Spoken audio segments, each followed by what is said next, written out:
procedural motion on the limitation of debate on the address by the President. It is a procedural motion that is moved by the Deputy Speaker.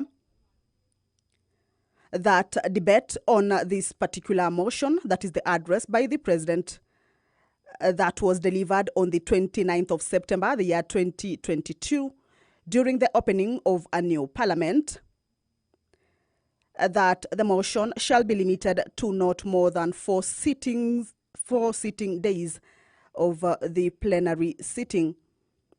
Again, the House orders that the debate on this particular motion of the address by the President of Kenya shall be limited to no more than 20 minutes for the mover in moving the motion and 10 minutes in replying.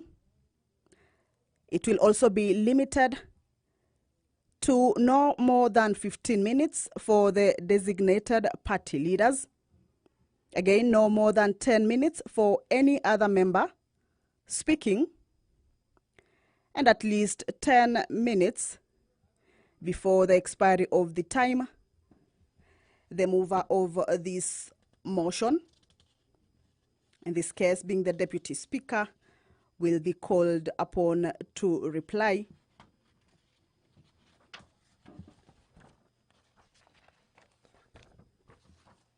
This afternoon as well, there is yet another procedural motion on the limitation of debate on bills sponsored by parties or committees. This one is by a designated member. That the House orders that each speech in a debate on bills sponsored by a committee, that the leader of the majority party or the leader of the minority party be limited to a maximum of 45 minutes for the mover in moving and 15 minutes in replying, a maximum of 30 minutes for the chairperson of the relevant committee, a maximum of 10 minutes for any other member speaking, except the leader of a majority party and the leader of the minority party, who shall be limited to a maximum of 15 minutes each. That is, if the bill is not sponsored by either of them, and that priority in speaking be accorded to the leader of the majority party, the leader of the minority party, and the chairperson of the relevant departmental committee in that particular order. The procedural motion in today's order paper are a number of them, most of them are touching on the limitation in the time management in a number of businesses scheduled in this order paper.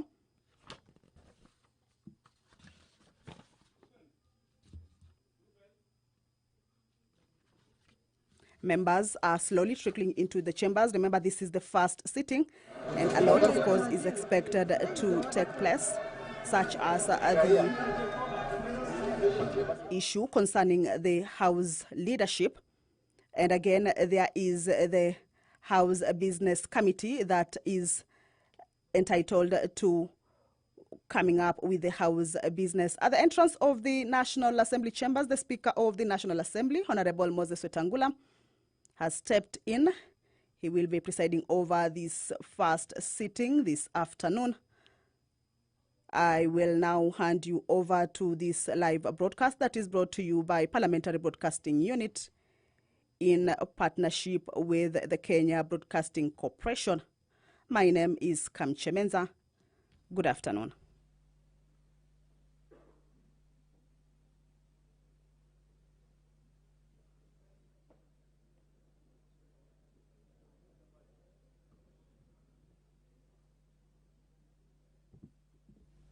Let us pray.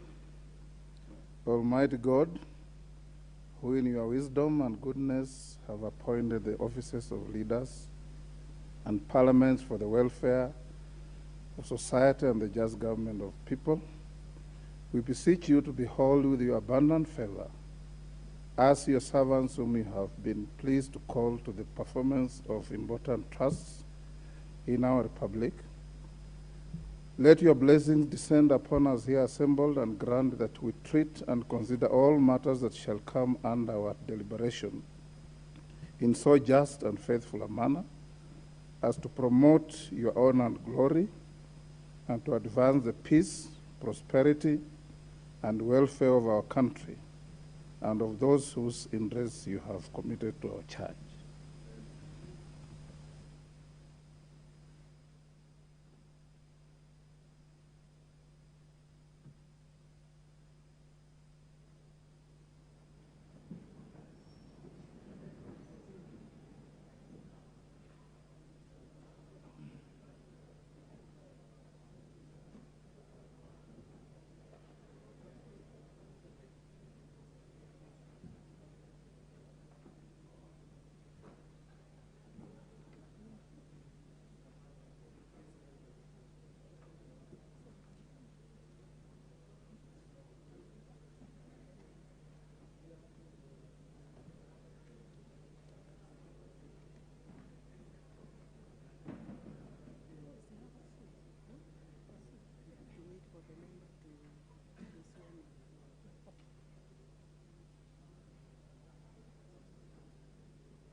Order number 1, administration of oath. Mr. Tubi.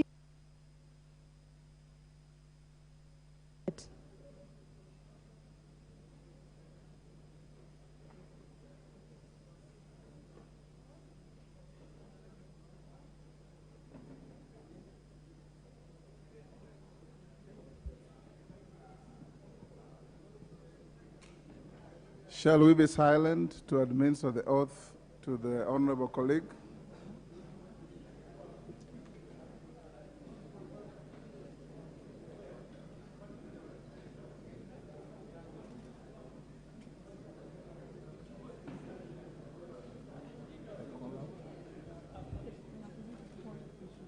Honorable Tubi Bidu Mohammed.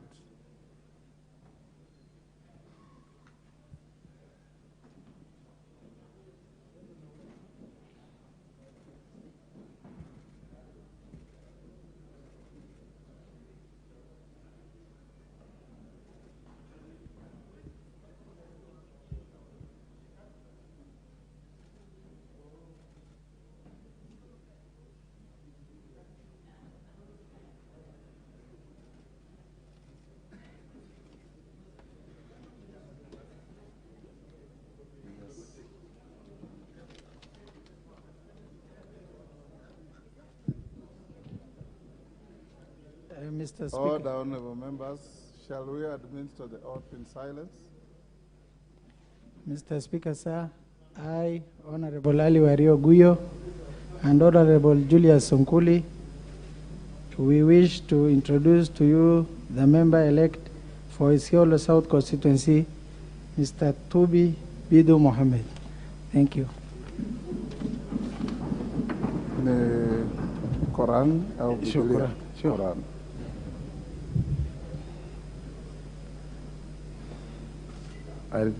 Yes, you read that. Bismillah ar-Rahman ar-Rahim. I, Mohammed Tubi Bidu, having been elected a member of the National Assembly, do swear. Raise the Quran. Okay. I repeat. I, Mohammed Tubi Bidu, having been elected a member of the National Assembly, do swear in the name of Almighty God that I will bear true faith and allegiance to the people and the Republic of Kenya, that I will obey, respect, uphold, preserve, protect, and defend this Constitution of the Republic of Kenya, and that I will faithfully and conscientiously discharge the duties of a member of Parliament. So help me God. Thank you. Congratulations. Thank you, sir. Yes. You can proceed and sign the oath. Thank you.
The Honorable Abubakar Talib.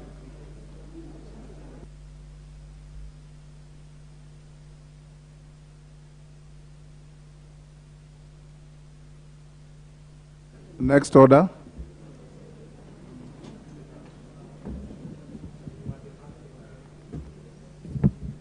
Order number 2, communication from the chair. Honorable members, I have 2 communications to make. The first one is on the reintroduction of bills and the manner of initiating legislative proposals to amend the Constitution through parliamentary initiative. Honorable members, I wish to welcome you back to the House following the swearing-in, induction, and the official opening. It is my hope that the events have been beneficial and enriching to your knowledge of the House and its workings as we commence the 13th Parliament. As you are aware, and for the benefit of the new members, the period before the approval of the Cabinet and the formation of committees is usually characterized by light business in the House and is therefore somewhat relaxed. This is attributable to less business emanating from the executive or committees for consideration by the House. Once the Cabinet and principal secretaries are fully in place, the House calendar becomes crowded with majority and minority party businesses. Honorable members, I also wish to bring to the attention of the House that going by our practices and standing orders, all business that was not concluded at the end of the last Parliament has lapsed. However, in its wisdom, the 12th Parliament amended the standing orders to save certain business from part of the pre-legislation processes. In particular, the House amended Standing Order 114A, 1C, and D to exempt certain bills from pre-publication scrutiny upon their lapsing, to allow members to reintroduce the bills if they so wish. Honorable members, for clarity, the Standing Order 114A, 1C, and D states as follows, and I quote, Speaker to exempt certain legislative proposals. 11A1, the Speaker may exempt a legislative proposal from the provision of Standing Order 114, in brackets, introduction of bills, if the proposal, C, is identical to a proposal that was passed by the House but lapsed at the expiry of the term of the preceding Parliament, or D, was introduced by the same member and read a second time, but lapsed at the expiry of the term of the preceding Parliament. In this regard, honorable members, the House provided a window that allows expedited reintroduction of bills. The first category relates to the expedited reintroduction of bills that were passed by the House in the last Parliament but lapsed in the Senate. The second category allows consideration of bills which had gone beyond second reading. Honorable members, under the new procedure, these bills can now be republished in the same form as initially passed by the House and are exempted from pre-publication scrutiny. In this regard, the bills which may benefit from the expedited reintroduction under the first category are as follows. 1. The Livestock and Livestock Products Marketing Board Bill, National Assembly Bill number 2 of 2019, which was sponsored by the member for Mandera North, the Honorable Bashir Abdullahi MP. 2. The National Youth Council Amendment Bill, National Assembly Bill number 8 of 2019, which was sponsored by the former nominated member, the Honorable Gideon Keter. 3. The National Disaster Management Authority Bill, National Assembly Bill number 10 of 2019, which was sponsored by the member for Kikuyu, the Honorable Kimani Ichung'wah MP. 4. the Public Service Values and Principles Amendment Bill, National Assembly Bill number 17 of 2019, and the Parliamentary Pensions Amendment number 3 Bill, National Assembly Bill number 57 of 2019, which were initially sponsored by the then member for Undanyi, the Honorable Andrew Mwadime. 5. The Equalization Fund Bill, National Assembly Bill number 23 of 2019, which was sponsored by the member for Tiati, the Honorable Kasait Kamket MP. 6. The Crops Amendment Bill, National Assembly Bill number 25 of 2019, which was sponsored by the member for Matuga, the Honorable Tandaza Kazim Sawa, MP. 7.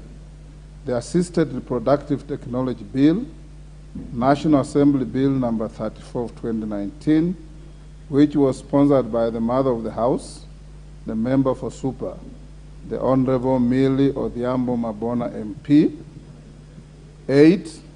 The Land Amendment Bill, National Assembly Bill number 54 of 2019, which was sponsored by the member for Ruiru, the Honorable Simon Kingara MP. 9. The Health Amendment Bill, National Assembly Bill number 64 of 2019, which was sponsored by the then member for Keses, the Honorable Swarab Mishra. 10. The Cancer Prevention and Control Amendment Bill, National Assembly Bill number 65 of 2019. This bill was sponsored in the last parliament by the then member for Homa Bay County, the Honorable Gladys Wanga. Can the honorable members at the bar take their seats?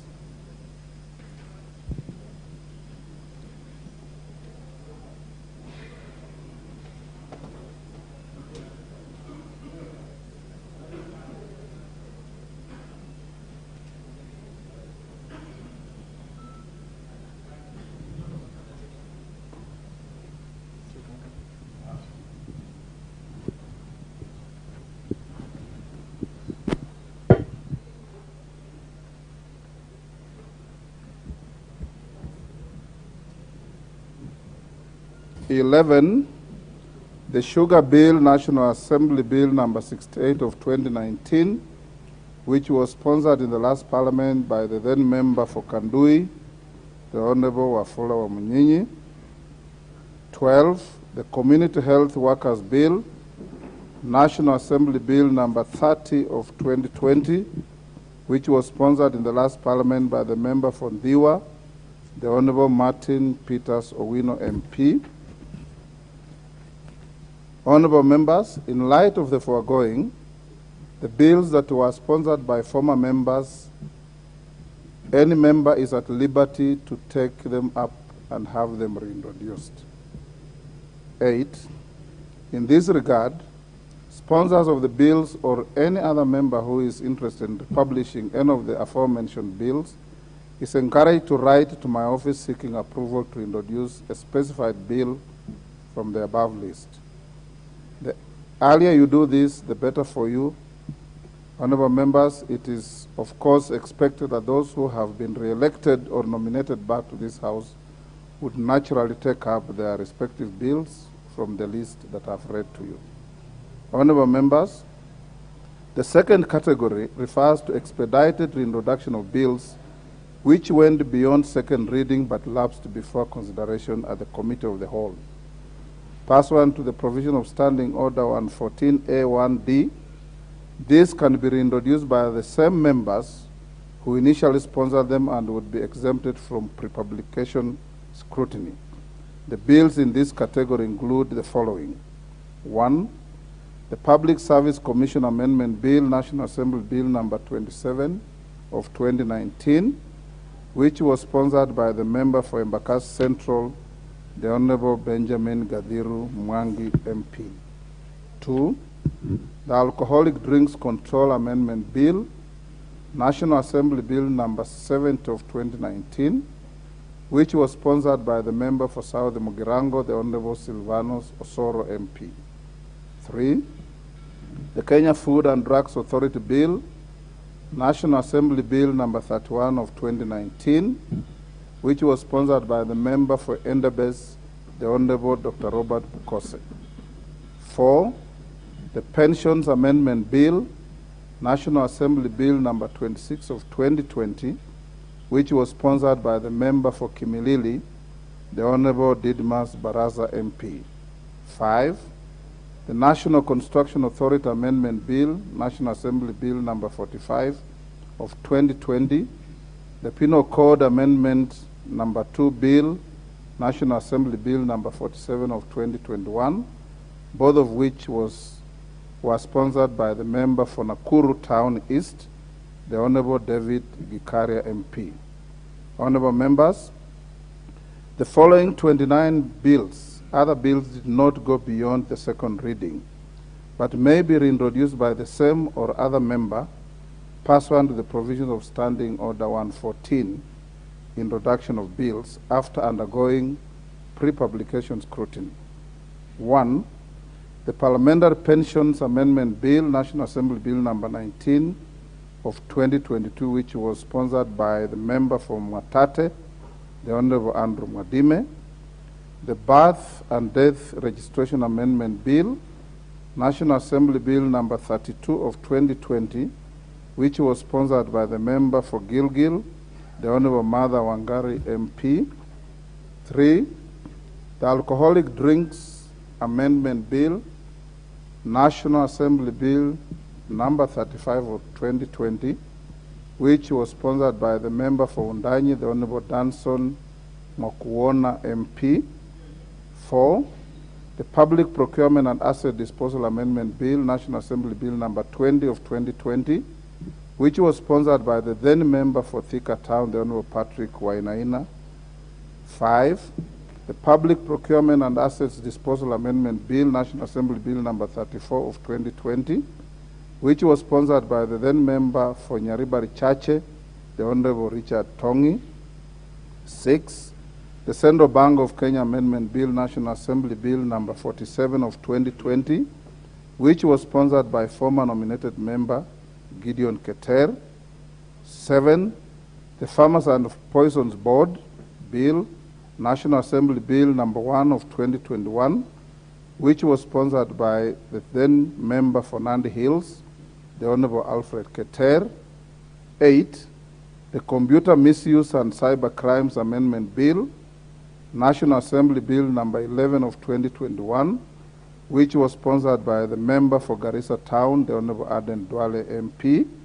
9, the Public Procurement and Asset Disposal Amendment Bill, National Assembly Bill number 49 of 2020, which was sponsored by the member for Embakasi Central, the Honorable Benjamin Gadhiru Mwangi MP.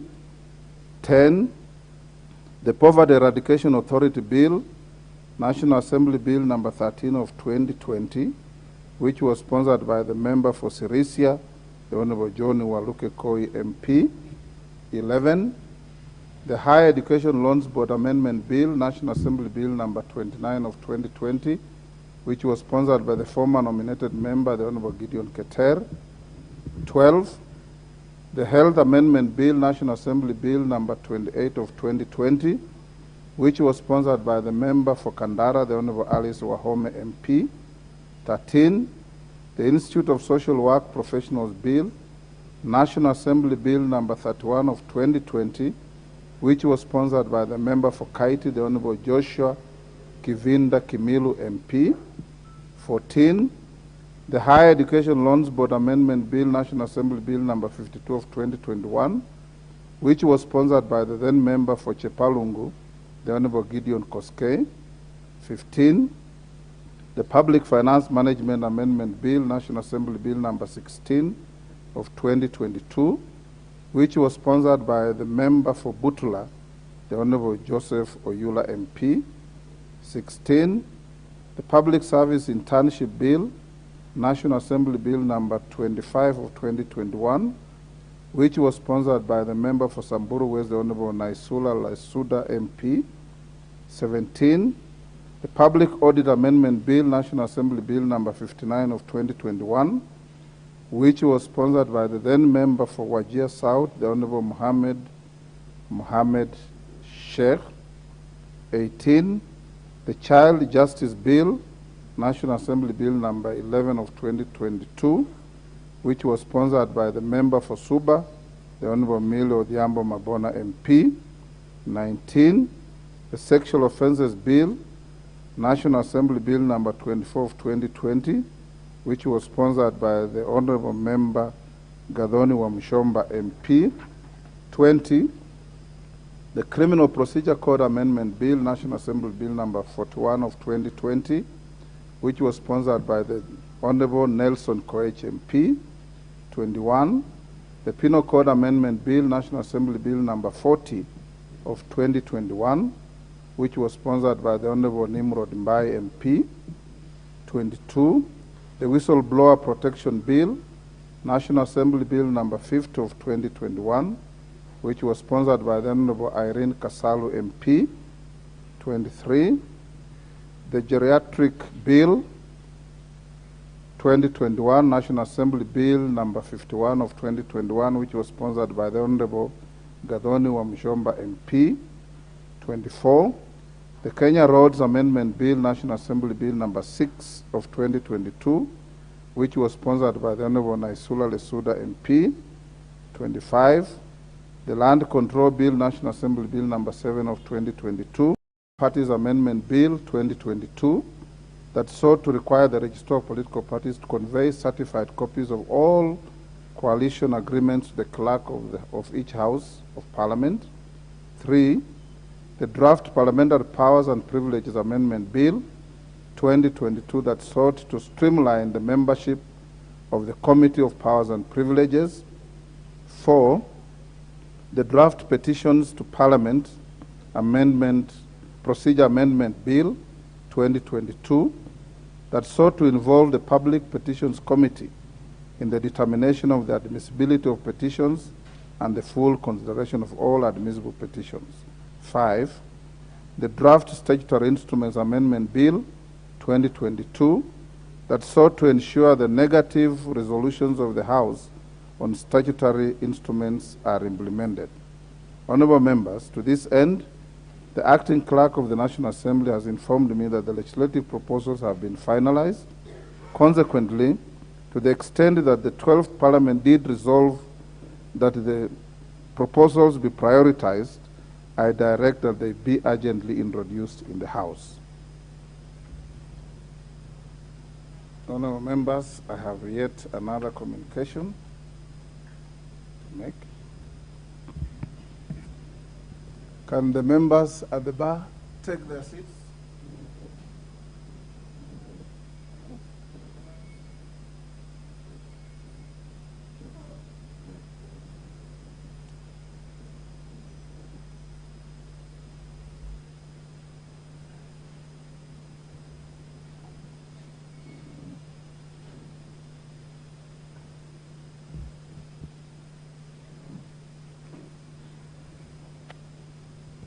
Honorable members, this communication relates to the constitution of the House Business Committee in this session of the 13th Parliament, the first session.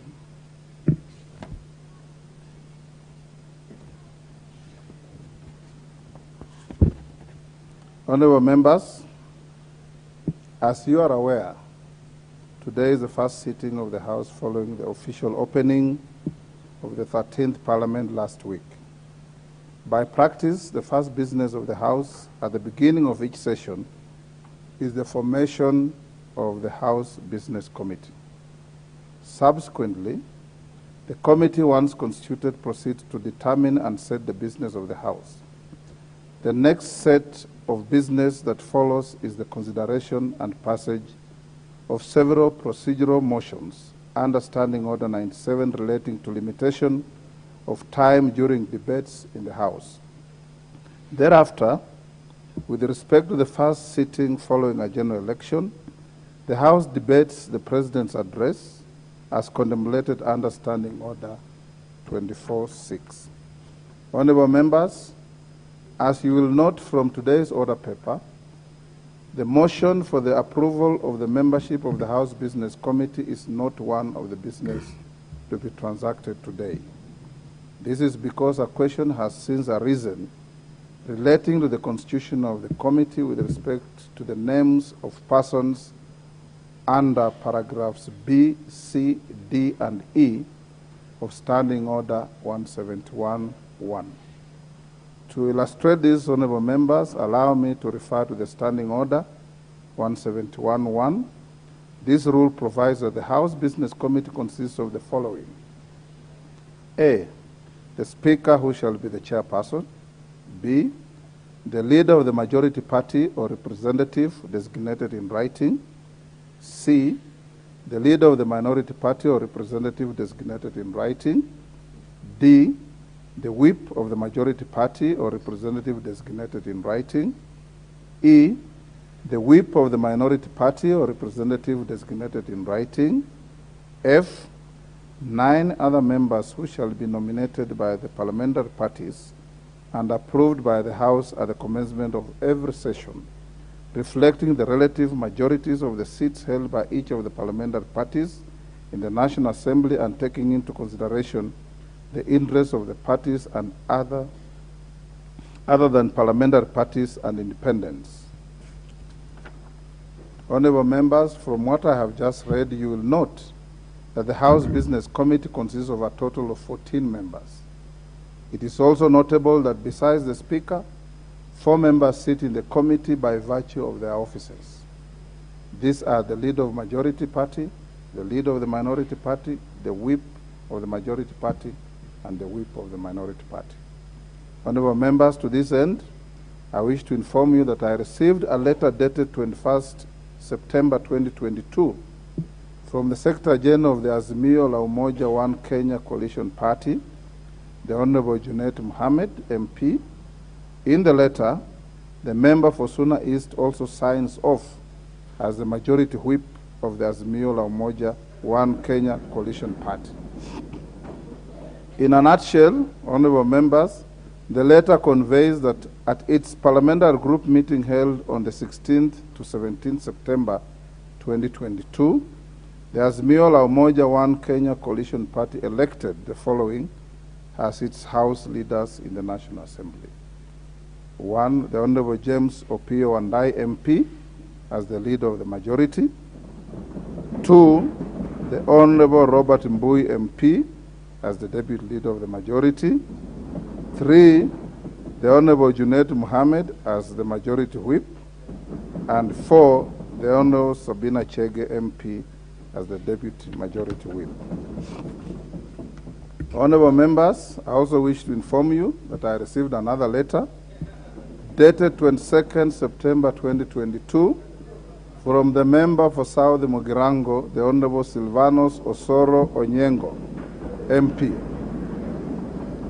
In the letter, which he also signs off as the majority chief whip of the Kenya Kwanza Coalition, he notifies that in discharge of his role under Standing Order 119A7, the Kenya Kwanza Coalition held its parliamentary group meeting on 16th and 17th September 2022 at Sawela Lodge in Naivasha and elected the following persons to the specified offices.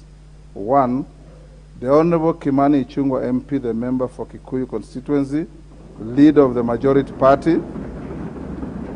2, the Honorable Owen Baya MP, the member for Kilifi North constituency, deputy leader of the majority party. Honorable members, in this letter, the member for South Mugirango also attaches an excerpt of the minutes of the parliamentary group meeting and a list of members who attended the meeting signed by the attendees. Honorable members, on the same day, I also received a letter from the member for Kikuyu constituency, the Honorable Kimani Ichung'wa MP, dated 22nd September 2022.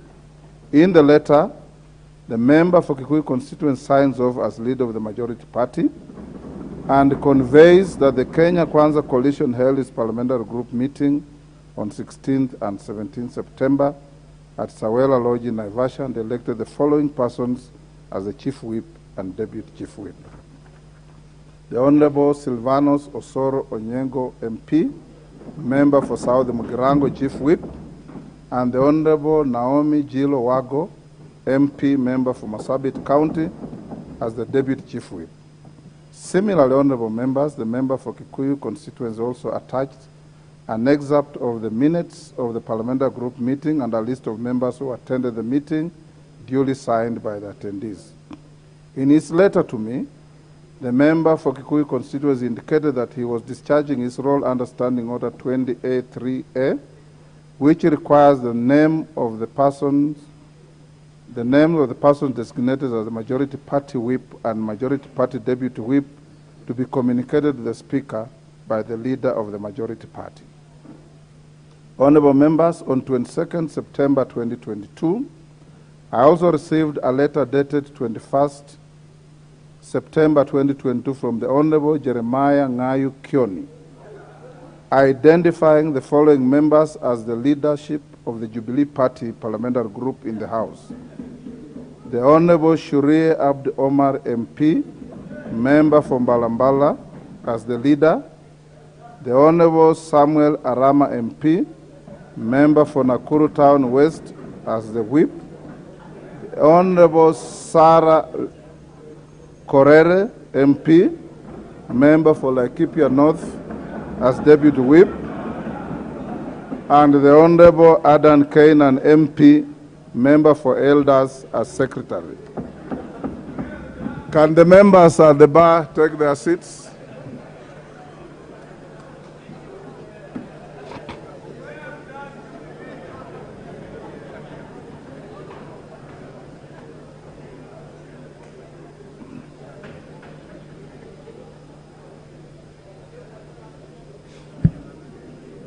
Honorable members, order. The distinguished immediate former member for Ndarakwa constituent signs over Secretary General of the Jubilee Party, and in the letter, he also notes that Jubilee Party remains a member of the Azimio la Umoja One Kenya coalition.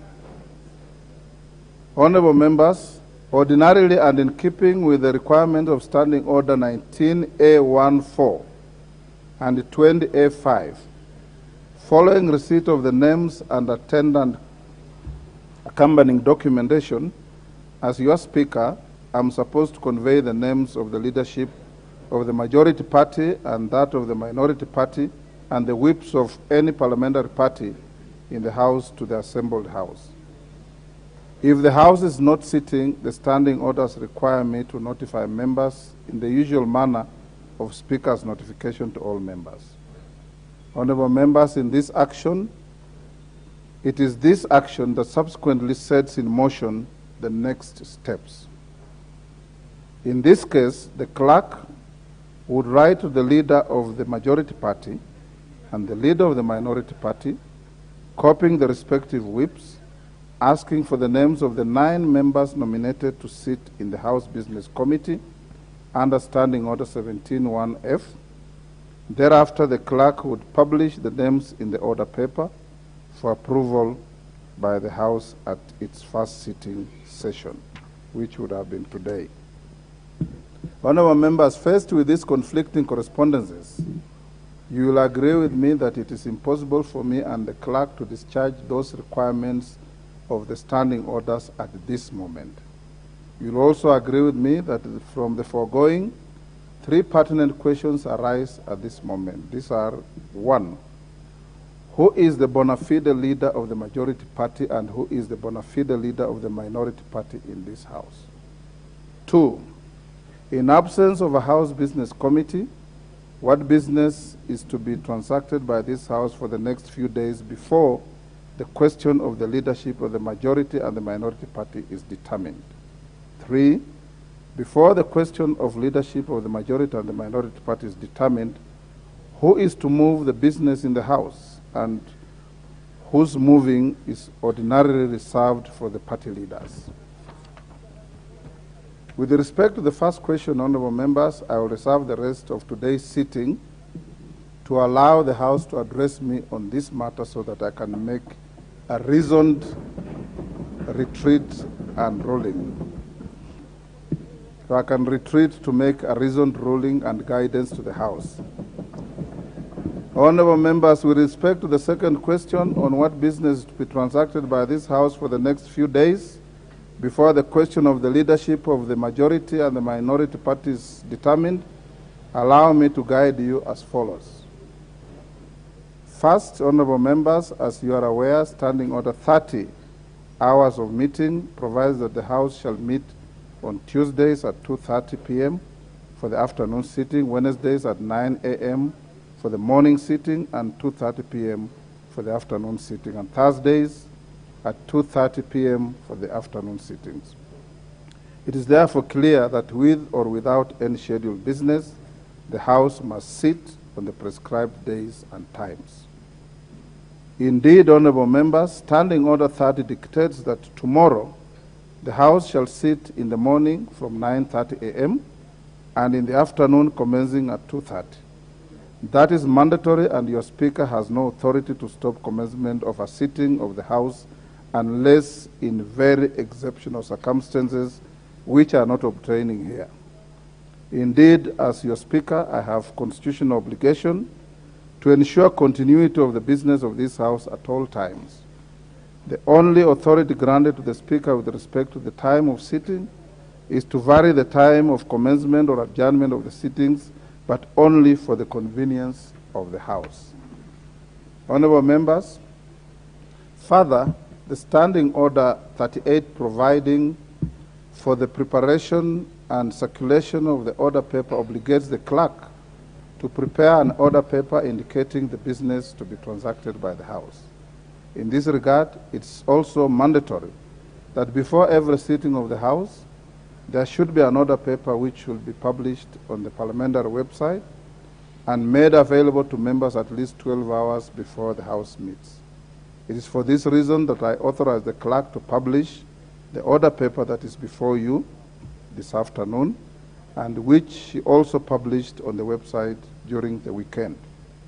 Honorable members, if you look at the order paper, the business listed there is procedural motions, and for the benefit of new members, a procedural motion is one that concerns the manner or time of consideration of a matter before the House. Procedural motions include motions on limitation of debate, where members are allocated a specific period of time within which they may speak on a matter before the House, and a motion for exemption of business from specified provisions of the standing orders. Honorable members, Standing Order 24.5 provides that whenever the President delivers an address, a member may, as soon as practicable thereafter, lay the address on the table of the House. Standing Order 24.6 further provides that a member may give notice of motion that the thanks of the House be recorded for the exposition of public policy contained in the address of the President. But debate on the motion shall not exceed 4 sitting days. What is contemplated under Standing Order 24.6 is that the debate on the speech of the President shall not be interrupted by a dilatory motion. Honorable members, by practice of our Parliament, debate on the President's address is accorded priority before any other business, save for procedural motions. It therefore naturally follows the business that is to be transacted by the House for the next 4 sittings is debate on the President's address. This therefore settles the second question. Honorable members, allow me to also note that the debate on the speech of the President ordinarily accords first-time members the solemn opportunity to make their maiden speech in the House. This opportunity for new members, in my view, should not be curtailed by the question of the majority and minority leadership and the composition of the House Business Committee. However, honorable members, it's worth noting that the continuity of the business of the House will not and should not in any way be seen to prejudice the determination of the question of the leadership of the majority and minority parties in the House. In this regard, since there is no objection as to who the Deputy Speaker is, I will exercise my powers under Standing Order number 1 and authorize the Deputy Speaker to move certain business as follows. At Order number 5, I will allow the Deputy Speaker to lay certain papers in the House which have a statutory deadline and which the law requires that they must be laid in the House when it first sits, which is today. 2, at order number 6, I will allow the Deputy Speaker to give notice of motion on the noting of the President's address. 3, at order number 8, I will allow the Deputy Speaker to move the procedural motion on limitation of debate on the President's address under Standing Order 97. Moving of the rest of the 10 procedural motions will stand stayed until a later time. And 4, tomorrow morning at order number 8, I will also allow the Deputy Speaker to move the business under Standing Order 24-6, being the motion on debate on the President's address. This shall give honorable members an opportunity to debate the President's address for 4 sitting days, starting tomorrow morning, Wednesday, 5th October 2022, until Tuesday, 11th October 2022. Honorable members, this now settles the third and last question. The House is accordingly guided, and may I now ask the clerk to read the next orders. After the House concludes with order number 8, I'll allow the honorable members to address me on the question of majority and minority party leadership.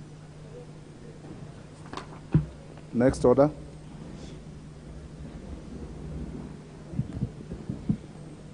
Order number 3, messages. Order number 4, petitions. Order number 5, papers.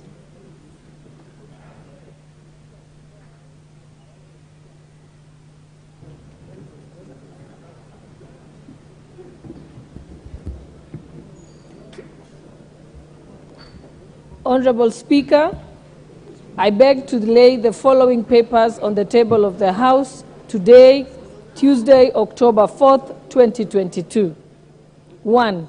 Speech by His Excellency the President, delivered on Thursday, September 29th, the year 2022. 2. Legal notice number 65 of 2022 relating to the capital markets whistleblower regulations of the year 2022 and the explanatory memorandum from the National Treasury and Planning. 3. Legal notice number 86 of 2022 relating to the Legal Aid General Regulations 2022 and the explanatory memorandum from the Attorney General. 4. Legal notice number 87 of 2022 relating to the Legal Aid Code of Conduct for Accredited Legal Aid Providers Regulations 2022 and the explanatory memorandum from the Attorney General. 5. Legal notice number 94 of 2022 relating to the Suppliers Practitioners Management Council Election Regulations 2022 and the explanatory memorandum from the National Treasury and Planning. Number 6, legal notice number 95 of 2022 relating to the Pharmacy and Poisons Board. I'll repeat that. Number 6, legal notice number 95 of 22 relating to the Pharmacy and Poisons Conduct of Clinical Trials Regulations 2022 and the explanatory memorandum from the Ministry of Health. 7, legal notice number 96 of 2022 relating to the Pharmacy and Poisons Pharmacovigilance and Post-Market Surveillance Rules of 2022 and the explanatory memorandum from the Ministry of Health. 8, legal notice number 97 of 2022 relating to the Pharmacy and Poison Transportation of Pharmaceuticals Rules of 2022 and the explanatory memorandum from the Ministry of Health. Legal notice 9, legal notice number 98 of 2022 relating to the Pharmacy and Poisons Amendment Rules of 2022 and the explanatory memorandum from the Ministry of Health. 10, Legal notice number 99 of 2022 relating to the pharmacy and poisons pharmaceutical waste management rules of 2022 and the explanatory memorandum from the Ministry of Health. 11, legal notice number 100 of 2022 relating to the pharmacy and poisons registration of health products and technologies rules of 2022 and the explanatory memorandum from the Ministry of Health. 12, legal notice number 101 of 2022 relating to crops MIRA regulations of 2022 and the explanatory memorandum from the Ministry of Transport, Infrastructure, Housing, Urban Development and Public Works. 13, legal notice number 102 of 2022 relating to the coffee general amendment regulations of 2022 and the explanatory memorandum from the Ministry of Transport, Infrastructure, Housing, Urban Development and Public Works. 14, notice number 120 of 2022 relating to the National Transport Safety Authority, transport network companies, owners, drivers and passengers regulations from the Ministry of Transport, Infrastructure, Housing, Urban Development and Public Works. 15, legal notice number 141 of 2022 relating to the Kenya Roads Board General Rules of 2022 and the explanatory memorandum from the Ministry of Transport, Infrastructure, Housing, Urban Development. 16, legal notice number 146 of 2022 relating to the Accountants Quality Review Assurance Regulations and of 2022 and the explanatory memorandum from the National Treasury and Planning. 17, legal notice number 147 of 2022 relating to the Accountants Standard of Professionals and Practice and Ethical Conduct Regulations and the explanatory memorandum for the National Treasury and Planning.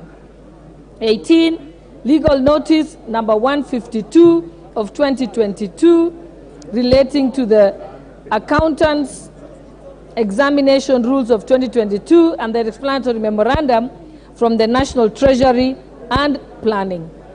And finally, number 19, legal notice number 153 of 2022 relating to the Accountants Regulations 2022 and an explanatory memorandum from the National Treasury and Planning. Thank you, Deputy Speaker. Honorable members, order.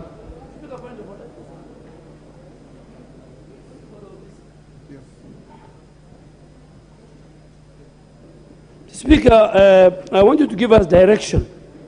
It looks like most of these legal notice are of the previous administration. Order, Honorable Tuale. You're jumping the gun. I have a communication on this. You can intervene after my communication. Honorable members, I have a short communication on the statutory instruments submitted between 4th June 2022 and 4th October 2022. Honorable members, as you may have noticed, this afternoon, in fact a few minutes ago, the Deputy Speaker has laid before the House 18 sets of statutory instruments. The statutory instruments, commonly referred to as regulations, were submitted during the Sindie recess of the 12th Parliament, while others were submitted just after the inauguration of the 13th Parliament. Honorable members, the Statutory Instruments Act number 23 of 2013 provides that upon receipt of such statutory instruments, they should be tabled in Parliament within 7 days, or if the House is not sitting, as soon as possible when the House next sits. In this regard, honorable members, it is for this reason that I have allowed the Deputy Speaker to lay the 18 sets of regulations this afternoon. The consideration of the different regulations will now await the establishment of the Committee on Delegated Legislation. The committee should consider them within 28 sitting days thereafter. Honorable members, on a similar note, By way of letter dated 9th September 2022, the Honorable the Attorney General brought to the attention of all state departments and agencies the provisions of Section 21 of the Statutory Instruments Act 2013. The effect of this provision is that A, there is a general revocation of statutory instruments 10 years after their making, unless they are repealed or a regulation is made exempting them from expiry. Subject to this provision, all statutory legislations enacted prior to the commencement of the Act stand to be revoked and are thus null and void as from 25th January 2023. B, an extension of the statutory instruments may be made for 12 months, subject to the consultation between the respective Cabinet Secretary and relevant parliamentary committee. Honorable members, it will be recalled that during passage of the Finance Act 2022 in June this year, this House extended the period of automatic revocation of regulations made under the laws relating to tax matters. This includes regulations made under the following statutes. 1, the Income Tax Cap 470. 2, the Stamp Duty Act Cap 480. 3, the Value Added Tax number 35 of 2013.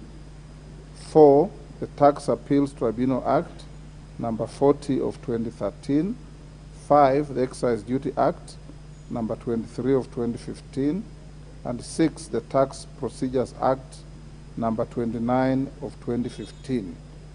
Honorable members, it is therefore expected that the state departments and agencies will approach the committee upon its establishment to consider whether similar treatment may be accorded to the rest of the impugned regulations to avoid any form of legislative crisis in the country. Honorable members, what this means is that the entry of the Committee on Delegated Legislation is already full even before it's established. The House is now accordingly informed and guided.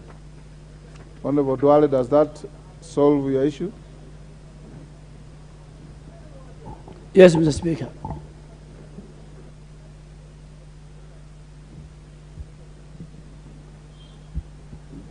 Order, honorable members. We'll now go back to the order. Yes.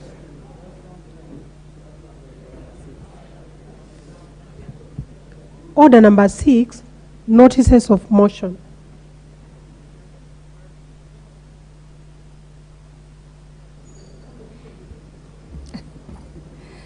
Honorable Speaker, I beg to give a notice of the following motion: that the thanks of the House be recorded for the exposition of the public policy contained in the address of the President delivered on Thursday, September 29th, 2022.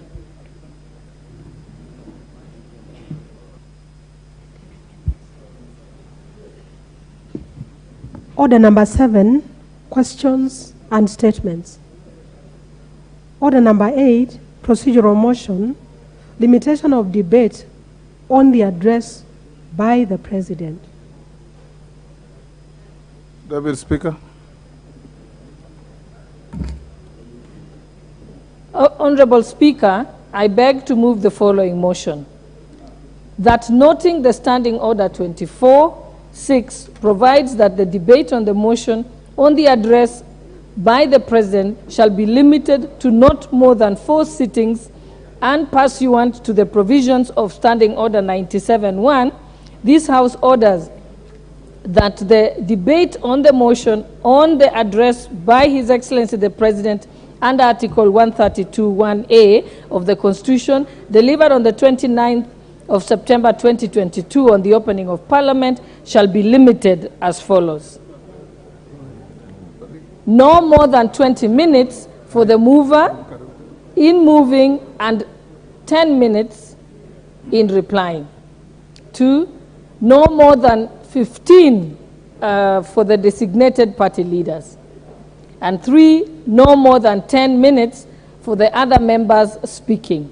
And 4, at least 10 minutes before the expiry of the time, the mover shall be called upon to reply. Honorable Speaker, in moving the motion, permit me to inform the House, for the benefit of the newly elected members, that parliamentary debates are oral exchanges of opinions intended to facilitate the House in plenary to arrive at a collective decision-making on certain issues. Debates can take place on special occasions, such as opening speeches, or at different stages of the examination of proposed legislation. Debates provide opportunities for us as members to discuss government policies, proposed laws, deliberate on current issues. Honorable Speaker, sir, debates allow members of Parliament to consider and address the concerns and interests of their constituents. Members can also speak about issues brought to their attention by the public. Debates are designed to enable the House reach an informed decision on any subject matter. Honorable Speaker, sir, with this understanding, debates are a critical mechanism for us members in this House. Indeed, each member ought to have an opportunity to debate and address issues affecting the citizenry.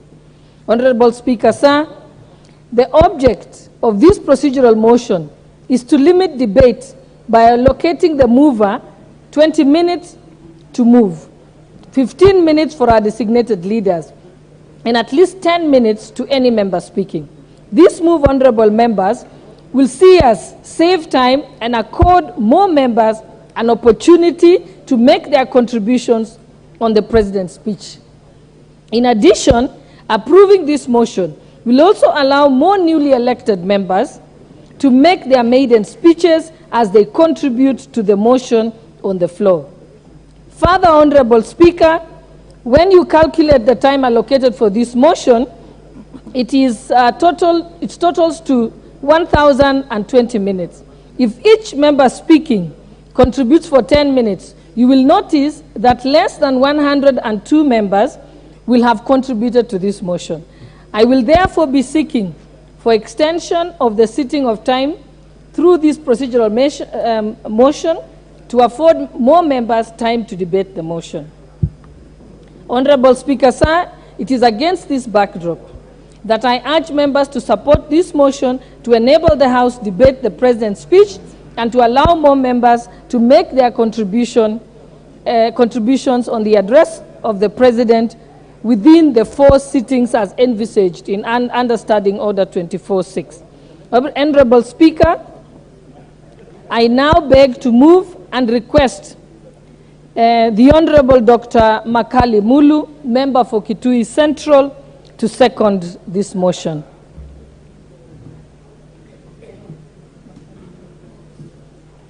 Who is seconding? Makali Mulu. Yeah. The Honorable Makali Mulu. Yeah, thank you very much, Honorable Speaker. Honorable Speaker, I want to take this opportunity to second this important motion. But before I do that, Honorable Speaker, just to, first of all, quote your own statement. Since there is no doubt who the MP for Kitui Central is, I think I want to take this opportunity to thank my people before I second this motion. Because this is the first time I'm getting the opportunity to speak in the 13th Parliament. These Kitui Central people, Honorable Speaker, are very special. They have given me a 3rd term, which is not easy. And I must thank them. Honorable Speaker, this motion is very important. And the reason I'm seconding it, Honorable Speaker, is because it will give the House the opportunity to look at the proposed policies by the new government, to look at the proposed legal frameworks, because they say they'll be coming to this Parliament with some amendment to the law, and also it gives the new members an opportunity to make the amended speech, Honorable Speaker. Honorable Speaker, the reason why I even support more the issue of the 10 minutes is because the new members will have time to say thank you to the people who voted for them. It was indeed to win this election, Honorable Speaker. And as they are aware, Honorable Speaker, when you are making your maiden speech, you are not interrupted by anybody. So You take your 10 minutes and say what you want to say. But even as you do that, Honorable Speaker, it will be important that they remember that it will be debating address by the President.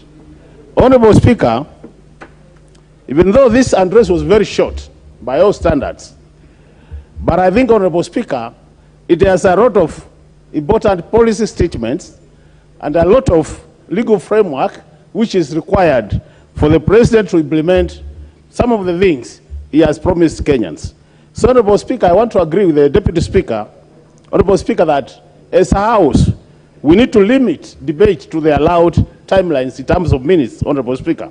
And by doing that, we'll have more members debating to this motion. But, Honorable Speaker, even as we say that, I want to urge honorable members to take time and read through the statement itself.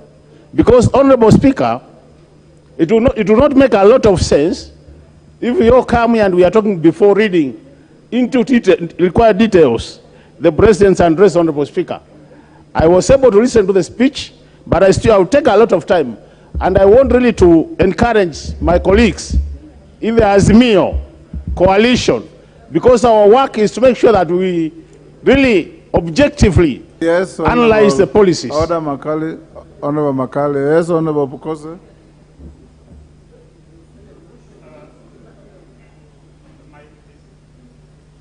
Give Honorable Pukose the mic. Thank you, Honorable Speaker. You know, I'm standing on point of order on anticipation of debate. The Honorable Makali Mulu is already debating. It's not relevant to what he was supposed to second. He's already debating a motion that is not yet before the House. So I think he should stick with the relevance. Yeah. Honorable Makali. Huh? You are seconding a motion as to whether the time set out, the times we should abide by. Honorable Speaker, I think I've been in this House long enough to know really what needs to be done to a motion like this. What we are saying is debate time will come, but there is no way you expect me just to second a motion by saying I second. You know, Honorable Pokose, Honorable Speaker, is known for saying put the question. And I want to urge the House that this 13th Parliament, Honorable Speaker, under your guidance, must be a parliament of debate. And the man to watch mostly, Honorable Speaker, is Honorable Pokose, because he's among the guys who really don't want people to debate. But with those many remarks, Honorable Speaker, I second the motion. Thank you, Honorable Speaker.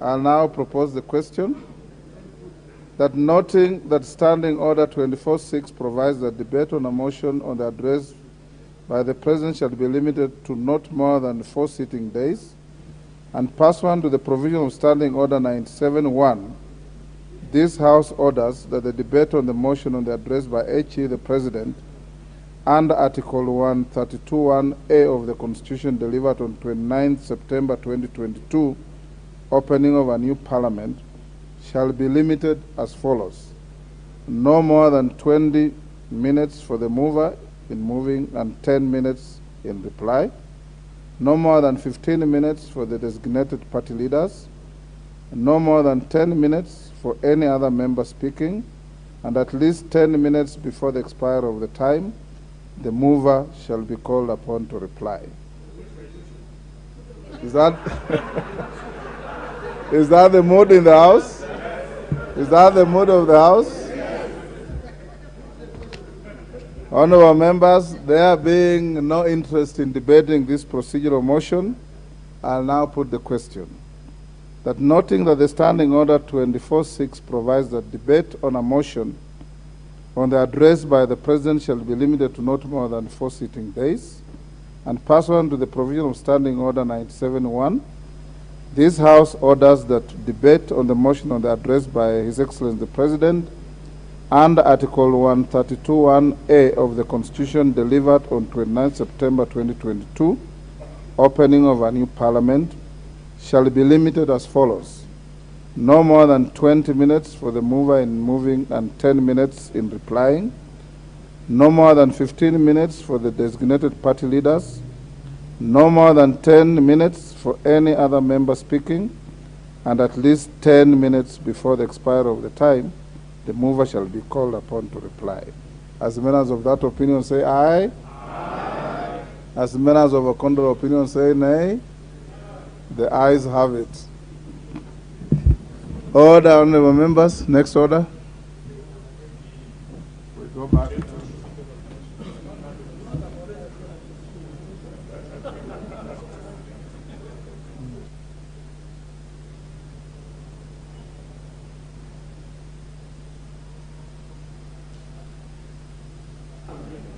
Order, honorable members.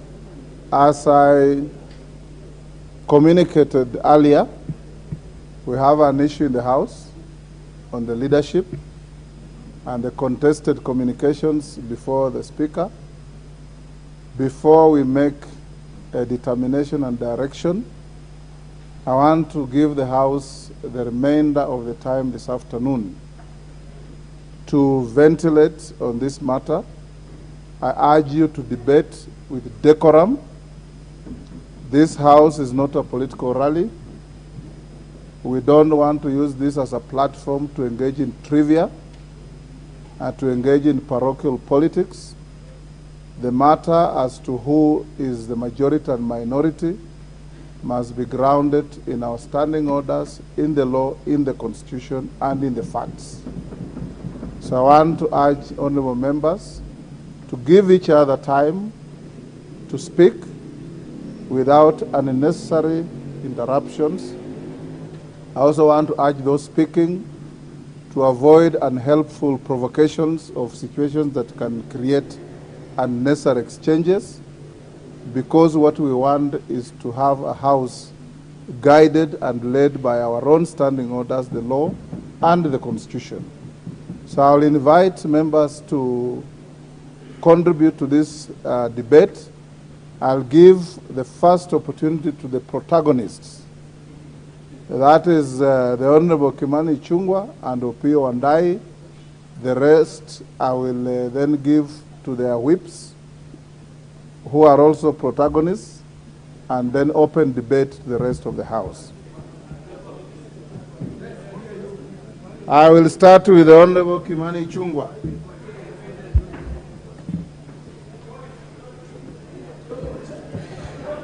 Thank you, Honorable Speaker. And Honorable Speaker, as you have clearly guided, Honorable Speaker, let me also begin to give my take on this issue of the leader of majority. First, Honorable Speaker, by thanking members of my coalition, Kenya Kwanza, who voted for me and elected to have me as their leader of majority. Honorable Speaker, let me also take the opportunity to thank the great people of Kikuyu who have afforded me a third opportunity to continue serving them as their member of parliament, Kikuyu, and as I dedicate my time also to serve this House as the leader of majority designate from Kenya Kwanza. Honorable Speaker, the question that you are being asked to make an informed decision on... Honorable Ichung'wah, there's a point of order. Yes, the Honorable John Badi. Mr. Speaker, I am alive to the fact that we have very many new members, but we need to start training them from day one.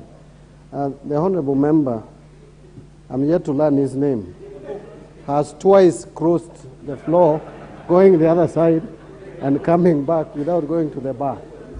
I hope, in terms of orientation, we want to help you next time. You must go to the bar, and then you go to the other side. So, Mr. Speaker. For our new colleagues in the House, it is out of order to walk across the aisle.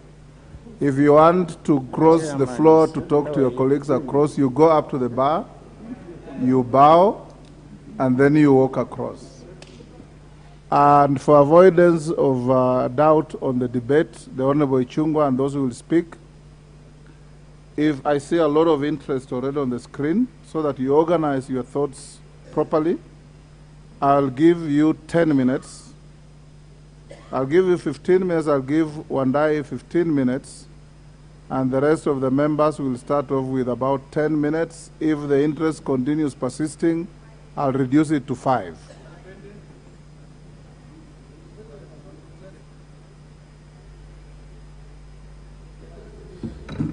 Thank you, Honorable Speaker, and I'll endeavor to do so in the 15 minutes. And Honorable Speaker was saying the question that you're being called upon to make a decision on, Honorable Speaker, is well grounded in our Constitution, in Article 108 of our Constitution, Honorable Speaker, that establishes the office of the Leader of Majority, Honorable Speaker.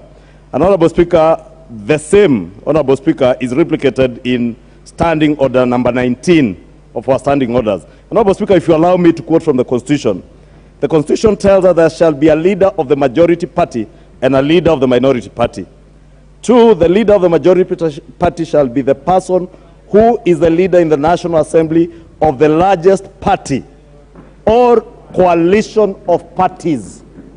Honorable Speaker, it then goes ahead to designate who will be the leader of the minority party as the leader of the second largest party or coalition of political parties.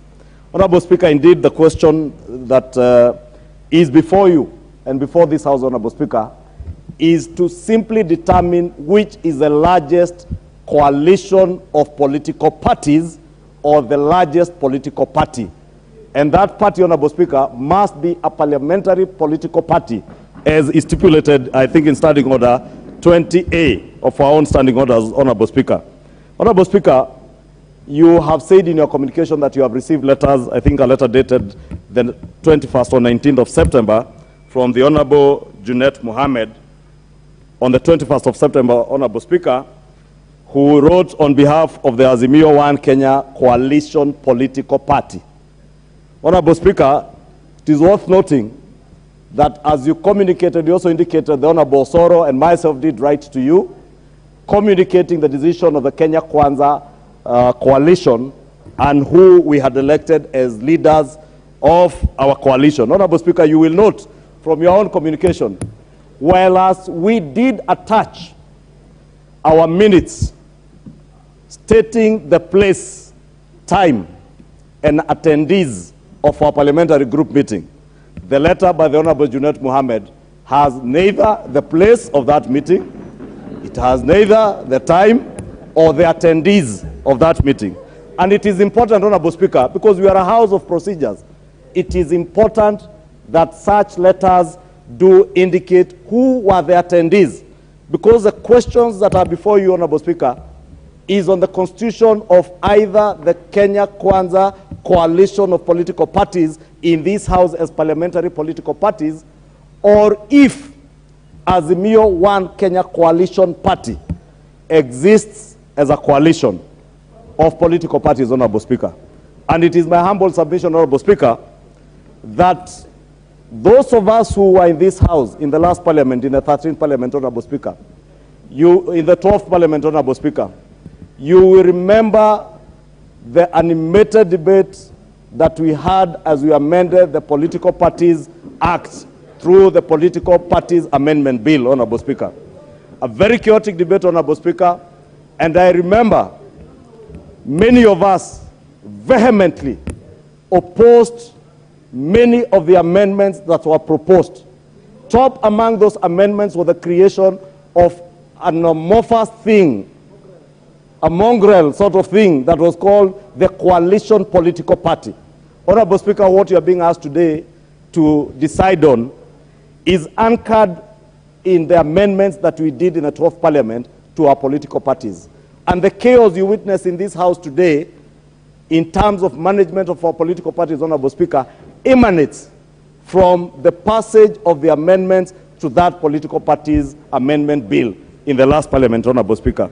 Honorable Speaker, if you allow me, the particular amendments, Honorable Speaker, created what certain definitions. And Honorable Speaker, if you read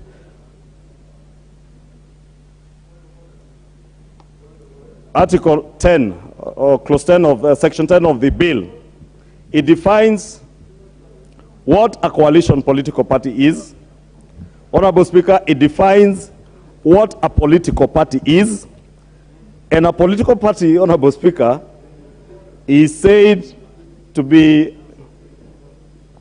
Honorable Speaker, that... Yes, Honorable Member. Please help me by saying your name and constituency. And the standing order is standing order. And the standing order that has been violated. Yeah, it is on. You have the mic, thank you member. very much, Honorable Speaker. My name is Honorable Karoli Omondi from Suba South. Yes.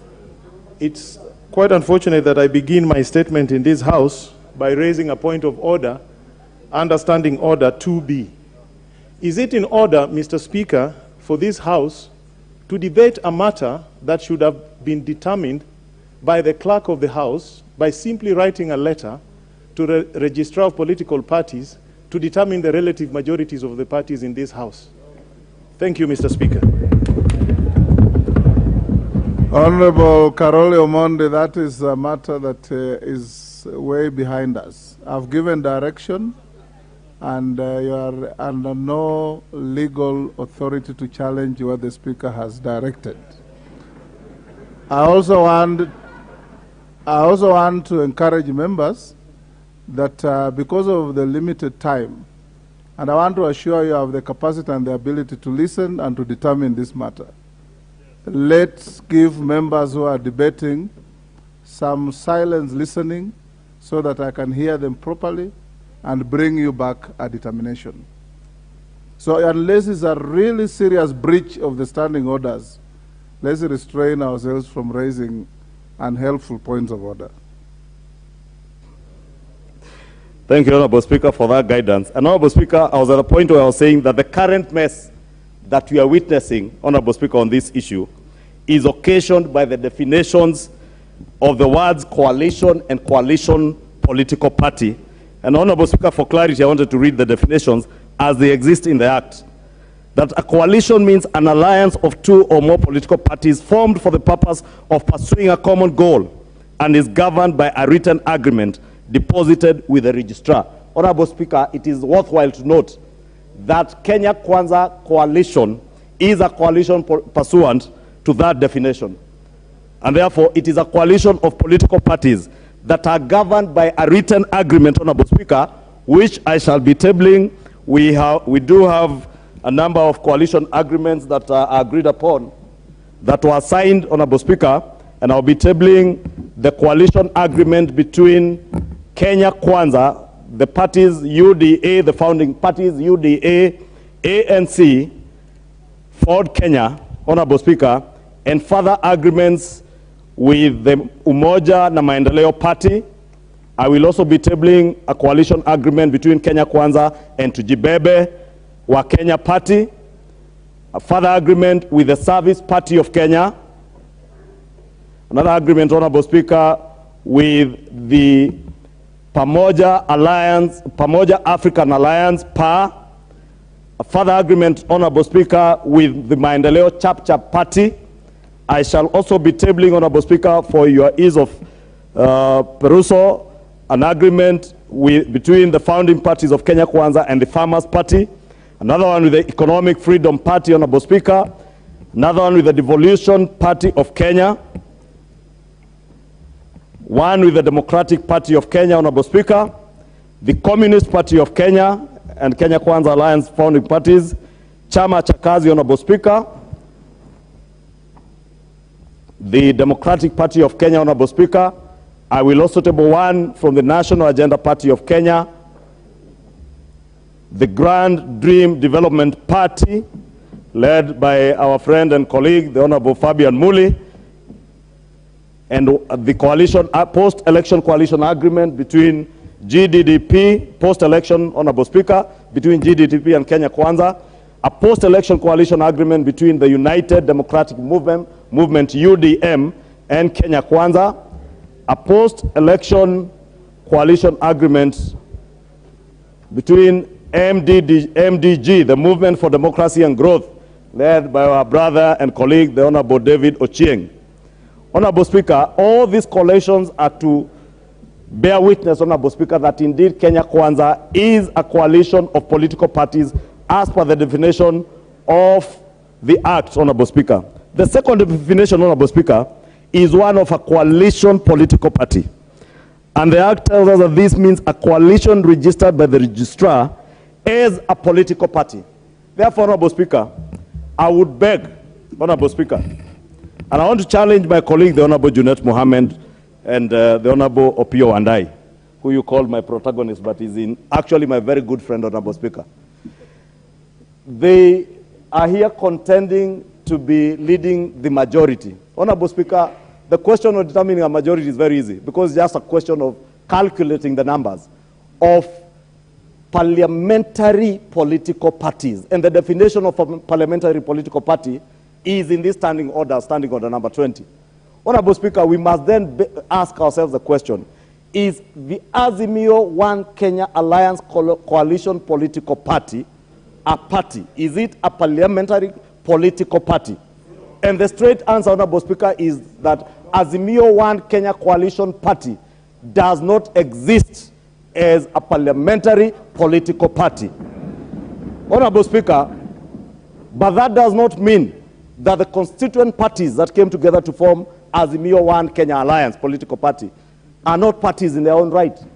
And that is why, Honorable Speaker, with all due respect to the other parties, and indeed, Honorable Speaker, you have also in your communication alluded to the fact that Jubilee Party, my former party, has also written to you communicating their leadership in this House, Honorable Speaker. Honorable Speaker, what does that tell you? That Jubilee Party appreciates that Azimio One Kenya Coalition political party does not exist in this House either as a parliamentary political party or as a coalition of political parties as per the definition in Article 108 and Standing Order number 19, Honorable Speaker. Honorable Speaker, that then would mean that ODM, and I want to believe besides KANU, ODM is the oldest political party in this country, with slightly above 80 members of parliament, is then the second largest political party after the Kenya Kwanza coalition of political parties, Honorable Speaker.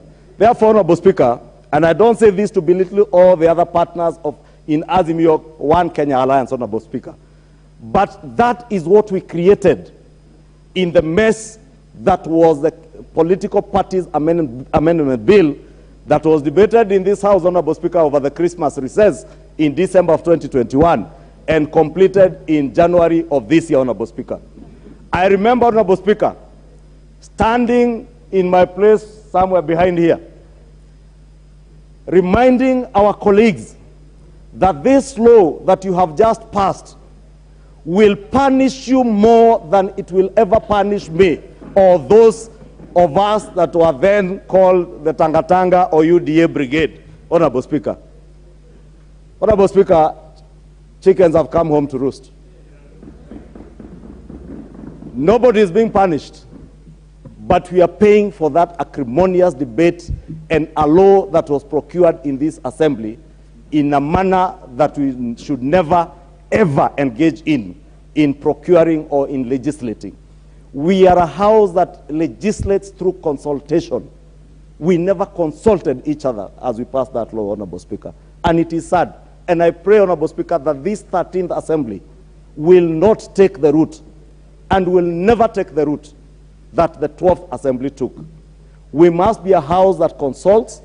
I am glad, Honorable Speaker, that we sit here with my brother, Honorable Pio Wandai, and my brother, Honorable Jonet, as colleagues in one house, listening to each other and debating, because this is a house of debate, Honorable Speaker. And we must gain the respect and the dignity that we are accorded by the Kenyan people who have elected us by coming to this house, listening to each other and debating. Honorable Speaker, I want to submit, Honorable Speaker, that besides the agreements, Honorable Speaker, that we are tabling, when I say that Azimio One Kenya Alliance, One Kenya Coalition Party, is not a parliamentary political party, it is because the definition as contained in our standing orders stipulates that you must have at least 5% of the members of the National Assembly to be a parliamentary political party. Azimio One Kenya Coalition Party has not a single member of parliament.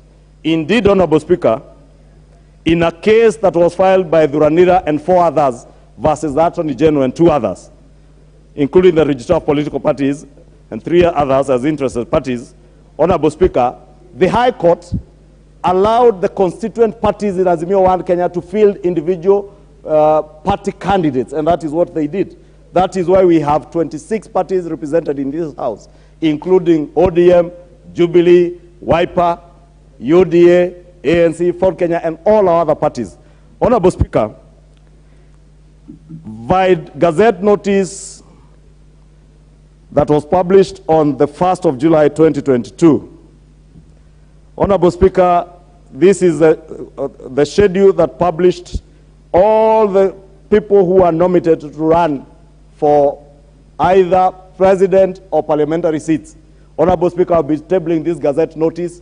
There was only one candidate who ran for the office of President of Kenya, the Honorable Odinga Raila Karua Martha Wangari, who ran as a Azimio One, La Umoja One Kenya Coalition Party candidates with the emblem and symbols of the Azimio One Kenya political party.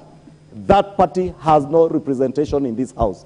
Therefore, Honorable Speaker, we only need to ask ourselves if Azimio One Kenya Alliance political party is not represented in this House, and the leader of that alliance is not in this House, Honorable Speaker. Therefore, it is only natural that the coalition with the largest number of members in this House, being the Kenya Kwanza Alliance, naturally, the leader of majority and the majority party then is the leader that leads that coalition. And that is yours faithfully, Honorable Speaker. Honorable Speaker, we must also ask ourselves, because I have seen it in the media, Honorable Speaker, and without even quoting, Honorable Speaker, you are also being asked to rule on issues that touch on individual and corporate political rights, because parties belong to people, they are managed by people, and they harbor people. And those people and those parties as corporate entities enjoy political rights in line with Article 38 of our Constitution, Honorable Speaker. And Honorable Speaker, you do know that Article 36 of our Constitution, Honorable Speaker, also guarantees us certain rights that are not, that cannot be taken away, Honorable Speaker.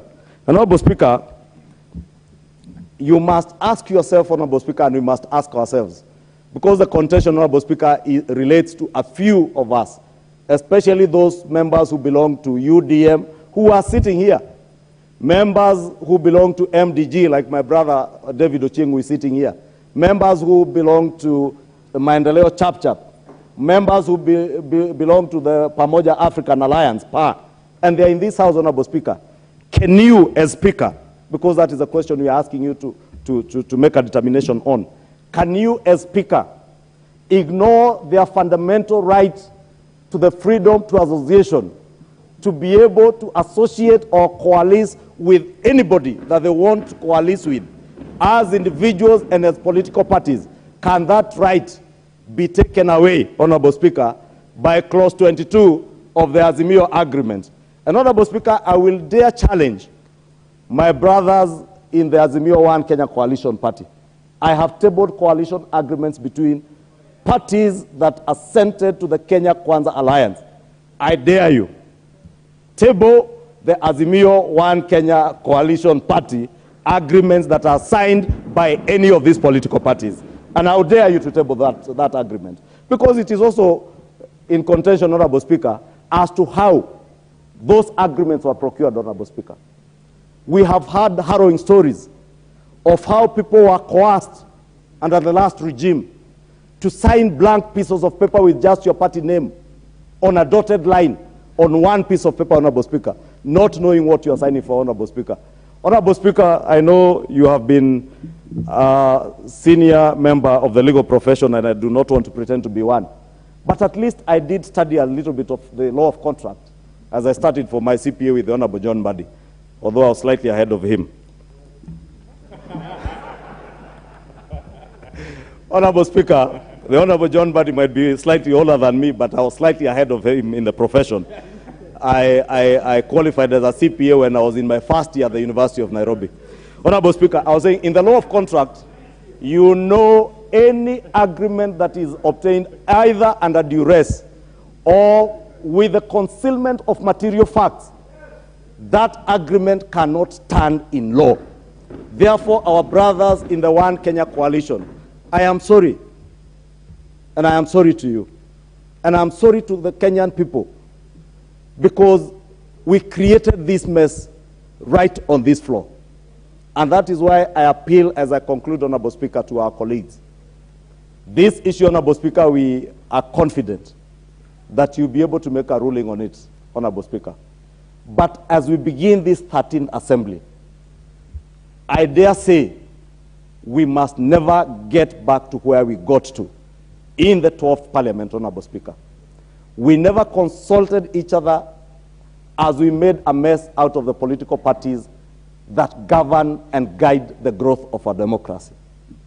This particular law, as was passed, Honorable Speaker, I said then that it will not only punish us and punish those who are vehemently supporting it, and punish you more than it would punish those who are vehemently opposing it, but it was a dangerous law for the governance of our country and the growth of our democracy, Honorable Speaker.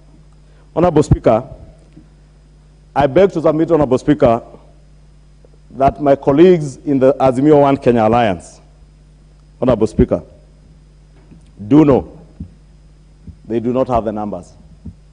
They know the Honorable Jeremiah Kioni, former member of Daragwa, as Secretary General of Jubilee, has written to you, Honorable Speaker, as the Secretary General of Jubilee, communicating their leadership in this House. They do know, Honorable Speaker, that the Azimio One Kenya coalition party does not exist in this House. Indeed, Honorable Speaker, I must commend ODM because they have been magnanimous to share positions with Jubilee and even with their brothers in Wiper. I must commend ODM as the oldest political party, because ODM is the second largest political party, and that ought to be the leader, the party in the minority, and the Honorable Pio Wandai ought to be the leader of minority leading the ODM brigade in this House. And the Honorable Junet can whip the ODM members. Your time is up. Honorable Speaker. The Honorable Wandai. Mr. Speaker, thank you very much. And this being my first time to speak in the 13th Parliament, Mr. Speaker, allow me to take this opportunity to first and foremost congratulate you on your election as the Speaker of the 13th National Assembly. And also to congratulate my colleagues who have made it to this House this time round. Mr. Speaker, I am indeed pleased to note that you have repeatedly said since your election that you will be the Speaker of the whole House, in spite, of course, of the fact that my coalition did have a candidate against you. Mr. Speaker, I also recognize that you have got immense experience as a parliamentarian, and you are also a distinguished legal practitioner, spanning very many years. Mr. Speaker, let me tell you that when I was growing up, I came to learn that you, as a young lawyer then, young advocate, was bold enough to come out and defend some of the victims of the 1982 coup attempt. That goes to say, really, the kind of person you are. And therefore, this House, I believe, stands to benefit immensely from your wise counsel and your very rich experience. But coming back to the issue at hand, Mr. Speaker,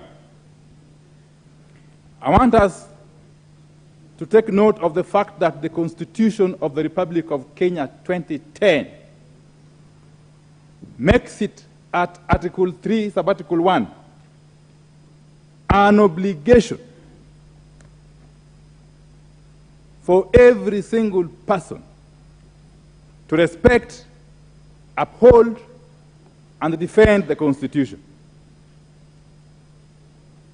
That responsibility, that obligation is even more so pertinent for some of us who have taken oaths of office to defend that Constitution. Mr. Speaker.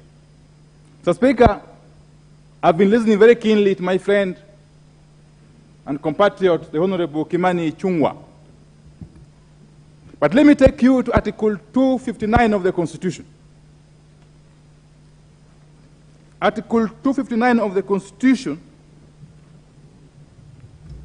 requires that as we interpret the Constitution, we do so in a manner that promotes its purposes. Allow me to just take you through it.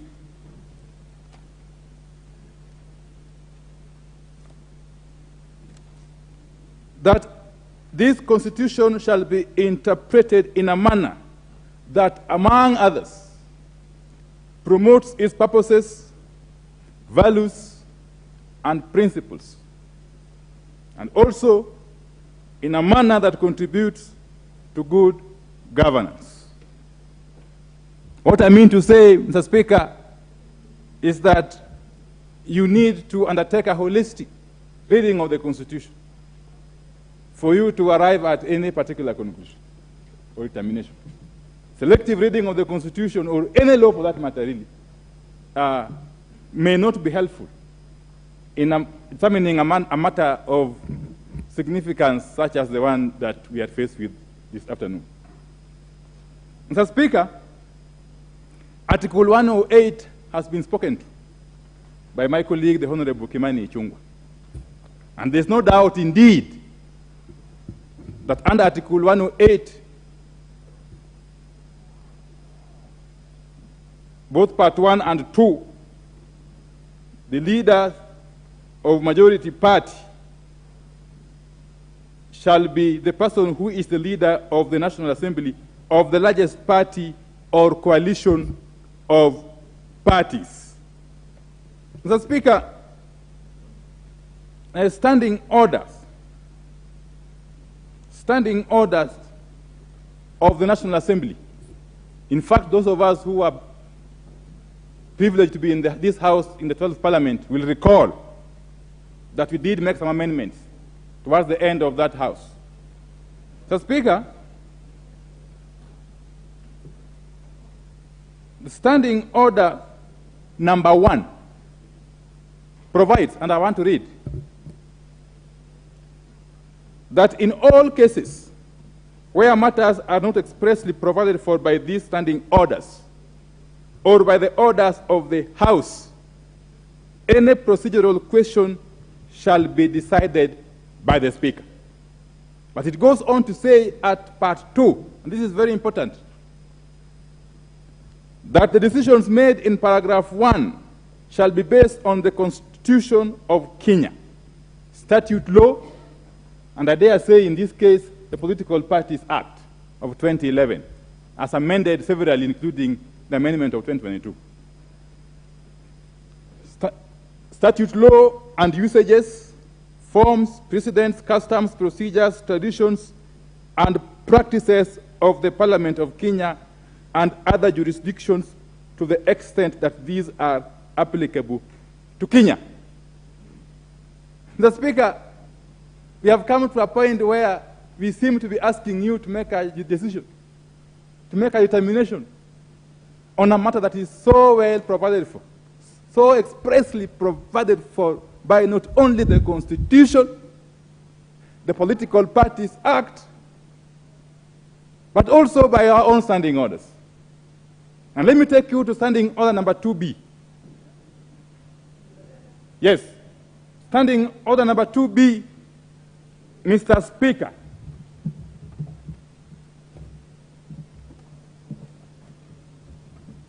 And I will read for avoidance of doubt.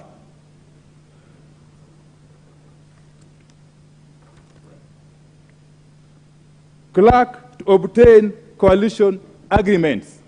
That is the title or the subtitle of that particular standing order. And members, listen carefully.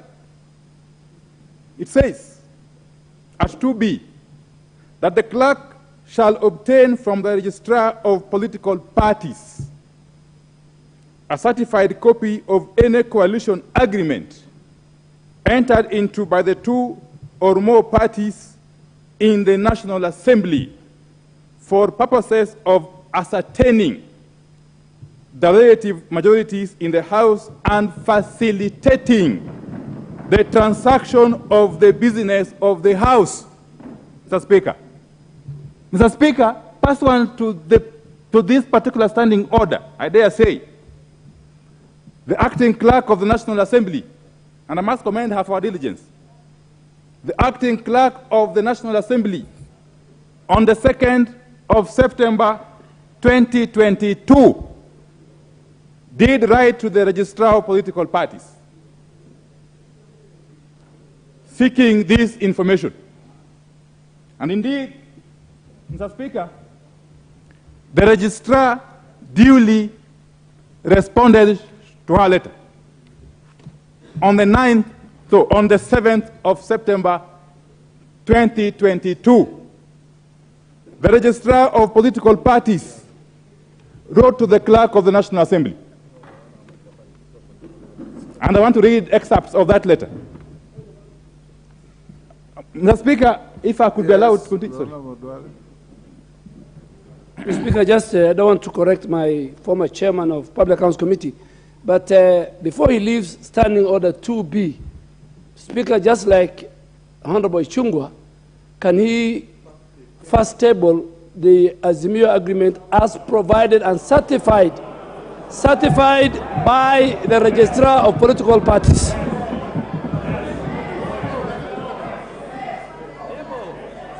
Can I continue?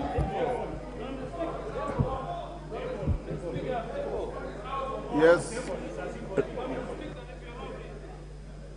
Give him the mic. So, Speaker, because, why am I saying so?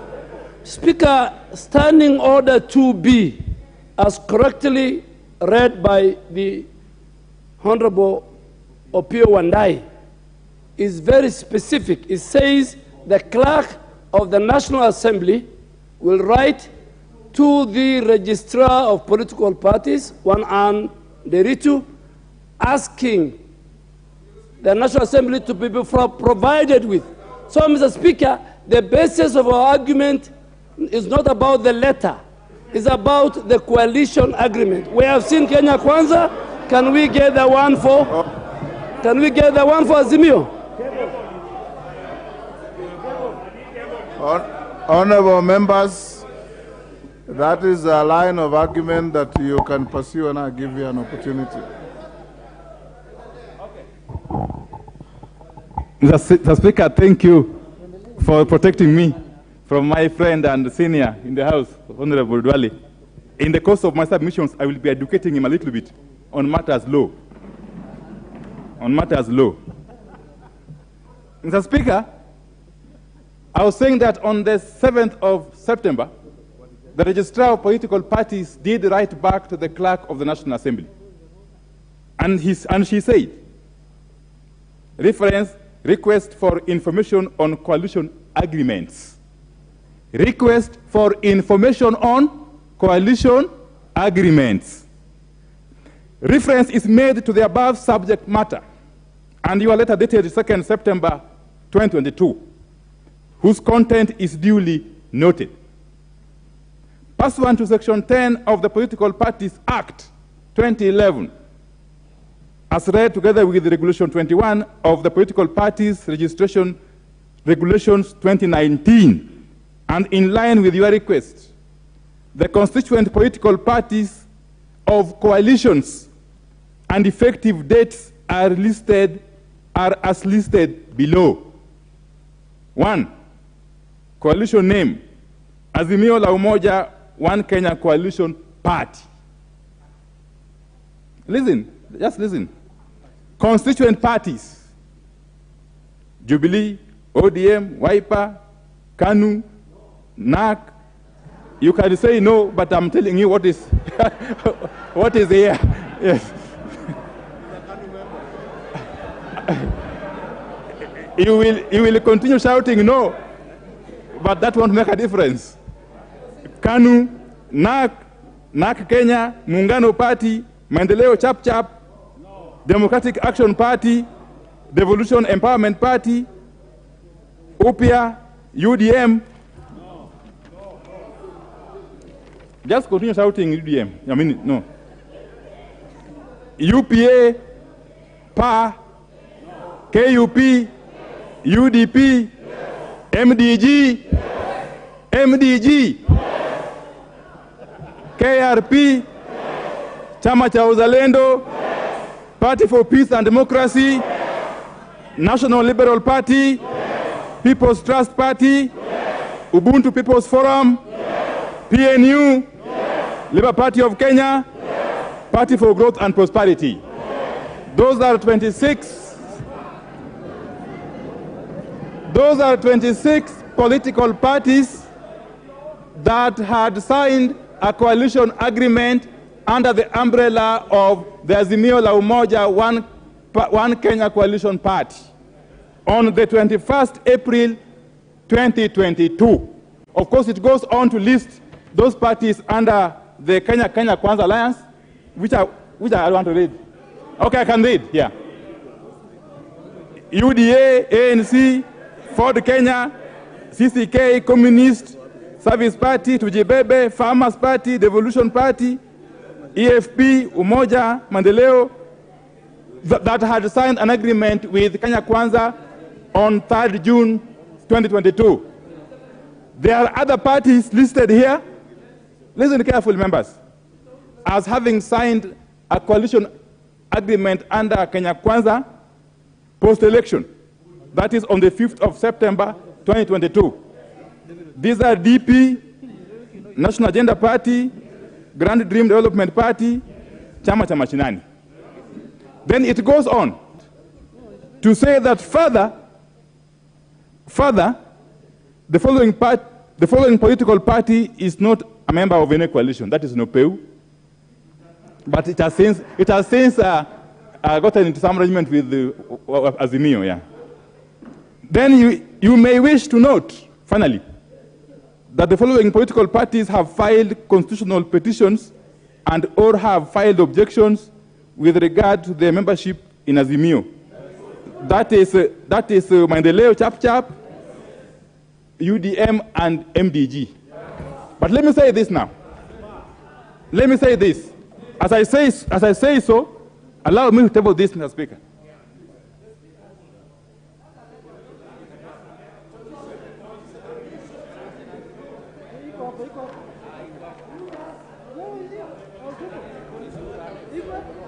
Mr.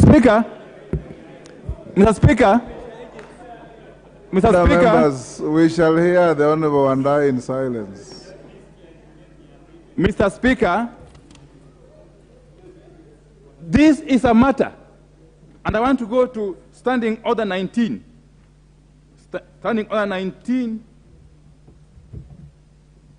Sorry. I need an assistant at this rate. No. United States, a member of this House, can't be my assistant. Standing Order number 19A, Part 8. Okay? First and foremost, let me go to Standing Order 19A, Part 3. Part 3 says that the majority party whip shall communicate the name of the members elected, of course, as leaders of the coalition, under paragraph 1 to the Speaker in writing on behalf of the majority party. I wanted to say this because there was an argument that Honorable Jeanette didn't attach minutes of the meeting, of the PG meeting. No requirement. There is no requirement under Understanding Order 19A, Part 3 for that.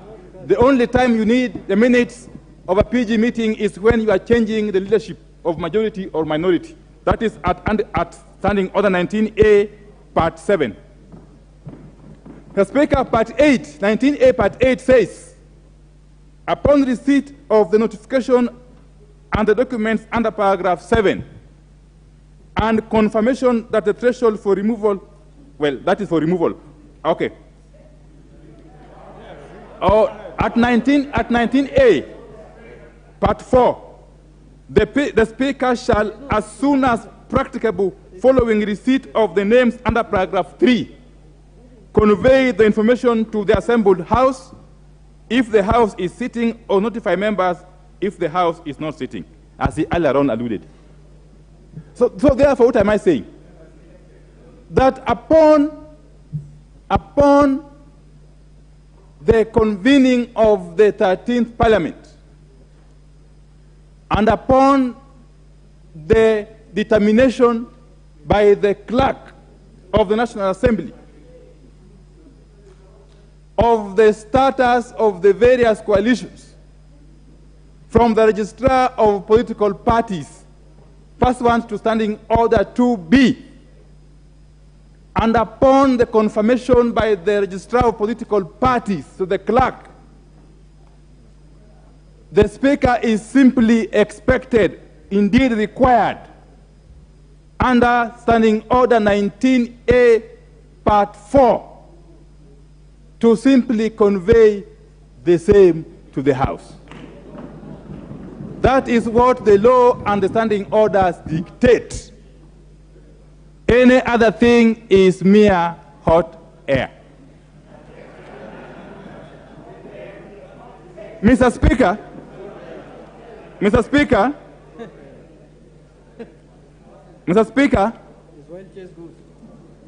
let me take you back to the provisions of the Political Parties Act. Because an argument, indeed, very lame argument, has been advanced before that Azimio la Umoja One Kenya Coalition Party is not a coalition. Let me educate you, honorable members. If you go to the Political Parties Act, and this is an act of parliament, we all know, members, that was passed in this House and subsequently amended, including the latest one of this year. If you go to interpretation in this act, unless the context otherwise requires, political party means an association of citizens with an identifiable ideology or program that is constituted for the purpose of influencing public policy, of nominating candidates to contest elections. And Part B, a political party includes a coalition political party. A political party includes what? A coalition political party. And it goes on to define what a coalition political party means. And says a coalition political party is a coalition that is registered by the registrar as a political party. So in short, therefore, Azimio la Umoja One Kenya Coalition Party is both a political party and a coalition under the Political Parties Act. This is the law. Nobody has challenged it, and no court of law has declared it unconstitutional. As you all know, the power or the mandate to determine constitutionality of any law is vested in the High Court under Article 165 of the Constitution. Mr. Speaker, the High Court, in Petition 043 of 2022, affirmed this position. Affirmed the position that Azimio is both a party and a coalition.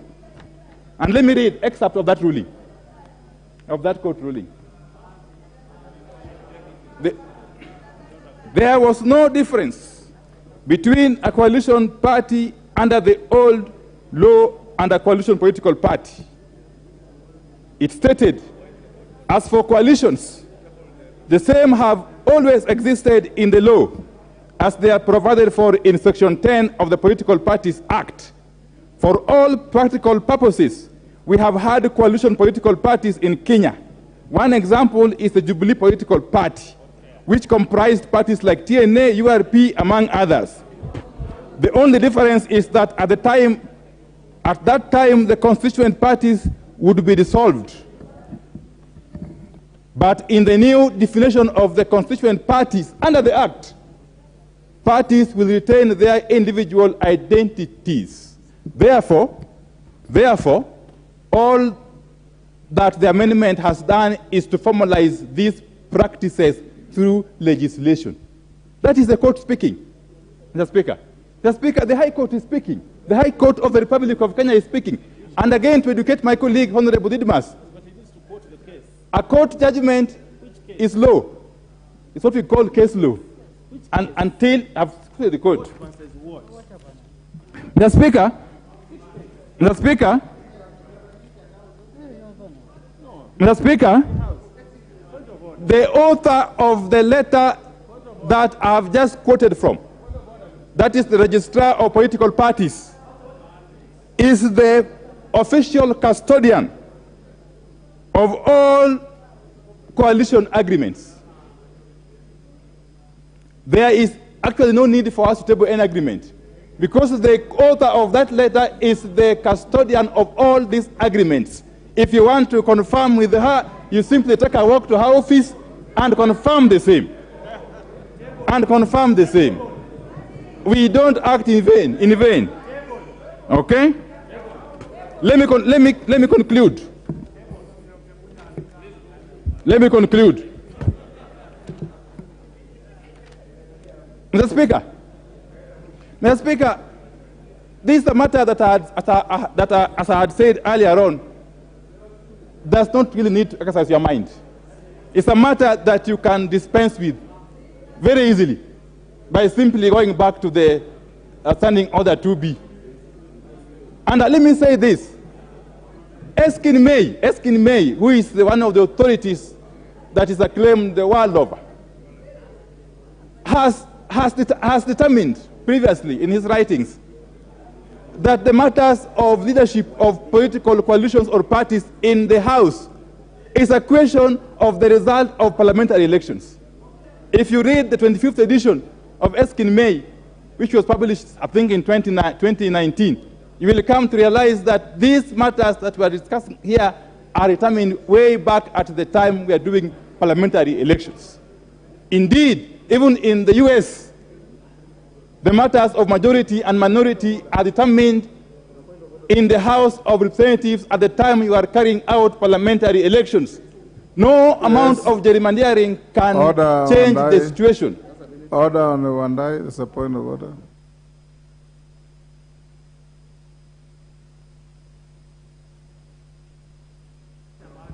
Honorable Speaker, as much as I don't like to interrupt my good friend and colleague, but Honorable Speaker, when you allude to court cases that are before the courts, Honorable Speaker, I think it bears, the burden is on the Honorable Pio Wandai to make statements of facts. And Honorable Speaker, the case that the Honorable Pio Wandai alludes to is the same case I was alluding to, and the Honorable Pio Wandai knows that the court indeed did determine, as he says, that a coalition political party is a political party and therefore can field candidates, and the constituent political parties can also field candidates. And that is the reason why Opio Wandai is here as Member of Parliament under ODM. And therefore, Honorable Speaker, that cannot be used to vitiate the fact that Azimio One Kenya coalition does not exist as a coalition of political parties. And the Honorable Opio Wandai did indicate in his submission that Azimio One Kenya, therefore, from that court ruling, can be interpreted to mean that Azimio One Kenya coalition party is a coalition of political parties. The question before the court was on a party and a coalition political parties, not a coalition of parties. Yes, you have just 1 minute. 10 seconds. Mr. Speaker, let me end by saying this, that in the present circumstances, may you be guided by the famous, may you be guided, Mr. Speaker, by the famous doctrine in law of torts, res ipsa loquitur. Yes, Mr. Speaker, with those very many words, it's called thank you. Res ipsa loquitur. Yes. I will now give the whip of Kenya Kwanza. If you want to speak later, I can give other members. I had committed to give to the whips. No, I'm very ready, Honorable Speaker. After you, Junet, then I'll give members to speak. Thank you very much, Honorable Speaker. You have 10 minutes. Okay, Honorable Speaker. Honorable Speaker, also being the inaugural address in this 13th Parliament, I also wish to take this opportunity to thank the great people of South Mogrango for having faith in me again for the second time, and also wish to congratulate you for being elected as our Speaker for this session. Honorable Speaker, having said that, allow me, Honorable Speaker, to table the letters from the Kenya Kwanza Coalition appointing the Honorable Kimani Ichung'wah, the Kikuyu Member of Parliament, as the majority leader of the Kenya Kwanza Coalition, Honorable Owen Baya as the deputy majority leader, and Honorable Naomi Wako as the deputy chief whip of this coalition. Honorable Speaker, those letters are accompanied by the resolution. Junet, you need to cool down. No, I have tabled the letters appointing the majority leader and the deputy majority leader, Honorable Speaker, and those letters are accompanied by the... Yes, Junet. What's your point of order?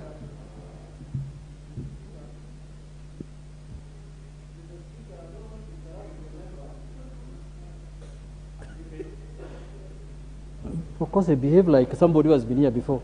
Mr. Speaker, I didn't want to interrupt you. I wanted to bring to your attention that when a member is tabling a document, Mr. Speaker, he does it himself. It's procedural. He can't give it to someone, go and table for me. So on the records, it will be tabled by the other member and not him. So, I know he has been busy in the campaign. No. Honorable Speaker, I stand guided, but I think I appointed somebody, of course, to become my handsman for just this particular session, but they are adequately tabled as guided. But if you so wish, of course, I can have them back and then table it myself. Go on. Exactly. But they are well tabled, Honorable Junet. Honorable Speaker, the tabled documents or the tabled letters annexed with are with the resolutions and the minutes from the Kenya Kwanza Coalition. What you will note in those resolutions, and even the attendees of that list, as indicated in the entire list, is that in the minutes, people who attended the meeting that appointed Honorable Ichung'wah as the majority leader, the members that attended are about 179, drawn from different parties. And if you'll allow me, Honorable Speaker, in the attendance, UDA had 145, UDM had 8, PAR had 3, MCCP had 2 in that meeting, MDG had 1, ANC 8, Ford Kenya 6, TSP 2, DP 1, CCM 1, NAP Kenya 1, and GDDP 1. In total, Honorable Speaker, those are 179 members. Honorable Speaker, in the past 1 week, I've been very busy also, receiving several members of this House, requesting me to place them in committees, some of which are independent members of Parliament. In total, possibly there could be 10. So today, we are talking about 189 members associating themselves with the Kenya Kwanza Coalition, and, of course, clearly describing our majority in terms of numbers. Honorable Speaker, if this was a marriage that you are called to be a vicar, then clearly the consummation of marriage happened in Naivasha. A child was born, and actually not one, not two, but four, Honorable Speaker. And now you are being invited today to make a determination on which particular spouse a certain spouse wants. A marriage is claimed to have taken place about 2 months ago or thereabout, and there is a spouse who feels, I don't belong here, and is decided to go this other direction. And that spouse is equipped with the Constitution of Kenya, Article 38, Article 36, on the rights of association. Honorable Speaker, even a first-year student knows that a contractual agreement entered under coercion and threats is a nullity, and you cannot validate it, Honorable Speaker, even from your seat. Any agreement that is entered at night, entered through blackmail and coercion, is a nullity. Today, I challenge the Honorable Junet, who of course is salivating for my majority whip seat, to table before you a resolution by the Azimio Coalition Party today with a list of members who have appended their signatures in attendance of that particular meeting, a resolution and minutes of that particular meeting, are not mere statements that we are the numbers, we are the majority. At some point, of course, we were together, and now, of course, you need to, we had a coalition agreement. Honorable Speaker, you and I know, as legal practitioners, that any law, any legislation, or any agreement that contravenes the supreme law of the land, and that is the Constitution, is null and void. Our Constitution, Honorable Speaker, is supreme. Article 36 provides for rights of association. You cannot force MDG to go in bed with you. They do not want. And they are protected by Article 36. You can't force them. You cannot force independence. You cannot force Maendeleo Chap to go in bed with you. You cannot use a mere paper that you coerced members to sign, that you've got to be with us. You signed this paper. Those people are protected. Those members are protected under Article 36 and Article 38. Honorable Speaker, the invitation you are being called upon to determine on a mere paper, on a mere agreement, that even the contents to which were not shared to those people who signed is wrong. Please decline that invitation. The majority coalition is Kenya Kwanza. And the right of association cannot be downplayed by a mere agreement. Honorable Speaker, the third point that, as you retire to make your determination, that you need to relook at, is the provision of Article 108 on the definition of what a political party is. Honorable Speaker, by all standards, from whichever angle you look at, you choose to look at this whole thing, the definition of Azimio as it stands now is simply Azimio Coalition Party.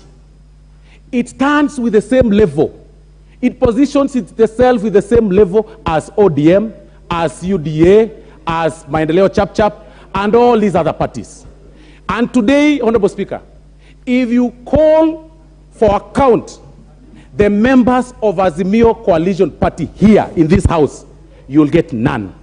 There is only one member of Azimio Coalition Party, as provided, if you go by the definition of Article 108(2), and that is the Honorable Raila Amolo Odinga.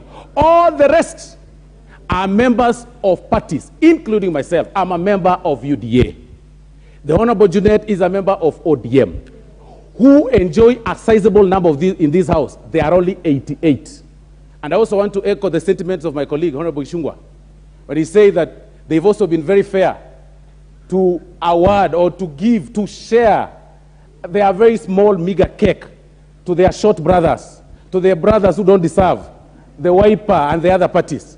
Honorable Speaker, we challenge them today Yes, the Honorable. Yes, Honorable Mbui. Mr. Speaker, I'm sorry to stand to interrupt his debate, but Mr. Speaker, honestly, is it parliamentary for us, for the member of parliament, to belittle political parties that are actually parliamentary parties because they already have hit the 5% threshold that the standing orders define? So, Mr. Speaker, I want to ask that the member respect this party and withdraw those statements. Honorable Speaker, yes. For clarity purposes, what I meant is Wiper is short in number. They're actually very short in this house. That was my description. So, as I wind up, Honorable Speaker. Your time is up. That is all, Honorable Speaker. Thank you. Okay. The Honorable Junet, 10 minutes. Thank you, Mr. Speaker. Mr. Speaker, from the onset, I want to say that I want to congratulate you first for being elected as a Speaker, but secondly, Mr. Speaker, we are a country that is governed by the Constitution and the rule of law. Mr. Speaker, you know, and members know very well, that we have, as a country, decided to govern our... Mr. Speaker, Mr. Speaker, as a country, we have decided to manage our politics in a certain way, legally, Mr. Speaker. And I know, Mr. Speaker, that we did an amendment to the Political Parties Act here. And as alluded to by Honorable Ishungwa, it may have been as acrimonious as possible. But, Mr. Speaker, the law was passed. The law was assented to. And some of their architects might be even in this house with us. But anyway, that's a story for another day, Mr. Speaker. The law was assented to, Mr. Speaker, and the law was passed. And the law was taken to the Constitutional Court by a private citizen. And the court affirmed that the law was enacted constitutionally, Mr. Speaker. Having said, Mr. Speaker, that, and numbers were raised here, and voting was done, and everything was done. But, Mr. Speaker, the issue I want to raise here is that in governing our politics, we decided to have pre-election coalitions and post-election coalitions, Mr. Speaker. Mr. Speaker, what we are discussing here are members of parties that made a pre-election coalition agreement, Mr. Speaker. And, Mr. Speaker, that agreement was registered with the political parties registrar. And, Mr. Speaker, when I finish my presentation, I want to table that coalition agreement, Mr. Speaker. It is with me here. And all those parties have signed, Mr. Speaker, through their signatures, Mr. Speaker, in a broad daylight, in a ceremony that was held at KICC, Mr. Speaker. Those who are saying it was at night, maybe that time they were campaigning somewhere. But the ceremony, Mr. Speaker, started at 9 a.m. in the morning and ended at 3 a.m. And we went to a rally in Jacaranda after that until 6 p.m., Mr. Speaker, 3 p.m. And all these parties, Wiper, Kenya African Union, KANU, National Rainbow Coalition, National Kenya, Muungano Party. This is Maendeleo Chap, Mr. Speaker. They have signed here with their secretary, Mr. Wilfred Sijui Nyamu, Mr. Speaker, Democratic Action Party, Devolution, all of them signed here, Mr. Speaker. And I want to table this agreement, Mr. Speaker. And Ochieng Party, Mr. Speaker, MDG, signed here. And I know why he signed, Mr. Speaker, but that's a story for another day. Mr. Speaker, we must respect our laws, Mr. Speaker. Mr. Speaker, you are a party leader, Mr. Speaker, before the election. And you decided on your own volition, your party wants to have a pre-election coalition agreement with another coalition, Mr. Speaker. And those parties should have followed you suit, Mr. Speaker. You cannot, Mr. Speaker, break a marriage, just to pick from where Honorable Osoro left. You cannot engage in another marriage, Mr. Speaker, and marry another person before you divorce the first one, Mr. Speaker. And when you want to divorce, there is a divorce procedure to follow, Mr. Speaker. You must divorce procedurally, Mr. Speaker. Mr. Speaker, what I want to say is that, Mr. Speaker, this pre-election coalition agreement is in force, Mr. Speaker. It is registered. This country has left the era when coalition agreements used to be rubbish the way they want, Mr. Speaker. That is what made the Political Parties Act to bring provisions that make sure that coalition agreements are held against the people who sign for it, Mr. Speaker. You remember the MOUs that were signed in 2002, the MOUs that were signed. When the new constitution came, this parliament, in its own wisdom, passed the Political Parties Act and said that you have to deposit the agreement with the registrar of political parties. If you want to exit this coalition agreement, there are exit clauses you have to follow. There are clauses that allow you to exit, Mr. Speaker. But, Mr. Speaker, more importantly, the parties that claim to have left this coalition, Mr. Speaker, have written to me as the Secretary General of Azimio. They have petitions. They are saying after that they are going to the Constitutional Court to get an order to get out of the coalition, that is the right route. If they knew they can walk in and walk out as they wish, why are they deciding to go to court? They should have just walked away like somebody who's in a supermarket, Mr. Speaker. Mr. Speaker, it is either, when we came here, Mr. Speaker, we swore to uphold and defend the Constitution, Mr. Speaker. That is the oath of office we took. And the Constitution demands us to respect instruments of legal nature like this that you have committed to yourself to, Mr. Speaker.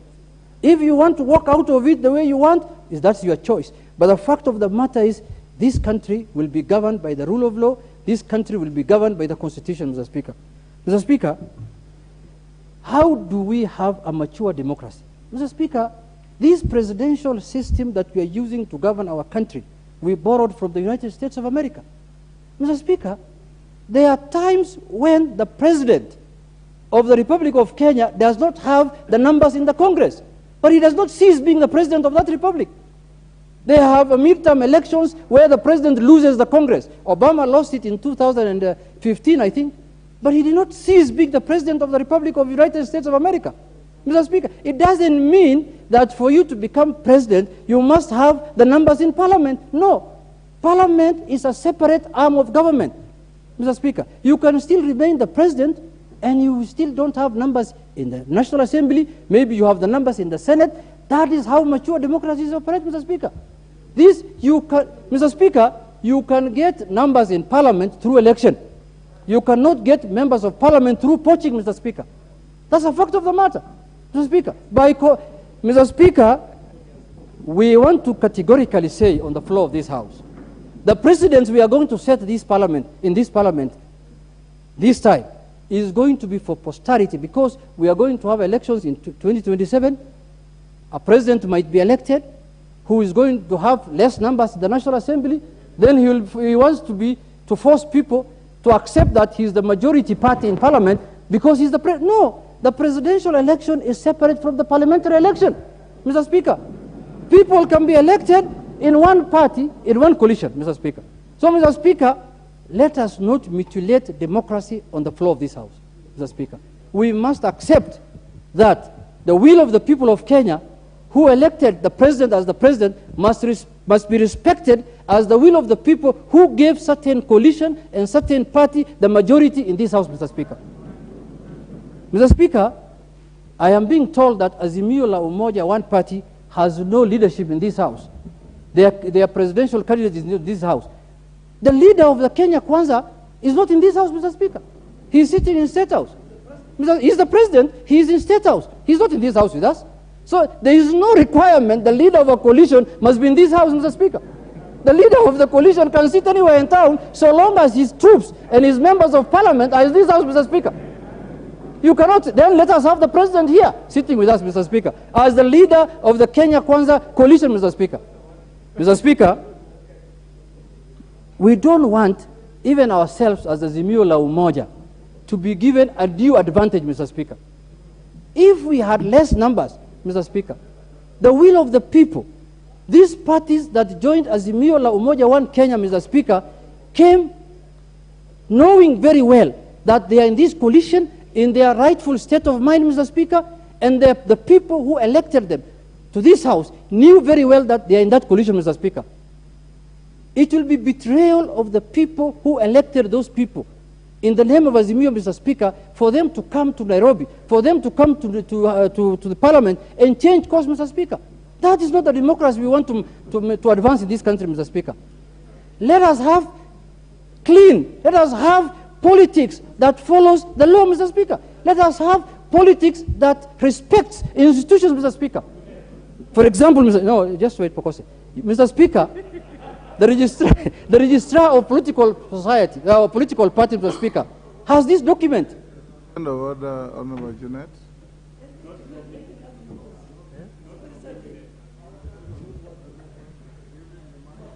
Yeah, thank you, Mr. Speaker.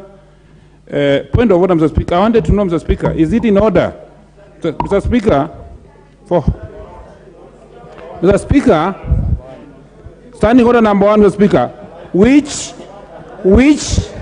state claims, Mr. Speaker, that Honorable Junaid Mohammed, Mr. Speaker, correct, the Speaker, should Junaid Mohammed, the Speaker, lie to the House that he is the director of elections in ODM and again, as Secretary General of Azimio la Umoja Sapati, Mr. Speaker. One must pay allegiance to one political party. Can you tell us, Mr. Speaker, which position he holds in both Azimio and ODM?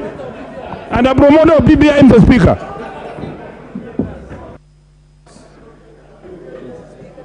Mr. Speaker, I know. Honorable Junet, your time is up. I give you 30 seconds to... Mr. Speaker, to conclude my submission, Mr. Speaker. Mr. Speaker, this parliament has a date with destiny, Mr. Speaker. Yeah. The way we rule on this matter, Mr. Speaker, will determine the way our politics will be conducted going forward.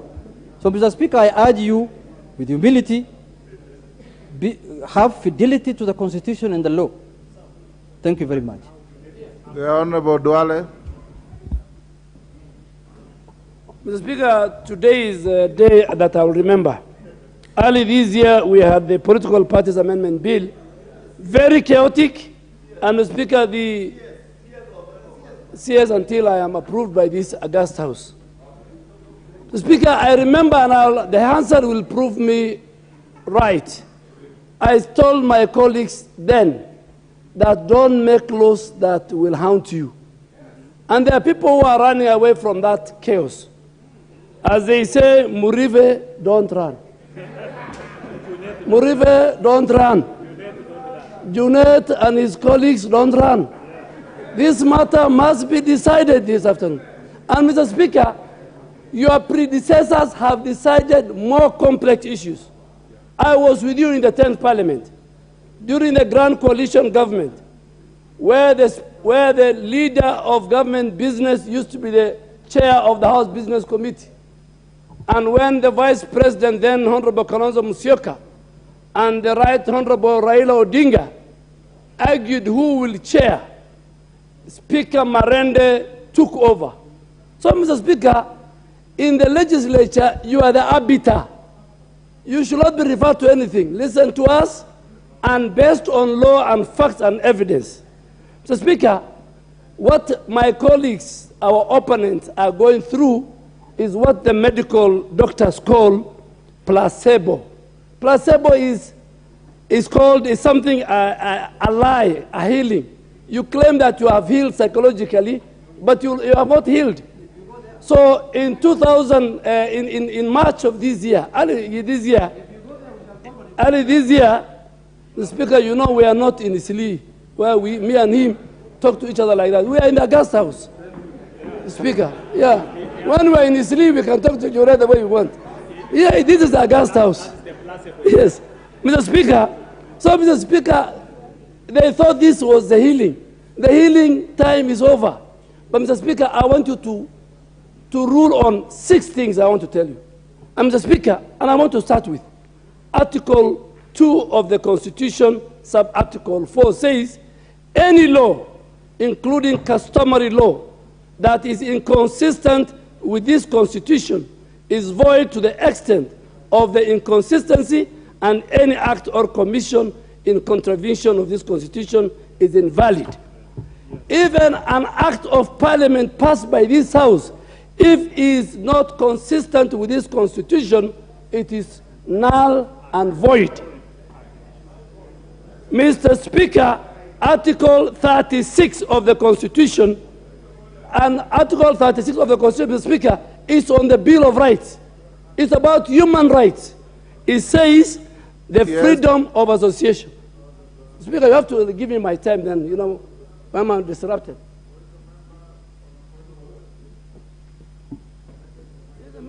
Give him the mic. He must say what's out of order. thank you, Honorable Speaker. Honorable Watch. Yes, thank you, Honorable Speaker. Is it in order that the former majority leader misleads this House by giving the impression that the question of constitutionality or anality is a question that can be determined otherwise than by a court of law? We can have our own interpretations, we can have our own thinking of what is constitutional or not, but this is a question that can only be determined by a court of law. Is it in order? Mr. Speaker, in this August House, you are the arbiter. You are the ones who decide.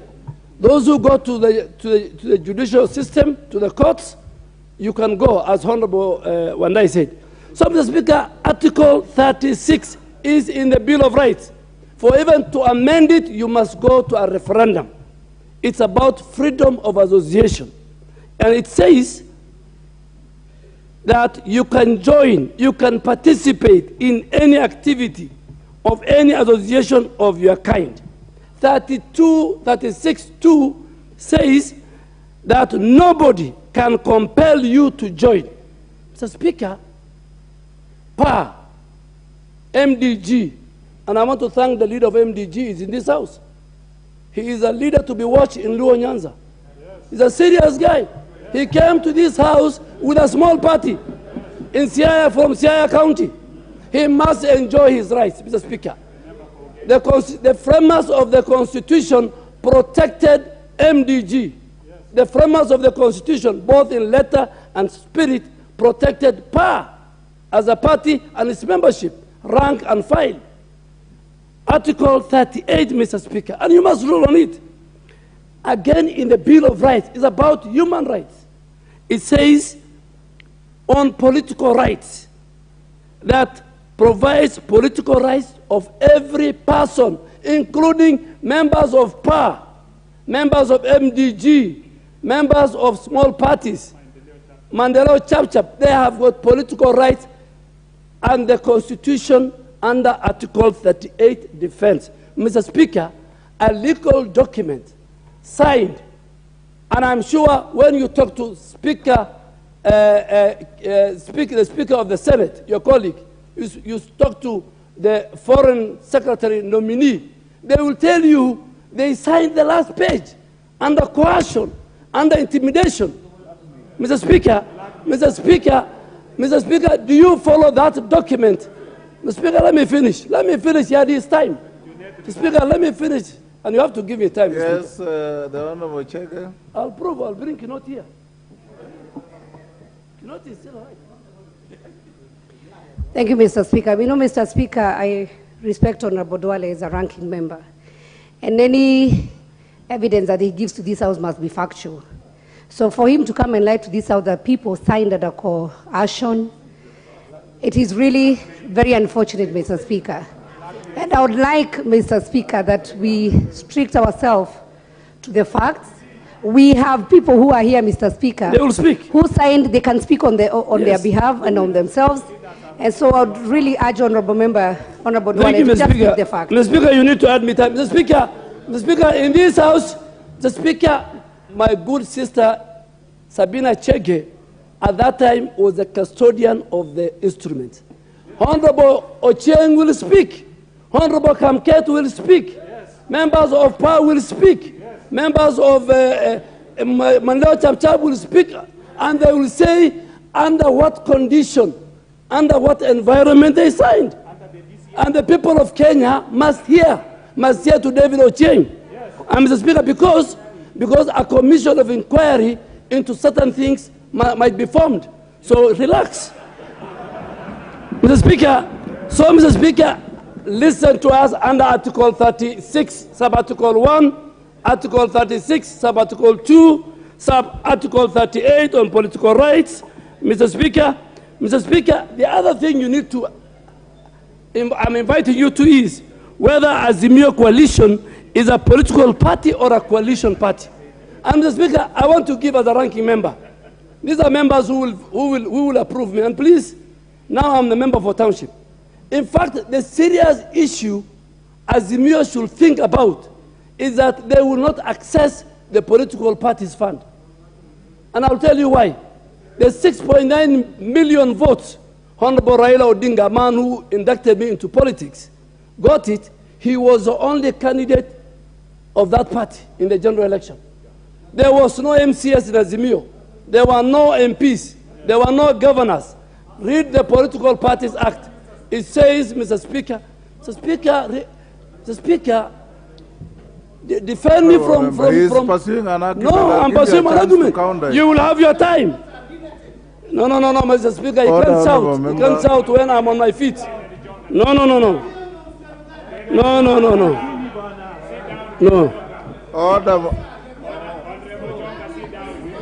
Honorable Chonga.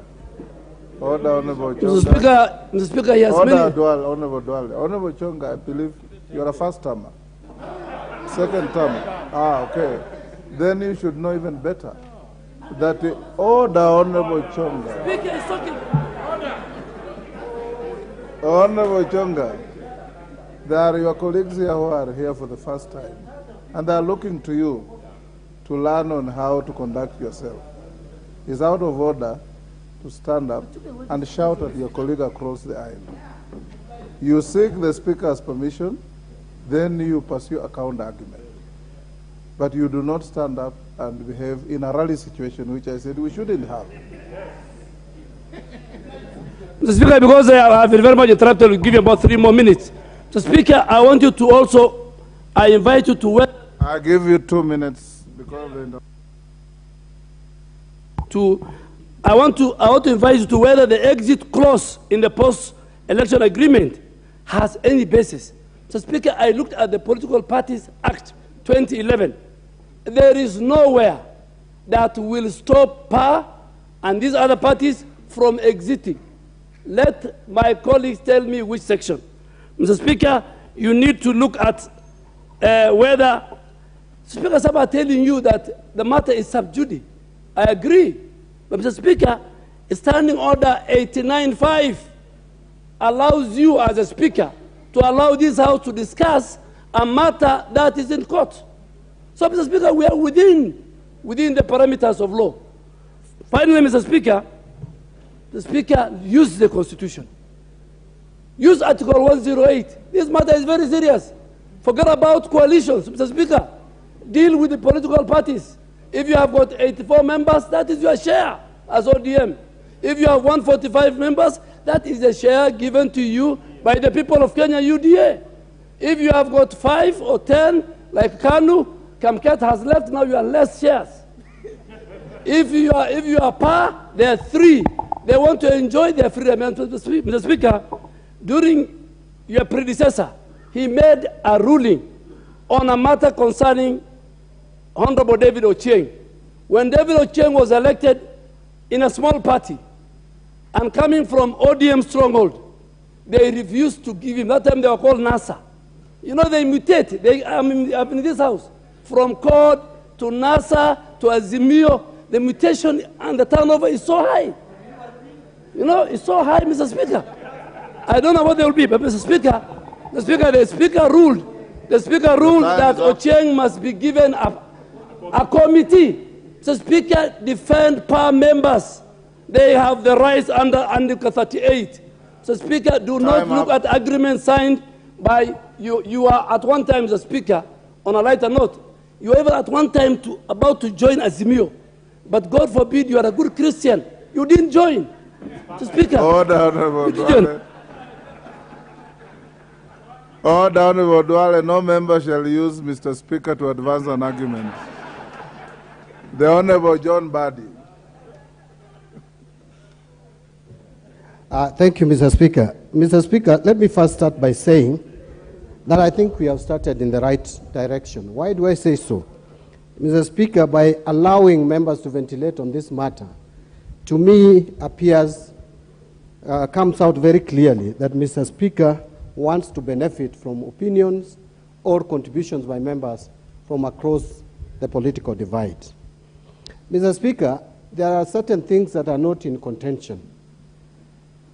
What is not in contention is, one, that both Kenya Kwanza Coalition and Azimio One Kenya Alliance Coalition are not in dispute on who should lead the two coalitions.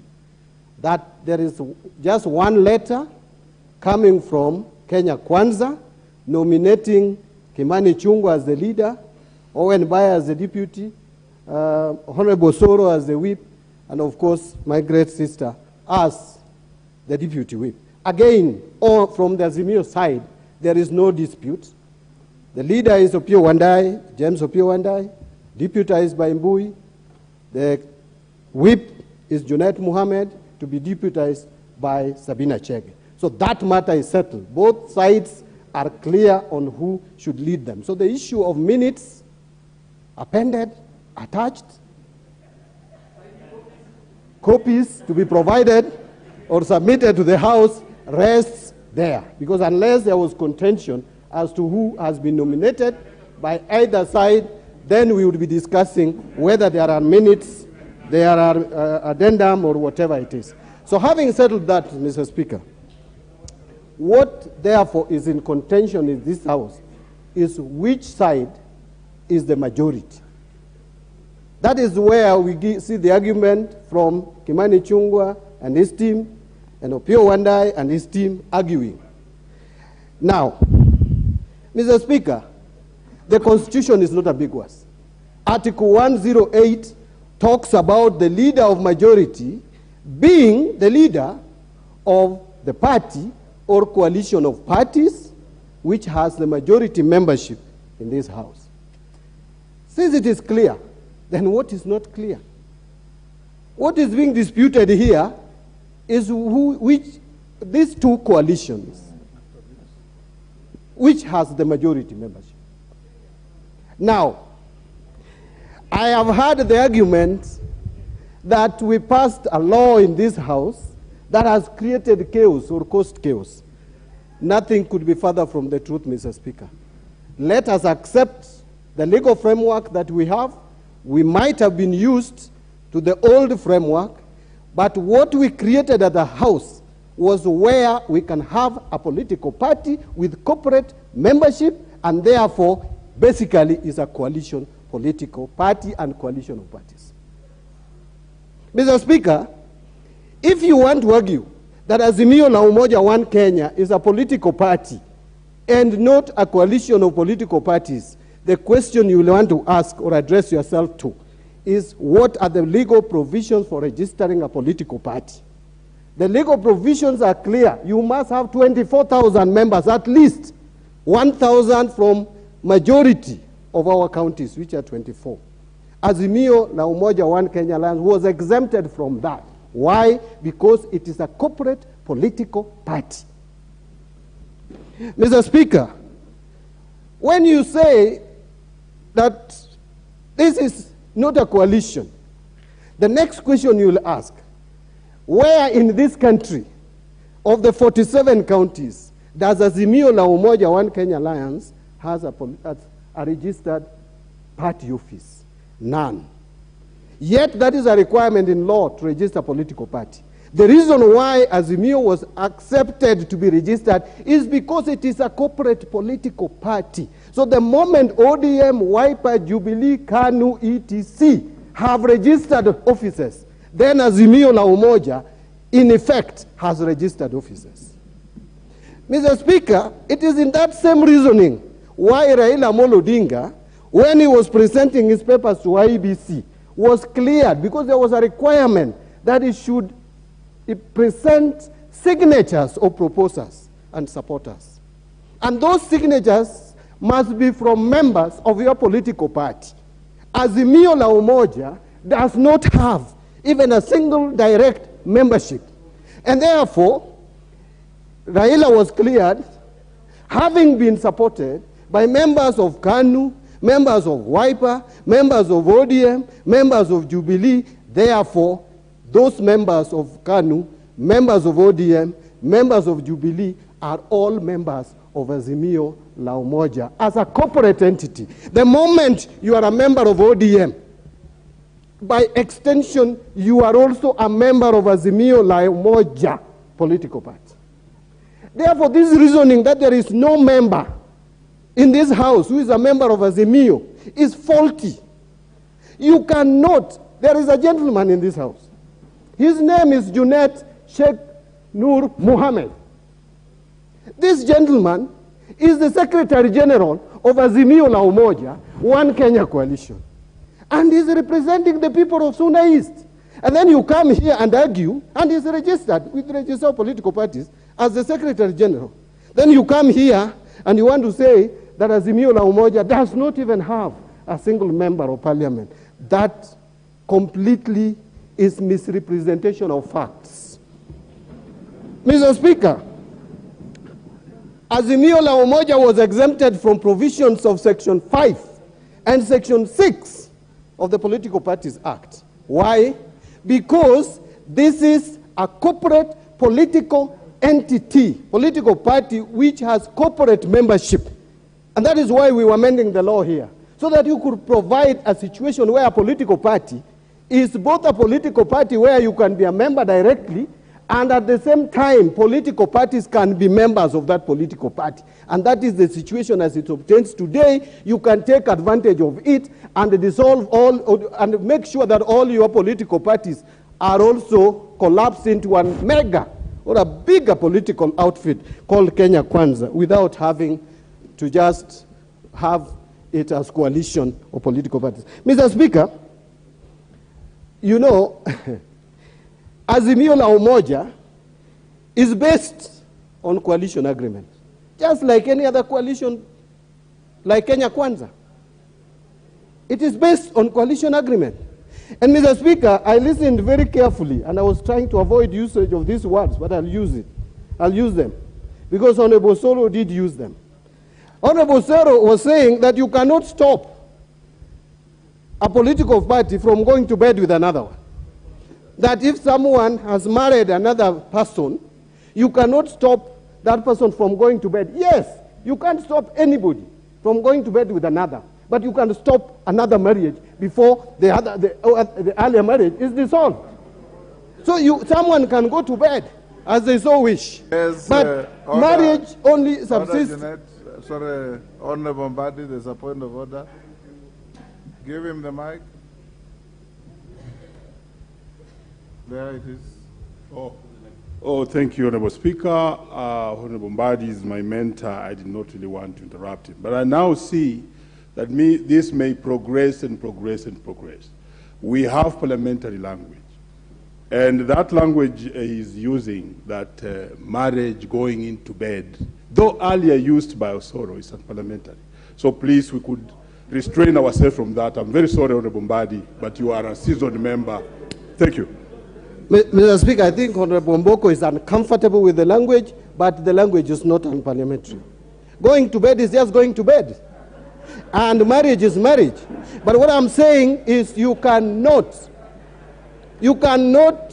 start another marriage until you wind up the previous marriage. So, Honorable Soro, you should advise your new, what do you call them, the new whatever, to make sure that the other marriage is concluded first. But, Mr. Speaker, there was an argument here by Honorable Duale, which if you allow me to challenge, that there is something unconstitutional about what we have done in terms of making agreements. There is nothing unconstitutional. Article 92 of the Constitution allows Parliament to enact legislation to provide for the regulation of political parties. And in doing that, we created Political Parties Act, which gave rise within the Act to the agreements. Finally, Mr. Speaker, allow me to say this. As you protect the rights of those members of PAR, MDG, and others who want to leave Azimio, remember there is also the rights of people of Ugenya who elected Uchieng, knowing very well that he was Azimio, and he has not consulted them. So whose right is superior? Is it the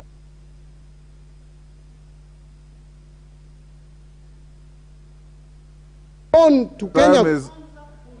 Your time is up, the Honorable John Mbadi. From now going forward, thank you, Honorable Mbadi. Allow me to regulate your time down to 5 minutes per member. Are we in agreement? Yes. I'll give the floor to the Honorable David Ocheng. Thank you so much, Mr. Speaker. Mr. Speaker, I would request for 10 because my name has been mentioned so many times, Mr. Speaker. Mr. Speaker, on this particular matter... compress your arguments in 5 minutes. Mr. Speaker, thank you. Mr. Speaker, on this particular matter, I wrote to your office on the 9th of September, Mr. Speaker, about our position in Azimio, having left the coalition party, and joined Kenya Kwanza, Mr. Speaker. Mr. Speaker, I have that letter here and I would like to table it. Mr. Speaker, the reasons for our leaving Azimio are very instructive because so much has been said about us and how the marriage was done, Mr. Speaker. Mr. Speaker, after the elections, the MDG NEC sat and reviewed the campaigns and our children in Azimio la Umoja, Mr. Speaker. And members brought the following issues. One, that in the former Nyanza, the Azimio leadership was so hostile to the MDG members running in that party, they were called Madoadoa. They were told that Azimio ends in Awasi, that when you come from Nairobi and you get to Awasi, you now leave, Azimio is dead, it's ODM stronghold, Mr. Speaker. This same thing happened in my constituency. When the Azimio party leader came to my constituency, I couldn't even attend because I was a Madoadoa. How would I be a Madoadoa and still belong to the party that calls me Madoadoa, Mr. Speaker? Mr. Speaker, I would also like to table a letter from the register of political parties. We've written to the register severally, asking for a copy of the Azimio la Umoja One Kenya, Mr. Speaker. Up to date, we've not been given to it.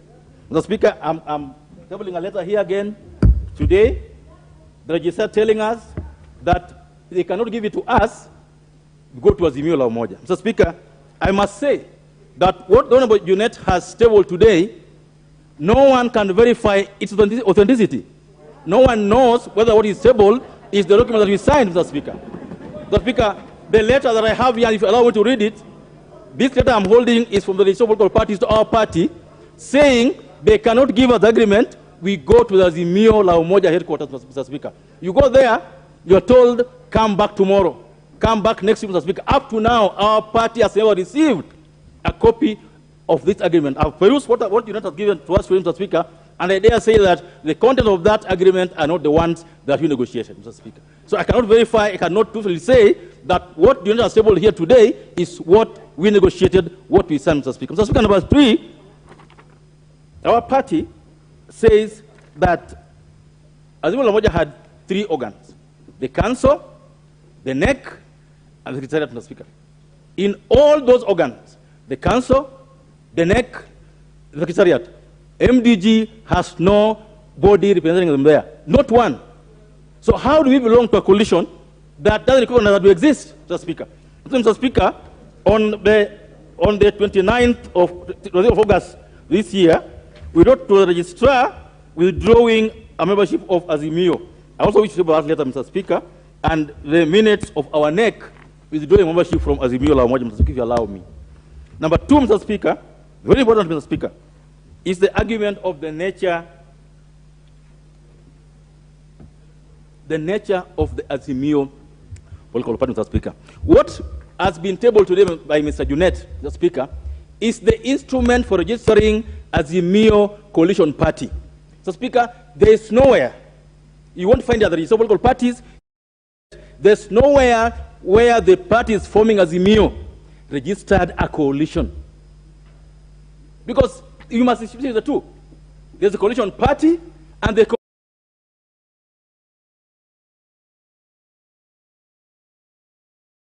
it means a coalition of parties. Yes, Mr. Speaker, it's not my intention to interrupt the Honourable Member, but Mr. Speaker, I urge him first to go through the document, Mr. Speaker. It is well written inside there, the formation of the Azimio coalition. Mr. Speaker, misrepresentation of facts, Mr. Speaker, will not be, this is a house of records. So we don't want it to go on record when the document is very clear on the formation of the Azimio coalition. It's well stipulated in the document. Mr. Speaker, the document holding, which was tabled by Junet, says a deal of agreement in respect of the Azimio la Umoja One Kenya being a coalition political party. My argument is this, Mr. Speaker, that for the argument that Azimio is a coalition within the frame of 108 and 19 of outstanding orders, two things must have been done. One, register Azimio as a coalition party, which is done. But where is the Azimio coalition of parties agreement to enable them claim that they are a coalition at the same time? That's the argument that I'm trying to make, Mr. Speaker. That there's a distinction between a coalition party on the one hand, which there is and exists, and a coalition of parties. Azimio is saying they have two legs. The only one you are being given today is one leg. Where's the other leg, Mr. Speaker? Your time is up. Mr. Speaker, allow me. I just have maybe 2 more minutes, Mr. Speaker. 30 seconds. Thank you. Mr. Speaker. Give him 30 seconds. I've given him 30 seconds. Thank you. You have a mic next to you. But this is too short. Mr. Speaker, the same law we passed, Mr. Speaker, the same law we passed here in May allows a member of a party to be deemed to have resigned from the party if that member forms another party, joins another party, or talks about forming another party, Mr. Speaker. If the MDG party has clearly, openly, publicly said they are part of Kenya Kwanza coalition. Mr. Speaker, we request that you deem MDG under that law to have moved away from Azimio political party to Kenya Kwanza coalition, Mr. Speaker. So submitted. Thank you. Yes. The Honorable Naisula Lesuda. She's left. I'll give to the Honorable Kamket.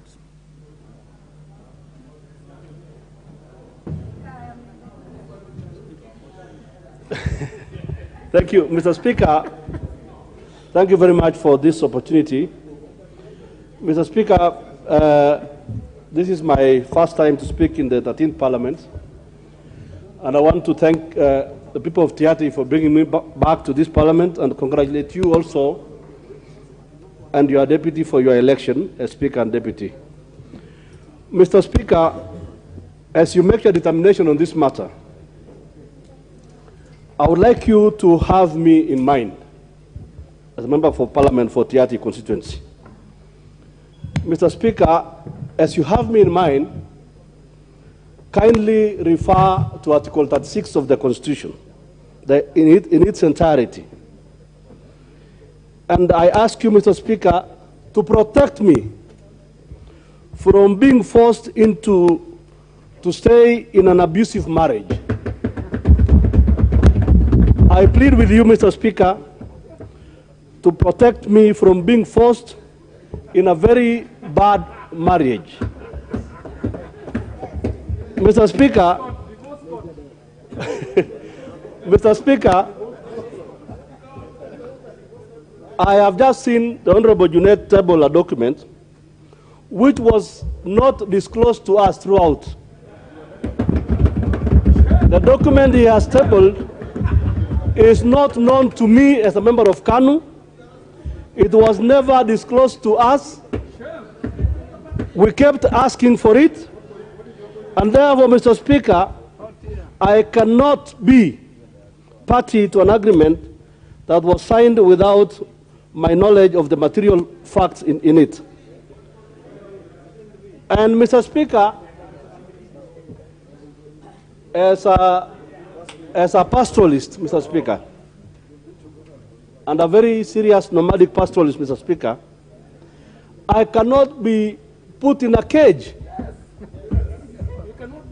I cannot be tied to a tree. If my cow cannot be tethered to a tree, how can a whole me, the member of Parliament for Tiati constituency, be tied to a tree? Mr. Speaker,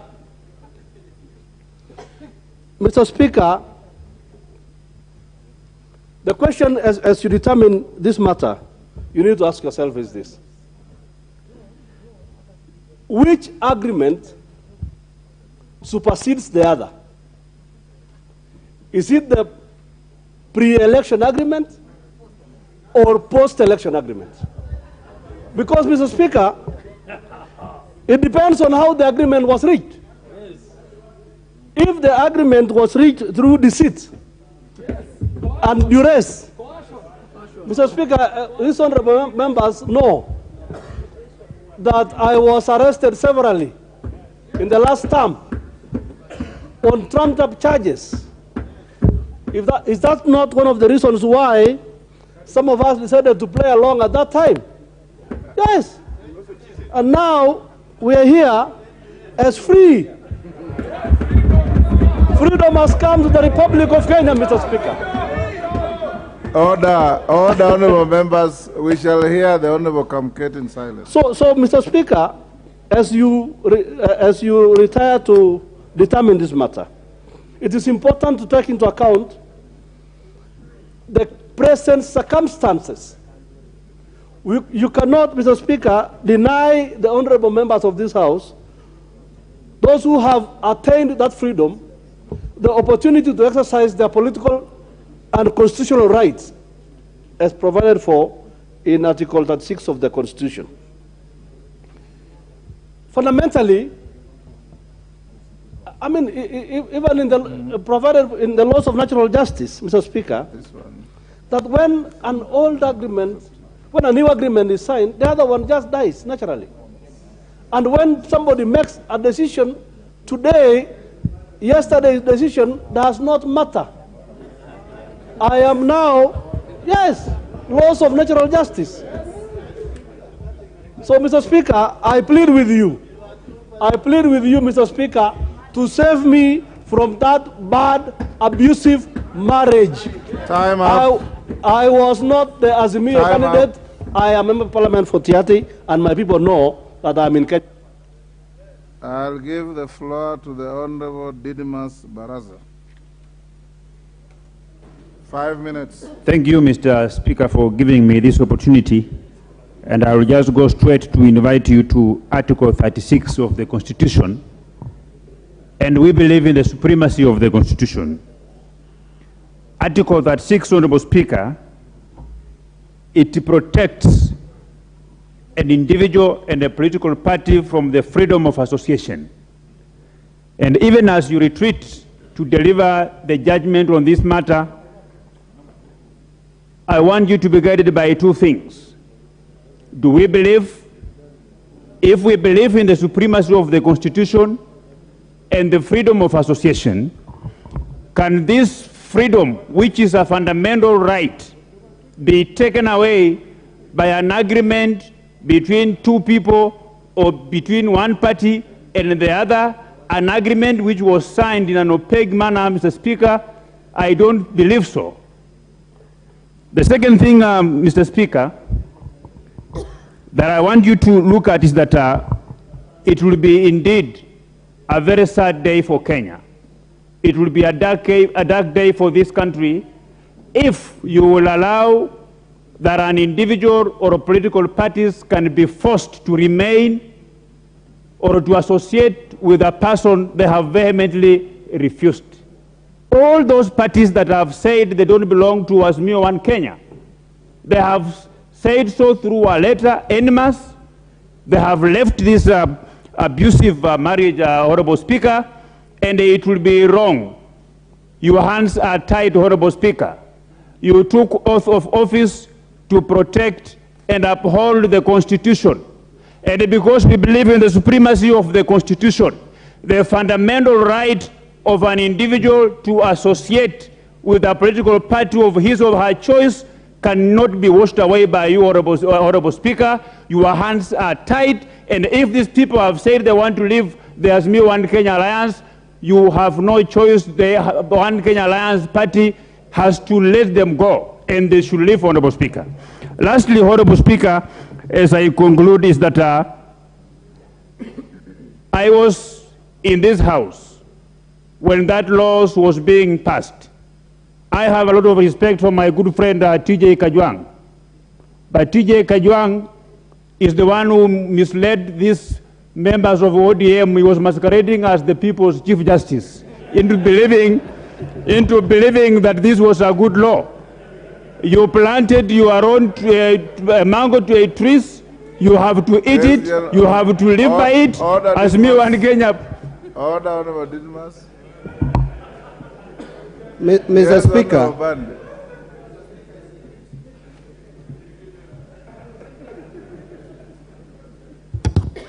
Mr. Speaker, I didn't really want to interrupt my good colleague, Honorable Didmas Barasa. But, Mr. Speaker, is it in order for Honorable Didmas Barasa to impute improper motive on the membership of this House, especially from ODM, by insinuating that TJ Kajwang misled a whole lot of us, people who have gone to school and have gone to school properly? Mr. Speaker, he should withdraw that remark and apologize to us. Someone like me who has gone to school and has gone to school properly cannot be misled by TJ Kajwang. The Honorable Mbadi, the only difficult I have is that TJ Kajwang is sitting there smiling broadly as being described.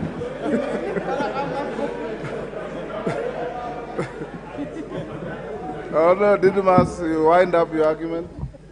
Mr. Speaker, I want to conclude by saying that we warned this ODM party that when you make laws for posterity. You don't make laws to support where you are standing. Now they are finding themselves on the receiving end. The Constitution must be applied rightfully. This Constitution cannot be rubbished. The rights that are in this Constitution cannot be taken away by people who signed a document, and I'm told even when they were signing those documents, they may have drunk some things which don't go to the stomach, but they go upstairs, Honorable Speaker. So the ruling for you is going to be very clear, Honorable Speaker, that the majority coalition is Kenya Kwanza. The Honorable Robert Mbui. Nobody's on the floor, the Honorable TJ, so nothing is out of order. Thank you, Mr. Speaker, for this opportunity. First, Mr. Speaker, I wish to say that this issue of who is majority and who is minority has caused a lot of confusion. In fact, the media, our voters are confused to the point where some think that the same way we voted for the Speaker here is the same way we might end up having to vote for the leader of majority. But, Mr. Speaker, this issue is not opaque. This is in black and white. Because, Mr. Speaker, I've heard members here talk about some issues, and I think I would like to say that what we are facing as a problem now is a situation, and because members have talked about marriage, is a situation where your newlywed wife, after she settles in your home, notices that your neighbor has a brand new car. And then she starts now talking about an abusive marriage. But nothing has gone wrong. And Mr. Speaker, any relationship with a neighbor with a brand new car or a house on the top of the hill is actually a cohabiting relationship. It is not a properly procured marriage. So, Mr. Speaker, who has a properly procured marriage? Those of us, Mr. Speaker, that signed an agreement before the time of the election. Mr. Speaker, this Constitution Article 108 is very clear about the leader of the majority party, and it says on Part 2 that it is the leader of the largest party or coalition of parties. And, Mr. Speaker, I want to point out that the size of a party is based on the number of elected members.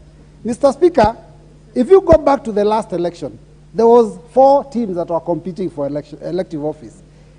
Let's forget the Wajakoa and the other one. We are left with 2 teams, and that was Raila Odinga and William Samoei Ruto. Each of them had a coalition, which was known by everybody in the country, including even nursery school children. Mr. Speaker, the results of this election were announced, and it clearly showed that those that were elected under the Azimio la Umoja were more than those that were elected under the Kenya Kwanza.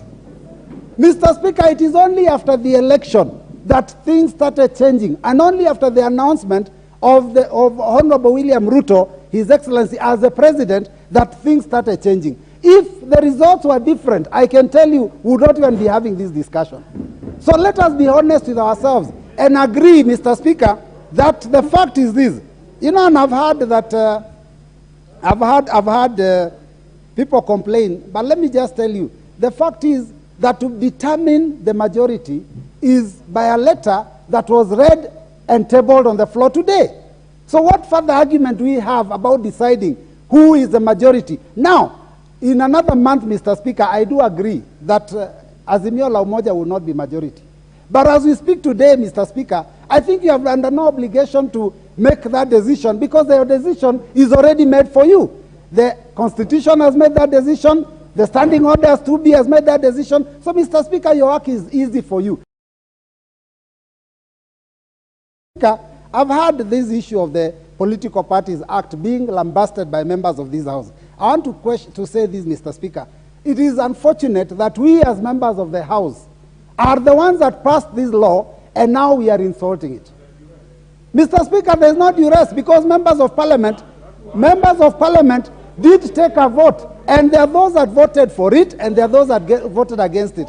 Mr. Speaker, as you sit on your chair, please note, and this is a fact, that, Mr. Speaker, members make a decision through a vote.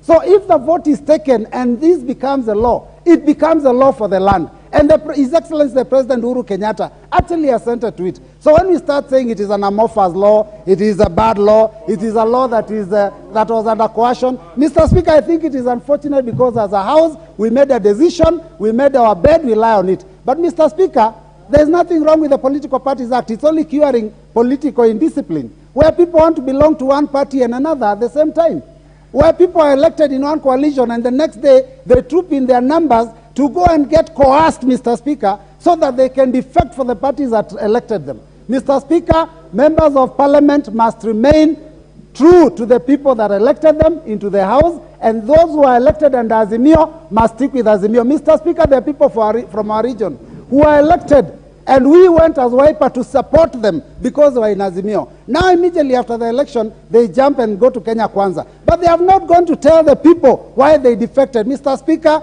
I think it is a simple decision. Azimio la Umoja is a majority party, and I am the deputy. Thank you, Honorable.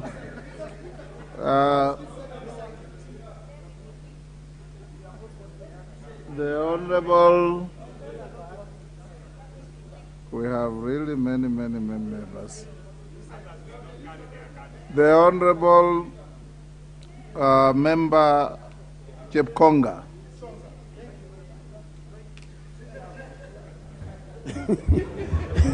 Mr. Speaker. Chepkonga and Chonga. Thank you, Mr. Speaker. My mind started with CH and it was clear. Mr. Speaker, thank you, Mr. Speaker. This is my first time to speak to this motion, and I'd like to take this opportunity first to congratulate you for your worthy election as a Speaker of this House. Two, I'd like to thank the people of Ainabkoi for electing me as their Member of Parliament. Mr. Speaker, there has been an attempt to persuade you and convince you to believe the wrong facts. In fact, Mr. Speaker, papers have been tabled in this House. You have been told about the election of the majority leader from the Azimio side. You know, Standing Order number 91 requires that you must be correct in the information you provide to this House. And you do not redact. This is not an ICC process, Mr. Speaker, where you redact certain information. The Azimio group, the Azimio coalition group, Mr. Speaker, must include the minutes. And they know this. When you are being elected as a Member of Parliament, you are just not elected by just any other person. There's a register of members in that polling station. And when you are declared as a Member of Parliament, there is a register which shows that these members of Parliament, these voters participated in the election. Mr. Speaker, you have not been shown anything. They have been trying to convince you, you're not trying to hide facts here. You know, under some cloud here, Mr. Speaker. You know, you have heard Honorable Cheng, my very good friend. What he has just told you, he participated in the PG of Kenya Kwanza. And you are being told that it's the same people who elected Opio Andai as the majority leader. Now, I don't know whether it's split into two, so that we had half of Honorable David Ochieng in Azimio, and then the other one in Kenya Kwanza, Mr. Speaker. You know, that is the reason why I'm inviting you, Mr. Speaker, to consider the document that was tabled here as I have information. It is not complete, it's not factual. They need to provide the people who participated in electing the majority leader. This was not a nomination. The standing order is very clear. The election, Mr. Speaker. And there's nothing skittering around on this matter. You must be faithful to the law. The second thing, Mr. Speaker, I have just had an opportunity to have a cursory look on the coalition agreement of Azimio. In fact, I would like to invite you to consider on page 11 that the members, it has already been tabled. I have just had an opportunity of going through, I've been given from the table office. I'll read for you, because you are the one who provided. Article 12 of the Code of Conduct, Mr. Speaker, it says members of the coalition partners shall abide by the provisions of Article 10 of the Constitution. Mr. Speaker, I would like to invite you to consider Article 10 of the Constitution, what it says. Article 10 of the Constitution, Mr. Speaker, says they will abide by the national values and principles of good governance, which includes human dignity, equality, and human rights, transparency and equality. Order. Before you quote in extenso, I've been looking at this document tabled by the Honorable Junet. Having gone through it very carefully, it does not meet the test of a required legal document. It is not, some pages are initial, some are signed, some are blank. Areas where you required 2 signatures of a certain political parties, there's only 1 signature. Other required signatories as outlined on the document, such as page 28, are blank. And others on page 27 have the same fate. Others on page 29, same. So I want to direct and rule that this document is inadmissible, and you shall make no reference to it.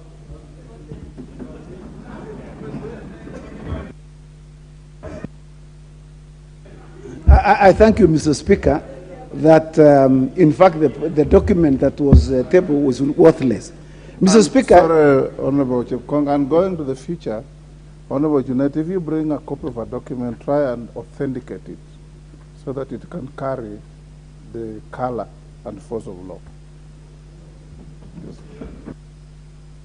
Thank you, Mr. Speaker. Thank you, Mr. Speaker, for rescuing us from what Honorable Mutembei has sought to put us into. Mr. Speaker, I would like to invite you also, and you have been invited, to consider Article 36 of the Constitution on freedom of association and 38 on the freedom on the political rights. I don't know what is wrong with the Constitution. We can't Honorable Mohammed has spoken. It is expunged from the record, so we can't debate it.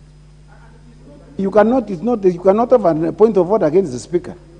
Where are you coming from, Mr. Speaker? I'd like to invite you to consider the 2 articles that I've mentioned, together with Article 25. You have heard Honorable Cheng saying that he has moved out of that political party, Mr. Speaker. Article 25 of the Constitution protects and it outlaws slavery and servitude, Mr. Speaker. You know, you cannot come here and tell us that you want Mr. Honorable Cheng to be your slave or you put him in servitude, Mr. Speaker. That is outlawed in the Constitution. And so that argument in the first instance should not even be pursued in this House, Mr. Speaker. In fact, the person who is doing it is shame on you. Thank you, Mr. Speaker. The other one, Mr. Speaker, that I would like to invite you, except that there's nothing unparliamentary about English language. Mr. Speaker, Mr. Speaker, you have been, except that now you have expunged this, so there's nothing for me to speak to about this as Azimio. So, Mr. Speaker, with those very few remarks, in light of the fact that you have expunged it, it cannot be considered in this House. Declare Kenya Kwanza as providing the majority leader. I thank you, Mr. Speaker. I've given. Yes, Honorable Junet. Mr. Speaker, the ruling you have just made has a serious implication on the issue that we are debating, Mr. Speaker. Because, Mr. Speaker, the only known coalition agreement, and it was demanded by the members here that we should table it, Mr. Speaker, is the same document that in your ruling you you have expunged it, Mr. Speaker, from the records of the House. So, Mr. Speaker, unless the House has another set of coalition agreement, the only coalition document that is registered with the political parties registrar, Mr. Speaker, is this one, Mr. Speaker. So, Mr. Speaker, Mr. Speaker, it's protected from Chepkonga, Mr. Speaker. You know, Chepkonga has been farming for 5 years, Mr. Speaker. He has just come back to the House. Relax, Bana. Relax, Dugyang. Relax, but I'm speaking to the Speaker. Mr. Speaker. I will hear Honorable Junet. Yeah, Mr. Speaker, you know, we are a house of debate, Mr. Speaker. And we have to, you are the only one we can address. Yes. Because the ruling you have made, Mr. Speaker, has a fundamental implication on the issue that we are canvassing before you, Mr. Speaker. Because all our coalition agreement of all those 26 parties is based on that document, Mr. Speaker, that you have expunged today, Mr. Speaker. So, Mr. Speaker, does it mean that as far as the House is concerned at this point, Azimio la Umoja coalition document is not recognized in Parliament? Then we move from there, Mr. Speaker. Babo Wino. Thank you very much, Mr. Speaker. Mr. Speaker, the internegram between Azimio One Kenya coalition and the Kenya Kwanza is keyword, Mr. Speaker, in the apex of the law, in the supreme law of the land, and in the Constitution in Article 108, sub-Article 2, that was also read by Honorable Kimani Ichung'wah. Mr. Speaker, the article is clear that the leader of majority shall be the leader of the majority party or coalition of parties. And going by that, Mr. Speaker, in simple terms, it is very clear that Azimio, kindly give me time. Mheshimiwa, I don't know why you are so excited.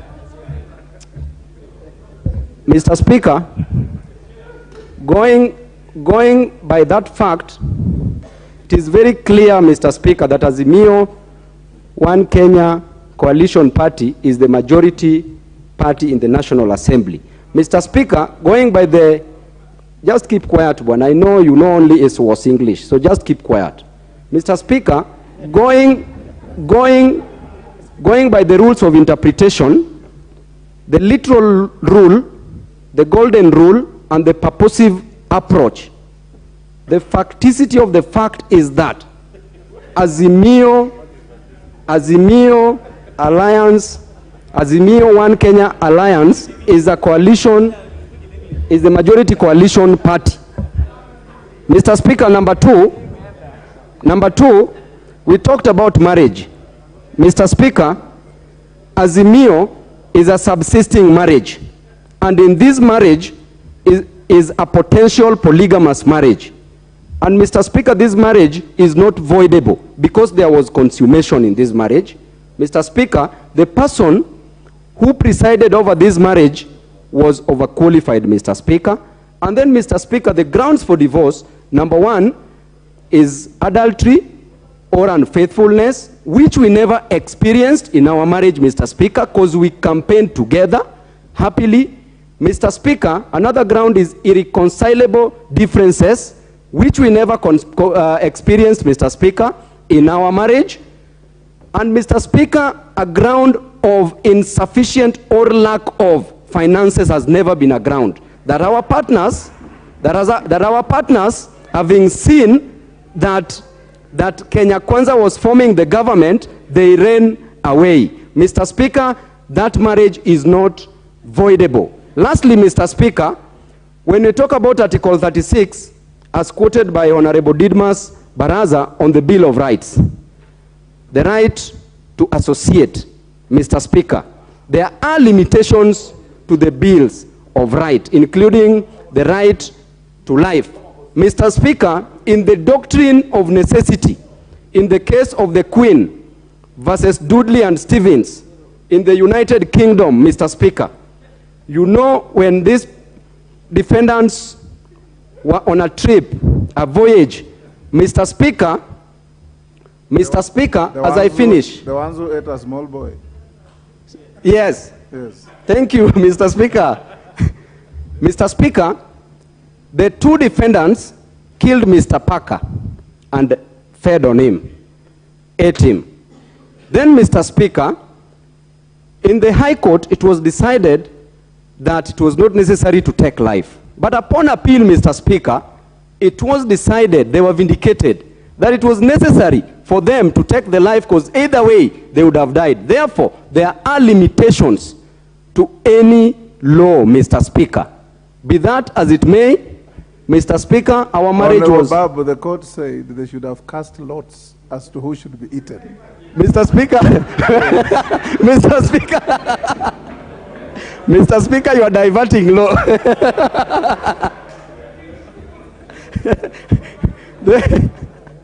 Therefore, Mr.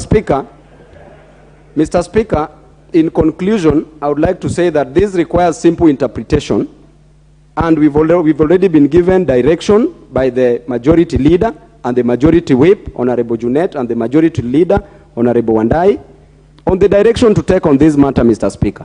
Thank you. Honorable Ndindi Nyoro.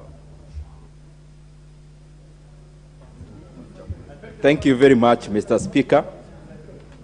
And I first want to thank the people of Kiharu for giving me another chance to come and serve them here in the August House. And Mr. Speaker, actually singularly thank them because they advised me not to have any campaign materials, that they would elect me without any. And they actually did that, Mr. Speaker. I also want to applaud the people of Kenya for voting and conducting our elections in a very peaceful manner, Mr. Speaker, and that is why we are all here celebrating our democracy. Going to the issue, Mr. Speaker, I remember very well when we were recalled from recess, Mr. Speaker, to come and discuss the amendment of the Political Parties Act, Mr. Speaker. We looked subdued then because we are facing people in this house who were chest dumping, telling us that they are the system and their way was the highway. Mr. Speaker, we advised them that it is important that this house continues to make laws for posterity and for the good of all. Unfortunately, Mr. Speaker, the bad law they passed, Mr. Speaker, has put them in the situation that you are in today. Mr. Speaker, the question before this house is on who is the majority. Which team is the majority in this house? And Mr. Speaker, this is very clear. We have Kenya Kwanza, where I belong, organized. It is a coalition of political parties. There are agreements, Mr. Speaker, of the constituent parties. We went to the elections, Mr. Speaker, and the parties that make the coalition of Kenya Kwanza emerged victorious insofar as majority is concerned. Mr. Speaker, it has been said there before, but it is good for me to put to record that UDA, the party I belong, we have 145 members in this house. Ford Kenya, Mr. Speaker, the SIBA party, we have 6 members in this house. Yes, order, there's a point of order. Honorable Elisha. Mr. Speaker, as one of the celebrated MPs from Game, I want to remind my brother of phonetics. You know, you can't use on or to. You must be clear on the language you're using, please. Speak good English, please.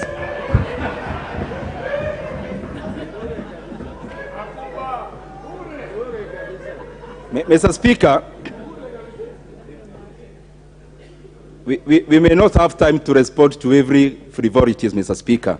Ford Kenya has got 6, ANC 8, UDM 8, Mr. Speaker, Chap 2, PA 3, TSP 2, DP, MDG, NAP Kenya, MDDG 1 each, Mr. Speaker, and CCM 1. That makes a total of 179 members in this National Assembly. Mr. Speaker, that is already majority. If you add even, Mr. Speaker, the 10 members, independent members, who are currently leaning towards the majority side, Mr. Speaker, you can clearly see now we have almost a supermajority. But there are other issues, Mr. Speaker, insofar as some of the parties I mentioned is concerned. And I am going to the other side, Mr. Speaker, of Azimio, One Kenya Alliance. They purport to have tabled some agreement here, Mr. Speaker, which you have already voided. Mr. Speaker, an agreement signed on a blank paper, Mr. Speaker, at night in a dark room, where most of the material is not given to all the parties, Mr. Speaker, and under duress. There is no contract, there is no agreement that can be made in those kind of circumstances. Mr. Speaker. Order. Yes, Honorable Babu.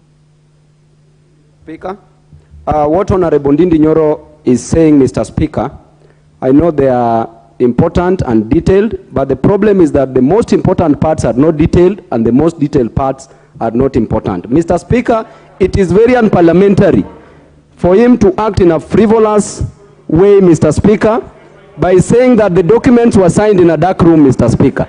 Did he see it, Mr. Speaker? That is out of order. Was he there, Mr. Speaker?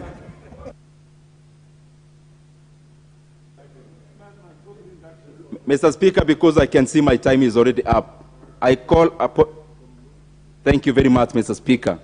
I was just saying, Mr. Speaker, that the agreements, the purported agreements made on the other coalition, Mr. Speaker, they cannot stand any test. They were made under duress, again in dark rooms and at night, Mr. Speaker. Most of these people were given blank pages to sign, and there is no page with content that is countersigned by those signatories, Mr. Speaker. Mr. Speaker, our country is in paralysis. Ndindi, your time is up. Sabina Chege. Thank you, Mr. Speaker, for giving me an opportunity. And first and foremost, Mr. Speaker, I want to thank my party, Jubilee Party, for nominating me to be a member of this parliament, and also to confirm that Jubilee Party is part of the Azimio la Umoja kwa One Kenya coalition. And Mr. Speaker, just to say that the letter that was there before about Jubilee, that was our internal affairs, and Jubilee is family in Azimio la Umoja. I just want to confirm that. Secondly, Mr. Speaker, the issue at hand is who is the majority in this House. Mr. Speaker, a lot of people have alluded about marriage. We all went onto a competition when we went to look for votes. Mr. Speaker, we had two handsome men, and each political party chose where they wanted to go. After the battle, which was a fierce battle, and very close to call, Mr. Speaker, we got the results. And Mr. Speaker, I'll say fortunately, the Azimio la Umoja coalition got the majority of members of this House, Mr. Speaker. As fate would have it, Mr. Speaker, when part of our team saw that the other side, they were rising to go to the House on the Hill, some of them, Mr. Speaker, ran away. But I just want to remind them, Mr. Speaker, that it is good once you are signing a document, please read the document and just know the content of the document. Mr. Speaker, I also want to remind them that for the ones who have left, yes, they might vote on the other side, but legally, they are with Azimio until 90 days are over from the date after the election from 9th. And after that, Mr. Speaker, I am part of the Azimio Council. They are all welcome to come and table their grievances. And we shall again consider whether the grievances are true, and we can let them go, Mr. Speaker, if they so wish. But at this point, Mr. Speaker, even if they go, Mr. Speaker, and some of them have gone, and we respect their decision. Nobody is being forced or coerced, Mr. Speaker. It's just to let them know that the document they signed, ignorance has no defense. Whether they had read or not, they are bound by that document, Mr. Speaker. And so Azimio Party, Azimio Coalition has several parties, and we are the majority. And Mr. Speaker, I know you have also received communication from the Registrar of Political Parties. So we are not disputing who the majority is. Give us a chance, Mr. Speaker, to come here and agree on the way forward, to form the House Business Committee so that then we can serve Kenyans, Mr. Speaker. I thank you. Mutuse.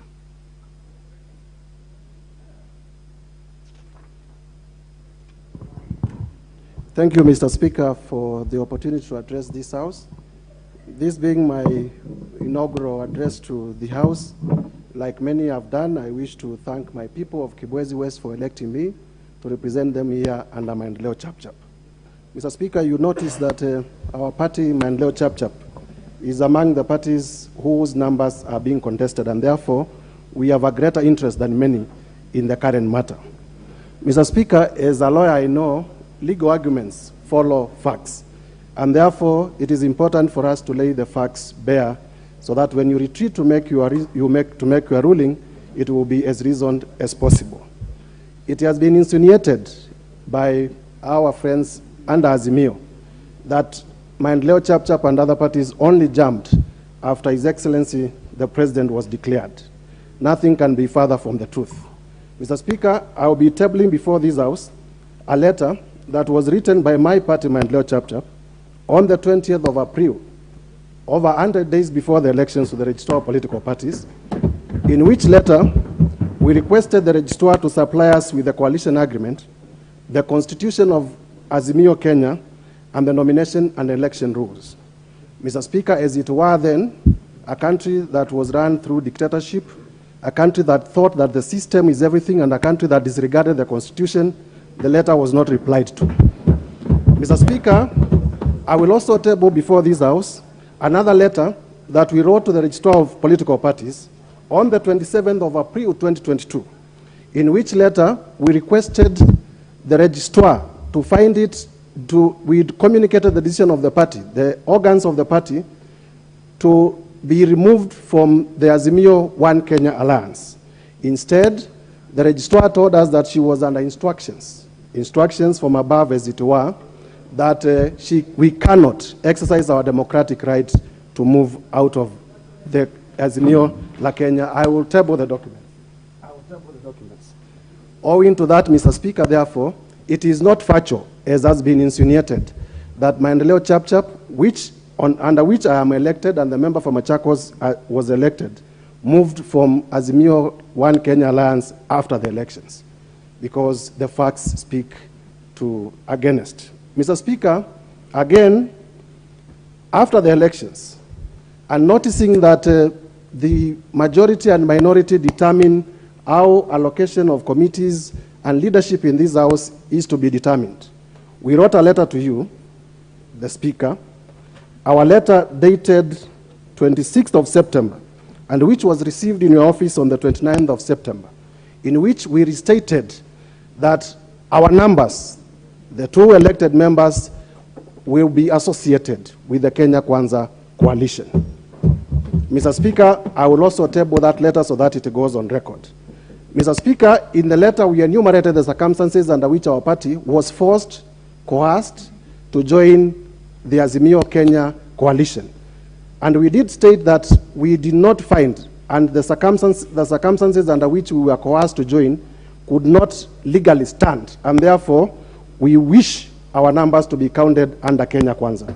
The question that we'll be answering is, when I stand here as a member of parliament and say I want to be counted under Kenya Kwanza, can somebody else force me to be in another coalition that I do not want?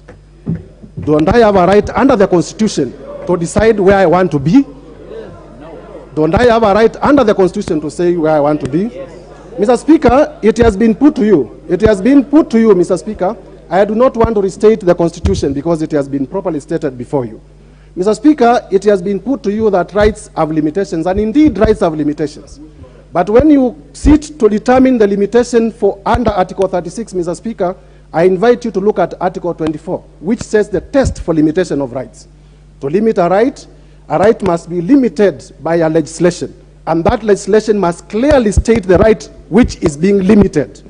Mr. Speaker, in this case, our good friends are relying on limitation under the coalition agreement. The question you will ask yourself is, can a coalition agreement limit fundamental God-given human rights?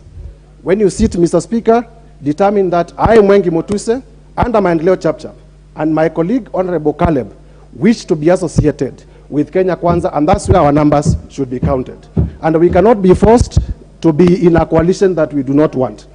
Mr. Speaker, also, as you see to determine, realize that the particular, and I know you have expunged from the record, so we do not have a document speaking to the coalition agreement between under the Kenya Kwanza. But I have seen in documents that the coalition agreement says that you cannot move until 3 months are over before the elections. Also, exercise your mind as a seasoned advocate that that time is going to lapse on the 9th of November, which is about 3 weeks to come. Which is about 3 weeks to come. And therefore, it is anticipated, actually, people can move out. It is anticipated that people can move out.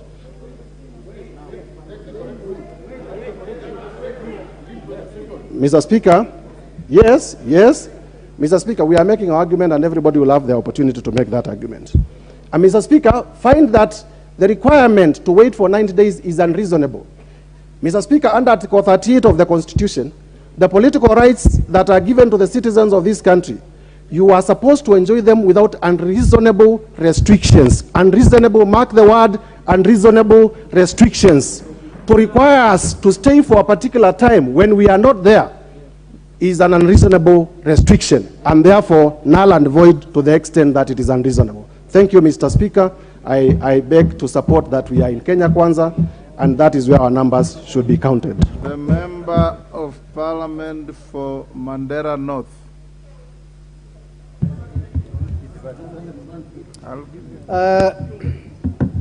Thank you, Honorable Speaker, for giving me this opportunity to contribute to the debate. For the record, I'm a member of UDM, and in fact a senior member as the deputy party leader of UDM. Honorable Speaker, the Constitution guarantees freedom of association and freedom of movement. You can at any one time associate yourself with any party or individual as you so wish. And the Constitution is the supreme. The Azimio Coalition Party, One Kenya, has what we call the council, where each member of their coalition is represented by one member of the party. For record, UDM is not represented in that council, and it is in black and white. Our party, UDM, if they say that we were part of the Azimio coalition, we contested in various and many counties. One example is in Siaya County, which is also the bedrock of Azimio. A member who was a candidate of under UDM has been called names, including hii ni watu ya Al-Shabaab, coming from Azimio. So that means we were not part of Azimio. That has been said, it's on record. So that shows we are not part and parcel of Azimio. We have moved away from you. Actually, we have run like Murife. It's not don't run, but we ran very fast. Standing Order 2B is very clear. And I want to remind my former chairman of PAC, Honorable Ondanyi, that it says the clerk shall obtain certified copy of coalition agreement, not a letter. What we have is a letter by the political parties registrar, but not a certified copy of the coalition agreement. Why is this agreement not seen in public? You have just ruled out that one that was presented to you. You said some pages are blank. It's very true. We signed a blank paper under duress, under coercion, under threat. You have actually confirmed that what Honorable General has presented is blank in some pages. And that is exactly what they presented to some of the members on 12th of March at KICC. The most important part is that we have freedom of association and freedom of movement. We are no longer part of Azimio because they never treated us as one. I've given the examples why. We're not in the council. During campaigns, they treated us as Madodoa, as my friend Honorable Cheng has confirmed. Our party, UDM, has 8 members in the National Assembly and 3 in the Senate. We are that strong, and we are fully in Kenya Kwanza coalition. We have signed a post-election agreement in broad daylight where all the pages were signed, initialed, and I was present as a senior member of UDM. The one that we signed in KICC on 12th of the March, we have not seen any of the copies except the last page only had a signature. So whatever we signed is what now Honorable Junet has brought with some pages which are blank. That is hot air. So, Honorable Speaker, I want to confirm as the Deputy Party Leader of UDM that we are firmly in Kenya Kwanza coalition, and we are no longer, or we do not want any association with Azimio One Kenya Party. Thank you very much. The Honorable Lekorere.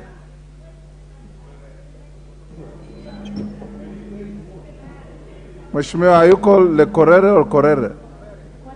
Korere.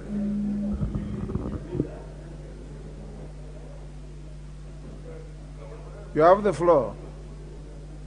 Give the honorable member the mic.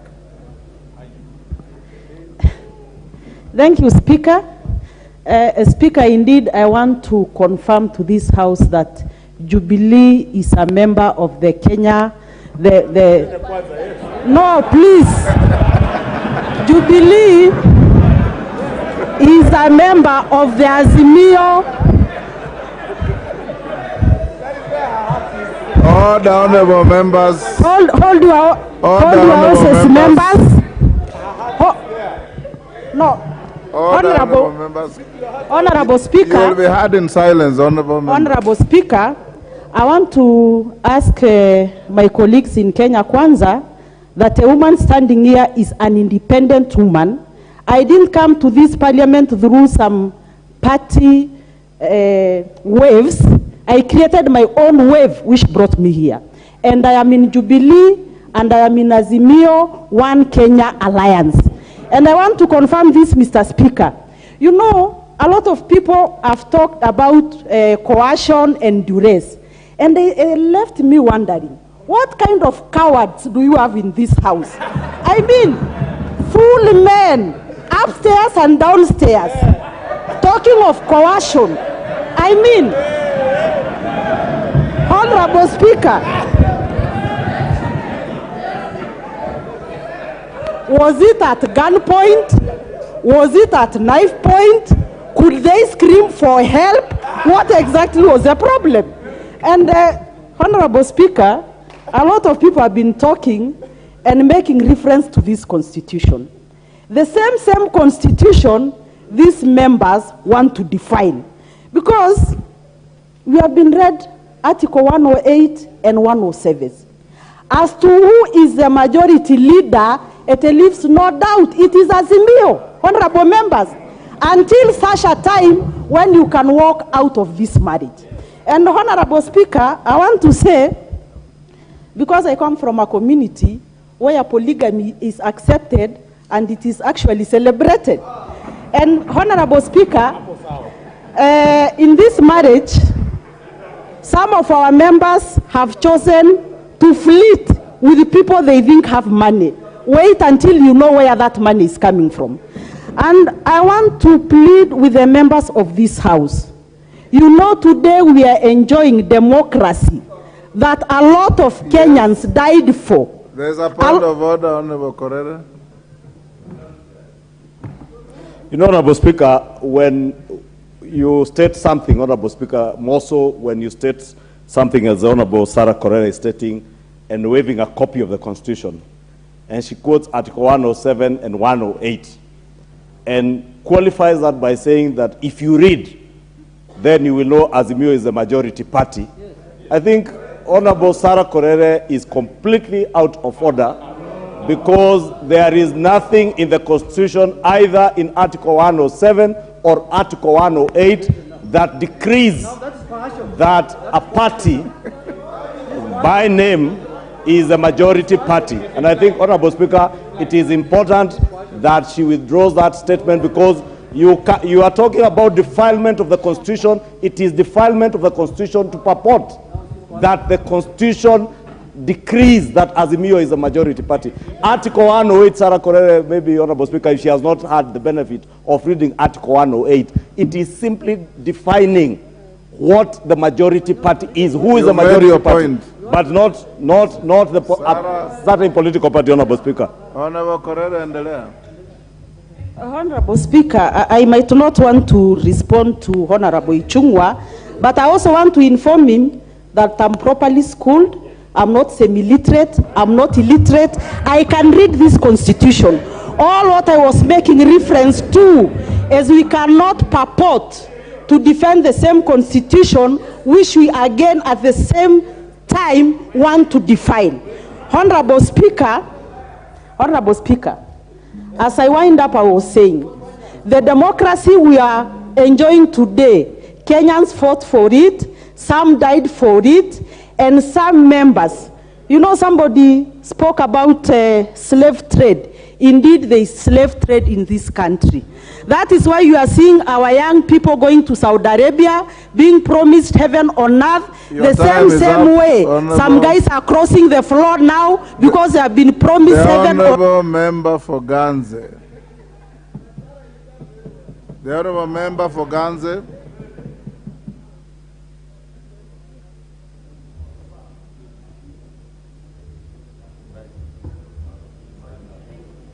If you speak in 3 minutes, I'll give the last chance to Honorable Atandi. Okay, asante sana Bwana Speaker. Kwanza kwa sababu hii ni mara yangu ya kwanza. It's your maiden speech? Yes. Okay, you will be heard in silence. Okay, asante sana Mheshimiwa Speaker. Kwanza nataka nichukue nafasi hii nishukuru watu wa Ganze kwa kuniamini na kunichagua kuwa mbunge wao katika hili bunge la 13. Mimi nimechaguliwa kwa chama cha PA. Na kusema kweli Bwana Speaker, nikisimama hapa leo ninashangaa kusikia kuwa watu wa chama cha Azimio One Kenya Coalition wanasema kuwa chama cha PA ni miongoni mwa vile vyama ambavyo viko katika muungano huo. Lakini mimi nataka kusema kuwa chama cha PA kilitoka katika muungano wa Azimio tarehe 8 mwezi wa 5, miezi mitatu kabla ya uchaguzi. Na hii ilifanyika kwa sababu gani? Hii ndoa ya PA na Azimio ilikuwa si ndoa iliyo sawa kwa sababu kulikuwa na mizozano mingi sana. Nakumbuka wakati wa kampeni chama cha Azimio kija kule mashinani kule Pwani kilikuwa hakiruhusu wanachama wa vyama vingine waweze kuungana katika ile mkutano yao. Walikuwa haruhusu hata campaign posters ziwe printed katika chama cha Azimio. Kwa hivyo tulipata shida sana wakati wa kampeni. Watu wa Azimio ama kupitia ODM walikuwa wamejaa kiburi, walikuwa wamejaa madharau, na walikuwa haruhusu mikutano yao watu wa vyama vingine waende pale. Kama walikuwa hawatutaki wakati huo, nashindwa kwa nini wanatutaka saa hizi. Mimi nikikaa hapa najiuliza tu, kwa mfano kama Azimio ingechukua serikali, wangekubali kweli kuwa hivi vyama vingine wawe karibu na wao? Sidhani kama ingekuwa hivyo. Kwa hivyo sisi tunashukuru muungano wa Kenya Kwanza ulitukaribisha, na kwa miezi mitatu kabla ya uchaguzi tulifanya kampeni tukiwa katika muungano wa Kenya Kwanza. Na hata saizi mimi ni kuomba tu kuwa wanachama wote wabunge watatu wa chama cha PA walio ndani ya bunge hili, hao hawako ndani ya muungano wa Azimio, lakini wako katika muungano wa Kenya Kwanza, na hapo ndio tutabaki katika muda wa maisha wa bunge hili. Asante sana Mheshimiwa Speaker. Honorable members, we still have actually 30 minutes I want to ask the House if you concur. We have a reduction to 3 minutes so that we can have at least 10 members to speak to this. Atandi, 3 minutes. Thank you, Honorable Speaker, for giving me the opportunity. And like all my colleagues have done, I want to congratulate you for being elected the Speaker of the 13th Parliament, and also to thank my voters, the great people of Alego Usonga, for re-electing me to this House. Honorable Speaker, since the introduction of multi-party democracy in Kenya 30 years ago, I am the first to be re-elected into Parliament. And so I want to thank my voters for that. Honorable Speaker, coming back to this matter, I can see that you are being persuaded to rule in favor of Kenya Kwanza in as far as the majority leadership of this House is concerned. But I want to urge you to confine yourself to the standing orders of this House, which says that the authority, standing order number 2B, the authority from where you are supposed to receive the guidelines on the majority leadership of members of this House is the registered political parties. I want to urge you to restrict yourself to that standing order when you sit back to make your decision on this matter, because we cannot purport to be guiding you on which side is majority when the law is very clear. The standing order is also very clear. Secondly, Honorable Speaker, I have seen that most members are complaining that they were coerced into joining Azimio la Umoja coalition. And I want to be specific to my brother, David Ochieng, who is here, who is my neighbor. Honorable Speaker, David Ochieng joined Azimio la Umoja coalition by force. Actually, we didn't even want him to join. He joined by force because he knew that without Azimio la Umoja, he will never be elected, he will never be here. He was using Baba's name. He was using Baba's name to be able to be elected. Same as these UDM members. Honorable Speaker, if you rule in another way, then, Honorable Speaker, you are helping in mutilating democracy.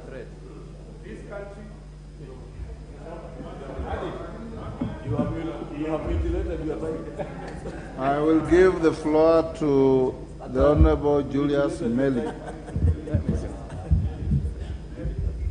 Julius Meli. I didn't see. 3 minutes. You will get time to speak. Thank you. Thank you, Honorable Speaker. Honorable Speaker, I also rise if to... you can compress your argument in 2 minutes, so much even the better. Thank you, Honorable Speaker. Well guided. Honorable Speaker, I want to thank the people of Tindred for giving me this chance to serve them for the third time in this National Assembly. Honorable Speaker, I also want to thank you most sincerely, especially for giving us this time to deliberate and to talk about the issues that are before us. But to make it very clear, Honorable Speaker, the Constitution is quite clear on which party forms the majority in this House. And it has been said very clearly by the honorable members, by the Constitution 108, Article 108, that the party with the majority, and it has been stated quite clearly by our majority leader designate, Honorable Ishungwa, that we have 179 membership in this House. Honorable Speaker, the standing orders put it very clear that the party with the largest number of members forms the majority party. That you've been magnanimous enough to allow us to actually ventilate here and to show the House and the country that Kenya Kwanza Alliance is actually the majority party.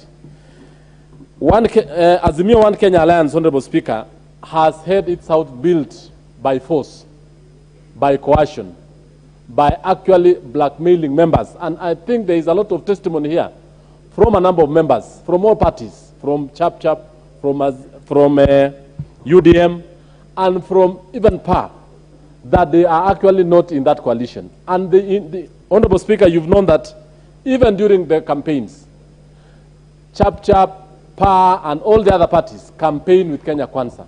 That they are actually being counted in Azimio is illegal and it is actually unconstitutional. Honorable Speaker, you realize that in Article 36 of the Constitution and 38, that there is freedom of expression, there is freedom of association. Therefore, by forcing these members to sit in Azimio One Kenya Alliance is actually unconstitutional, illegal, and should actually be voided. And therefore, you guide this House that One Kenya Alliance Kenya Kwanza is actually the majority party in the House. Thank you. Owen Bayer.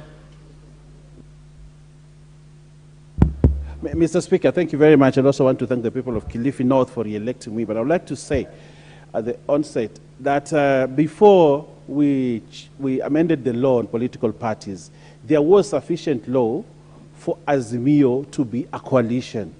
There was sufficient law. And they didn't need to change the constitution to form themselves into a political coalition, political party. Now that the chicken have come to roost, they want to come back and say they are a coalition. Mr. Speaker, they are a coalition political party and they don't have membership here. And Mr. Speaker, rule that there is no Azimio coalition on the first. Secondly, Mr. Speaker, on Article 259 of the Constitution, there is the element of good governance. When you have a president who runs the executive, you have the party that is not in government running pick and pack. We have had the argument between Badi and Babu Owino about who will be the chair of pick and pack. In essence, preparing themselves to sit in the minority. Because it is the minority side that will check government. Now, Mr. Speaker, we cannot have the Point team of that order says... From Honorable Badi. Mr. Speaker, it's completely out of order to misrepresent facts, Mr. Speaker.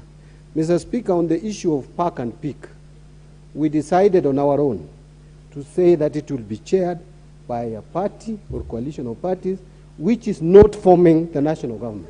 There is no mention of majority or minority. Now, Mr. Speaker, I don't want to get into an argument with the former. You know, that's why ODM removed him. But I also want to say that I don't want to listen to you now.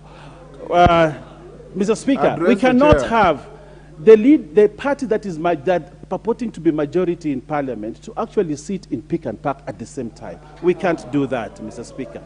Lastly, Mr. Speaker, fidelity to the Constitution. The article on political rights and the articles on freedom of association needs to guide you, Mr. Speaker, so that you can protect the fundamental rights of the members of the parties that I've said to be in Azimio. I thank you, Mr. Speaker. Member for Kabondo Kaspul.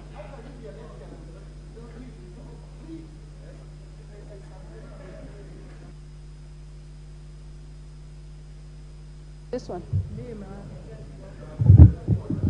Okay. Thank you very much, Mr. Speaker, for giving me the opportunity to speak. First and foremost, I want to thank my constituents in Kabondo Kasipul for electing me for the second time. And secondly, I want to congratulate you for being elected the Speaker of this House.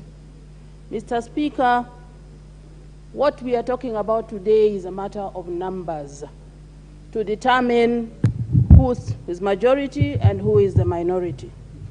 Mr. Speaker, we have received communication from the office of the regulator. And the regulator has stated clearly that the majority, as we speak, is on the Azimio side as of the 7th of September. Mr. Speaker, we signed coalition agreements. And when you sign an agreement, you abide by those laws of that argument. Mr. Speaker, I did not see anybody being pulled or being forced to sign those arguments. In any agreement, Mr. Speaker, or contract, there is an exit clause. And we have an exit clause within the coalition agreement of Azimio. The members who are not comfortable with Azimio after the marriage are free to move, but within certain rules and regulations of that contract. Mr. Speaker, we know that it ends on the 9th of November. Mr. Speaker, today, Azimio is the leader. But on the 9th, that might be a different question altogether. And this parliament is unique, Mr. Speaker. We have never had a parliament, apart from 2007, where the majority was not clearly defined by the numbers. And therefore, it will be your wisdom and the letter from the regulator that will determine what happens today. But after the 9th, I don't think you may have a problem if those people decide to stay with the Kwanza or with the Azimio. Mr. Speaker, I want to ask them to be patient and wait for the time to exit. Member for Kangundo. Yes. Okay. Thank you very much, Honorable Speaker, and I'd like to congratulate you for coming as a speaker, and also indeed I thank people of Kangundo for electing me second time as a party leader of GDDP. Honorable Speaker, indeed, we as GDDP, we signed the coalition with Kenya Kwanza. And Mr. Speaker, as we try to go to make the determination, I want you to follow the following plea from we as Grand Dream Development Party. Article 48, sub-article 2, it gives us the definition of largest parties and the largest coalition in this house so that we can determine what is majority and minority. Mr. Speaker, this article, sub-article 2, we have talked about it very much. But I want, when we are coming with determination, to tell us how many coalitions went for election in 2022 in this 2022 election. One, I want to know whether Azimio Coalition Party was a coalition as well as Kenyans or was a party. Second, Honorable Speaker, I put a plea to you in Standing Order 20, sub-article 2, subsection 2.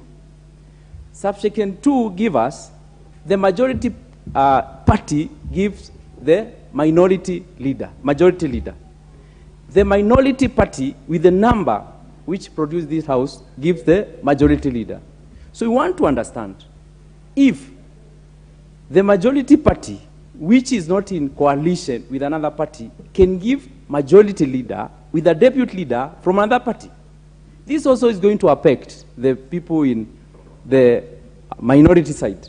We want to know through Standing Order 20, Section 2, that the party which forms the minority, if it's ODM, we want to know whether the deputy can come from Wiper. Again, Honorable Speaker, we want to understand the right of movement and association. Article 36, sub-article 2, give the right of association. But that right, does it go with value or leave the value where you are? So I want to migrate from this coalition or shifting my party. Do I shift with my voting rights or I leave my voting right where I signed an agreement before? I'm going also to Article 38. Article 38 gives the shifting of political parties. Today, as a party leader, my member can shift to another political party.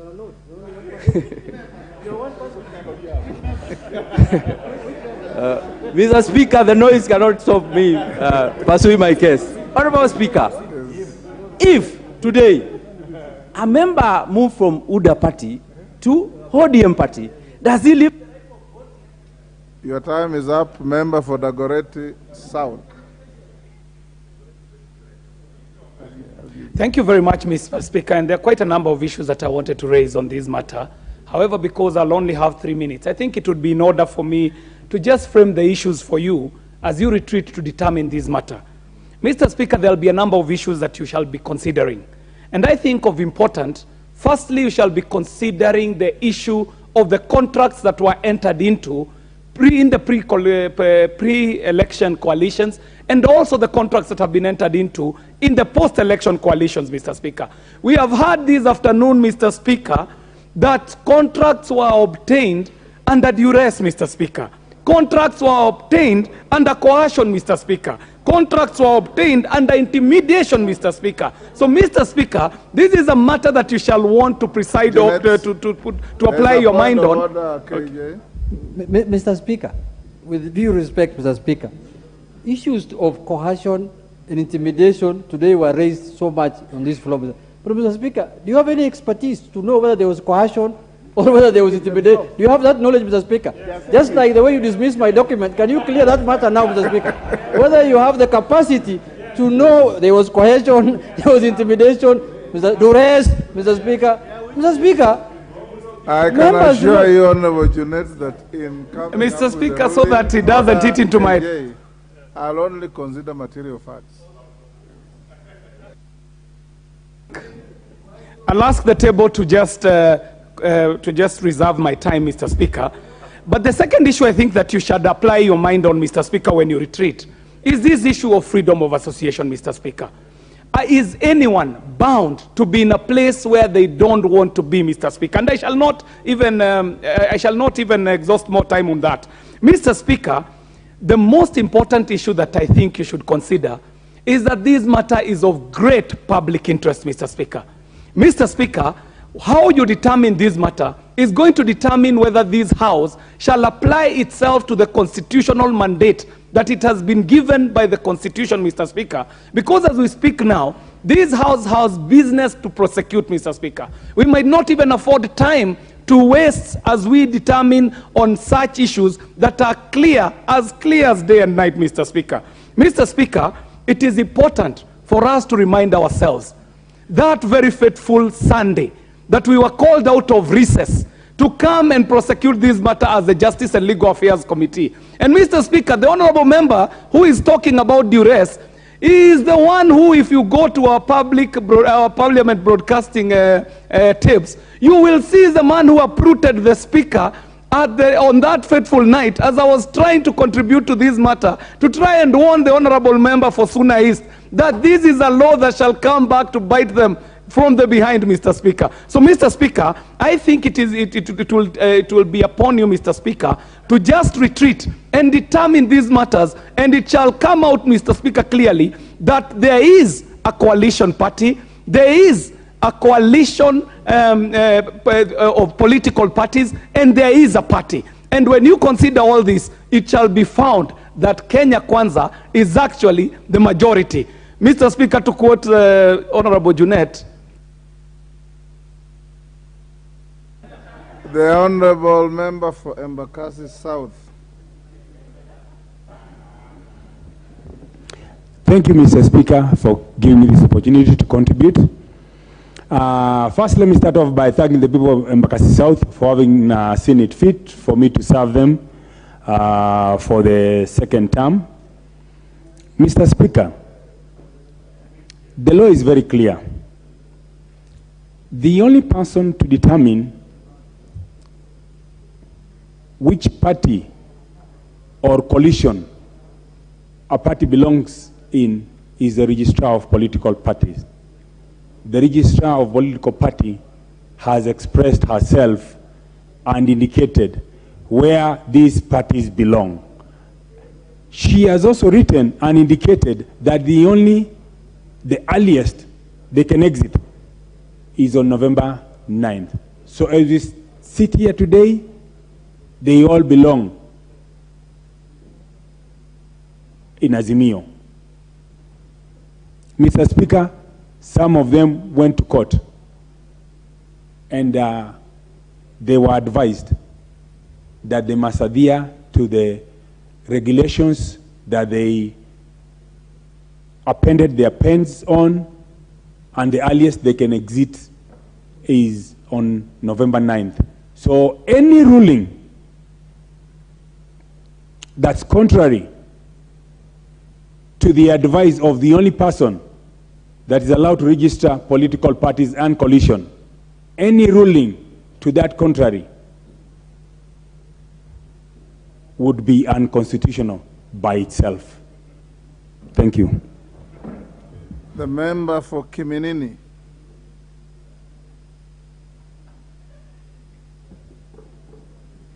Thank you, Mr. Speaker, sir, and congratulations for being elected Speaker and all members as well. I take this opportunity to thank the Almighty and the great people of Kiminini for getting me to this August House. Back to the debate. Mr. Speaker, sir, numbers do not lie. After the elections, Azimio had 173, Kenya Kwanza had 164, there was 12 independents, which brings us to 349. And after the announcement, of the Kenya Kwanza leader, candidate to be the president, as they always say, success has got many mothers and fathers. There was a shift.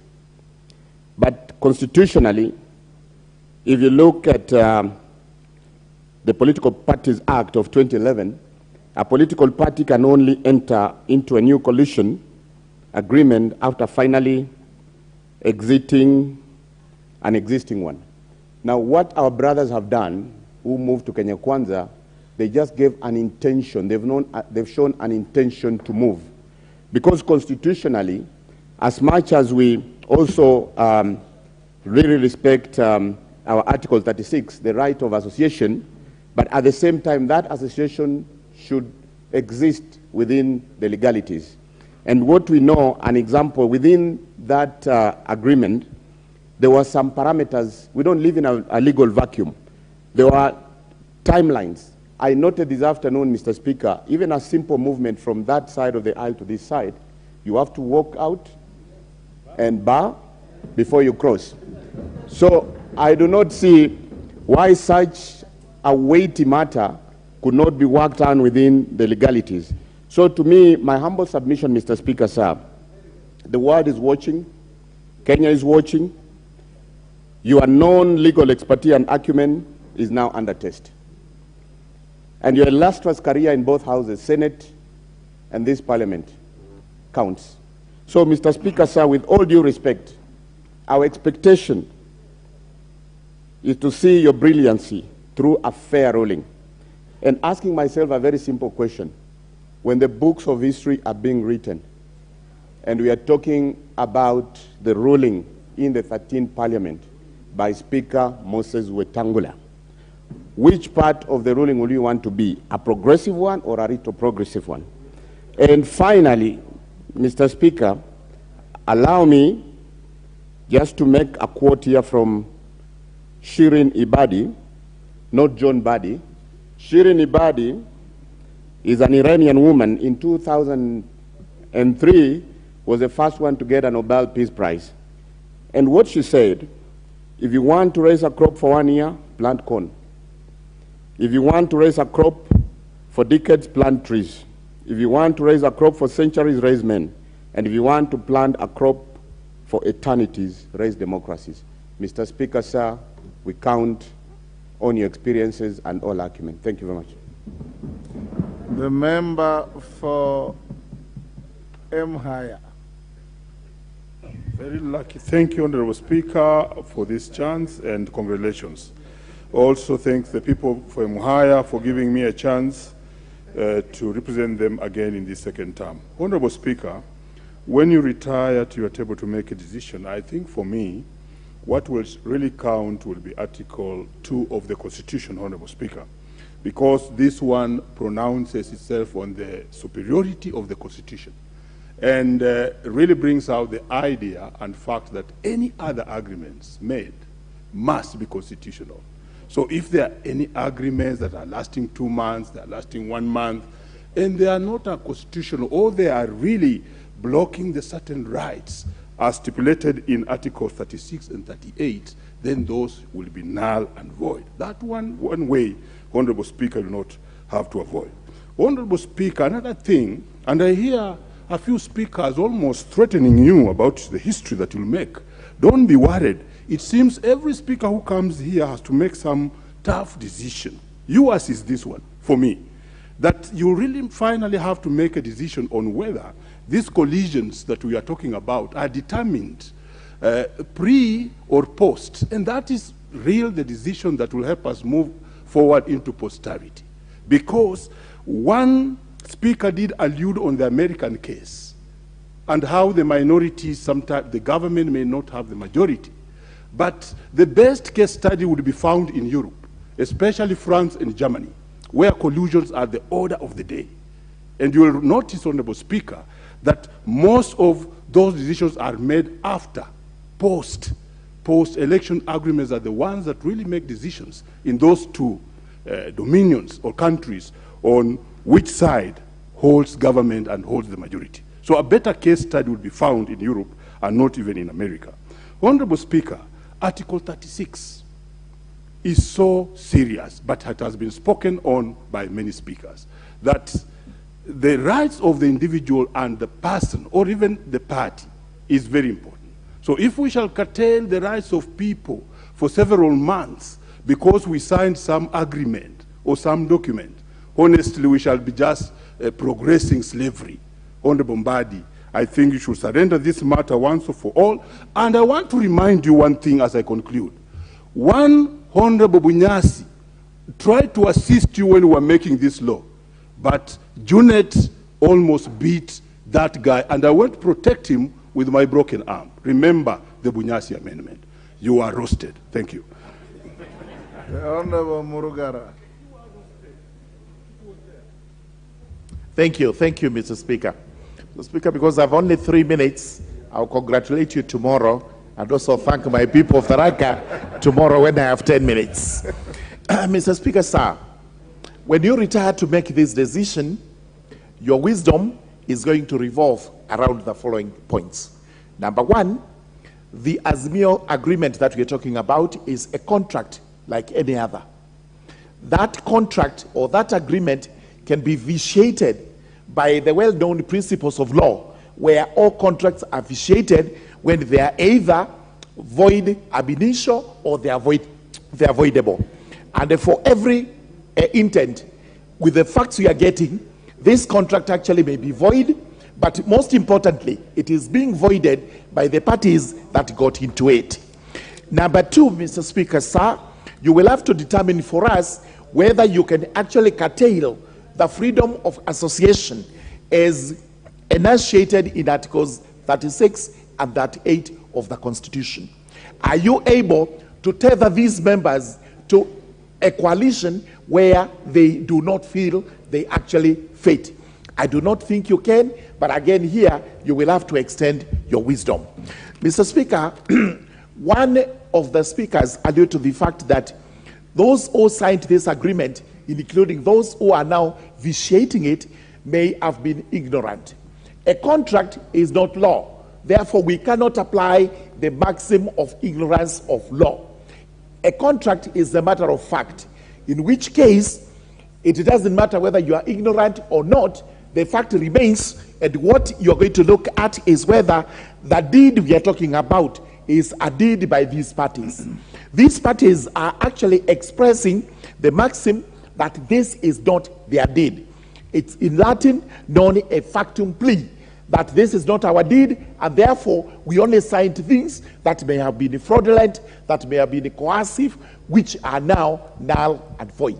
By doing so, it will come out clear that these parties are entitled to move, and by that movement, Kenya Kwanza coalition actually has a majority.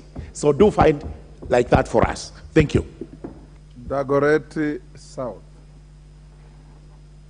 Beatrice Elachi. North, sorry. Sorry, Honorable Elachi. It's okay, Speaker. Dagoretti North. Thank you, Mr. Speaker. Mr. Speaker, first I want to thank the people of Dagoretti North and to congratulate you. And to say in 2 words, Mr. Speaker, that indeed if we knew who the majority was, today we would not be debating. And if indeed it was Kenya Kwanza, we would not be debating.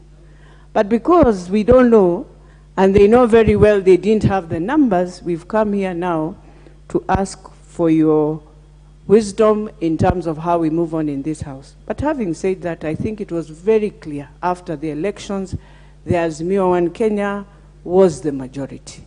The reasons why the Azimio remained as a coalition that is corporate was for purposes of knowing very well you were supposed to come in the House and did to form the committees and to form the majority of this House.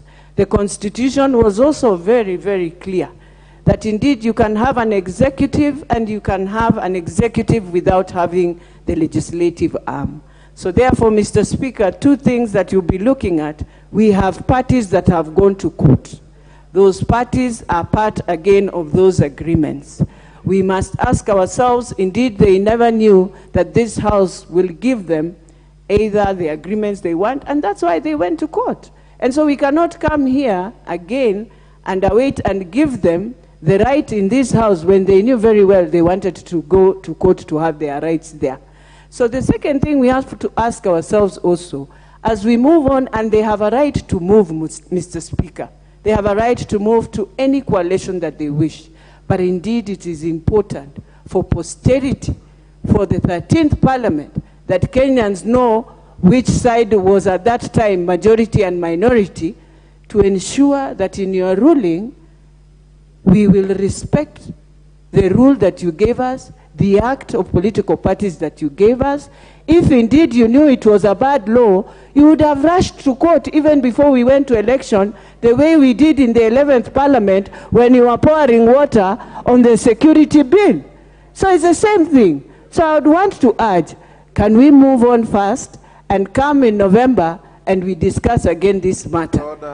Thank you, Mr. Speaker. Order, honorable members. Order. Honorable members, I want to sincerely thank you for the tremendous decorum and industry in prosecuting this matter before the House. No member has veered off the beaten track. You have all treated each other with absolute dignity, and going forward, this is how we should conduct ourselves, even in most animated situations. Respect for our standing orders is sacrosanct. I will consider the matters that you have prosecuted before the House, and I'll give you a reasoned ruling touching on the facts, the jurisprudence, the constitutionality of the issues, and any other matters that you conversed on Thursday, the 6th of October, 2022 at 2:30. Honorable members, it is now 7 p.m. and the House stands adjourned until tomorrow, Wednesday, 5th October, 2022 at 9:30 a.m.